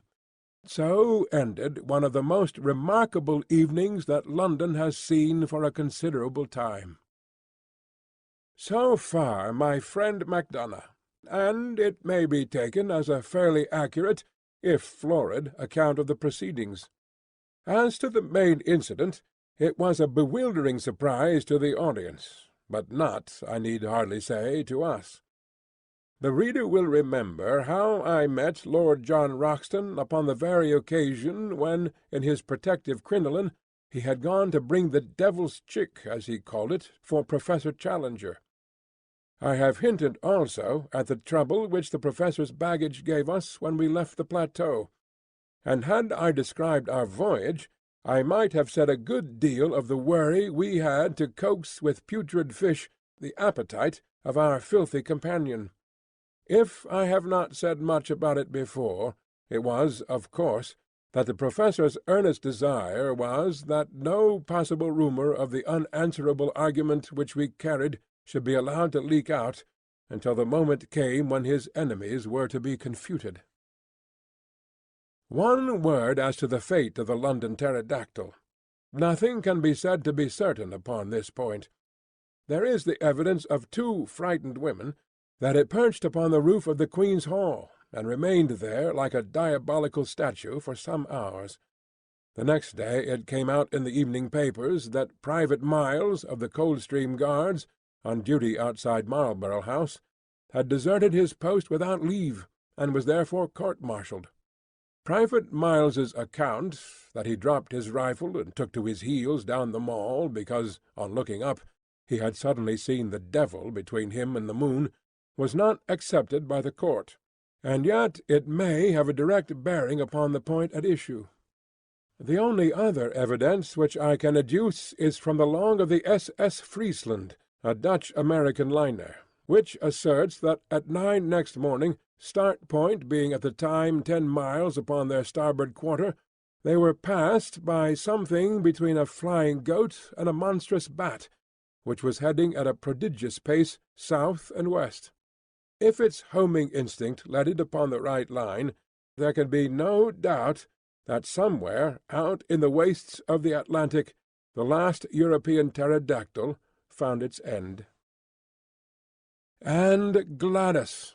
Oh, my Gladys! Gladys of the Mystic Lake! Now to be renamed the Central, for never shall she have immortality through me. Did I not always see some hard fibre in her nature? Did I not, even at the time when I was proud to obey her behest, feel that it was surely a poor love which could drive a lover to his death, or the danger of it? Did I not, in my truest thoughts, always recurring and always dismissed, see past the beauty of the face, and peering into the soul, discern the twin shadows of selfishness and of fickleness glooming at the back of it? Did she love the heroic and the spectacular for its own noble sake, or was it for the glory which might, without effort or sacrifice, be reflected upon herself? Or are these thoughts the vain wisdom which comes after the event? It was the shock of my life.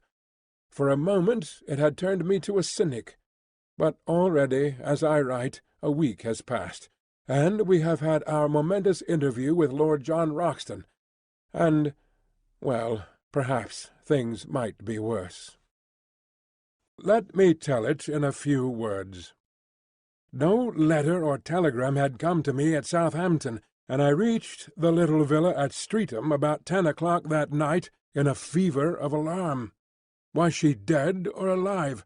Where were all my nightly dreams of the open arms, the smiling face, the words of praise for her man who had risked his life to humour her whim? Already I was down from the high peaks, and standing flat-footed upon earth. Yet some good reasons given might still lift me to the clouds once more. I rushed down the garden path, hammered at the door, heard the voice of Gladys within, pushed past the staring maid, and strode into the sitting-room. She was seated in a low settee under the shaded standard lamp by the piano. In 3 steps I was across the room, and had both her hands in mine. "Gladys!" I cried. "Gladys!" She looked up with amazement in her face. She was altered in some subtle way. The expression of her eyes, the hard upward stare, the set of the lips was new to me. She drew back her hands. "What do you mean?" she said. "Gladys!" I cried. "What is the matter? You are my Gladys, are you not? Little Gladys Hungerton?" "No," said she. "I am Gladys Potts. Let me introduce you to my husband." How absurd life is! I found myself mechanically bowing and shaking hands with a little ginger-haired man who was coiled up in the deep arm-chair which had once been sacred to my own use. We bobbed and grinned in front of each other. "Father lets us stay here. We are getting our house ready," said Gladys. "Oh, yes," said I. "You didn't get my letter at Para, then?" "No, I got no letter." "Oh, what a pity! It would have been made all clear." "It is quite clear," said I. "I've told William all about you," said she. "We have no secrets. I am so sorry about it. But it couldn't have been so very deep, could it, if you could go off to the other end of the world and leave me here alone? You're not crabby, are you?" No, not at all. I think I'll go." "Have some refreshment," said the little man, and he added, in a confidential way, "It's always like this, ain't it? And must be, unless you had polygamy, only the other way round. You understand?" He laughed like an idiot, while I made for the door. I was through it, when a sudden fantastic impulse came upon me, and I went back to my successful rival, who looked nervously at the electric push. "Will you answer a question?" I asked. "Well, within reason," said he. "How did you do it? Have you searched for hidden treasure, or discovered a pole, or done time on a pirate, or flown the Channel, or what? Where is the glamour of romance? How did you get it?" He stared at me with a hopeless expression upon his vacuous, good-natured, scrubby little face. "Don't you think all this is a little too personal?" he said. "Well, just one question," I cried. "What are you?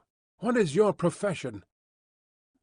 I am a solicitor's clerk," said he. "Second man at Johnson and Merivale's, 41 Chancery Lane." "Good night," said I, and vanished, like all disconsolate and broken-hearted heroes, into the darkness, with grief and rage and laughter all simmering within me like a boiling pot. One more little scene, and I have done. Last night we all supped at Lord John Roxton's rooms, and sitting together afterwards, we smoked in good comradeship and talked our adventures over. It was strange under these altered surroundings to see the old well-known faces and figures. There was Challenger, with his smile of condescension, his drooping eyelids, his intolerant eyes, his aggressive beard, his huge chest, swelling and puffing as he laid down the law to Summerlee. And Summerlee, too, there he was, with his short briar between his thin moustache and his grey goat's beard. His worn face protruded in eager debate as he queried all Challenger's propositions. Finally there was our host, with his rugged eagle face and his cold blue glacier eyes, with always a shimmer of devilment and of humour down in the depths of them. Such is the last picture of them that I have carried away. It was after supper in his own sanctum, the room of the pink radiance and the innumerable trophies, that Lord John Roxton had something to say to us. From a cupboard he had brought an old cigar-box, and this he laid before him on the table. "There's one thing," said he, "that maybe I should have spoken about before this, but I wanted to know a little more clearly where I was. No use to raise hopes and let them down again. But it's facts, not hopes, with us now. You may remember that day we found the pterodactyl rookery in the swamp. What? Well, something in the lie of the land took my notice. Perhaps it has escaped you, so I will tell you.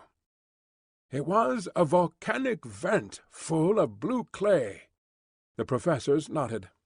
"Well, now, in the whole world I've only had to do with one place that was a volcanic vent of blue clay. That was the great De Beers diamond mine of Kimberley. What?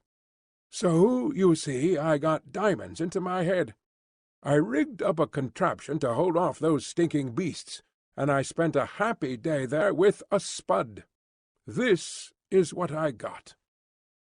He opened his cigar-box, and tilting it over, he poured about 20 or 30 rough stones, varying from the size of beans to that of chestnuts, on the table. "Perhaps you think I should have told you then. Well, so I should. Only I know there are a lot of traps for the unwary, and that stones may be of any size and yet of little value, where colour and consistency are clean off. Therefore I brought them back, and on the first day at home I took one round to Spinks, and asked him to have it roughly cut and valued. He took a pill-box from his pocket, and spilled out of it a beautiful glittering diamond, one of the finest stones that I have ever seen. 'That's the result,' said he. He prices the lot at a minimum of £200,000. Of course it is fair shares between us. I won't hear of anything else. Well, Challenger, what will you do with your 50,000? "If you really persist in your generous view," said the professor, "I should found a private museum, which has long been one of my dreams. And you, Summerlee?" "I would retire from teaching, and so find time for my final classification of the chalk fossils." "I'll use my own," said Lord John Roxton, "in fitting a well-formed expedition, and having another look at the dear old plateau. As to you, young fellow, you, of course, will be spending yours in getting married." "Not just yet," said I, with a rueful smile. "I think, if you will have me, that I would rather go with you." Lord Roxton said nothing, but a brown hand was stretched out to me across the table.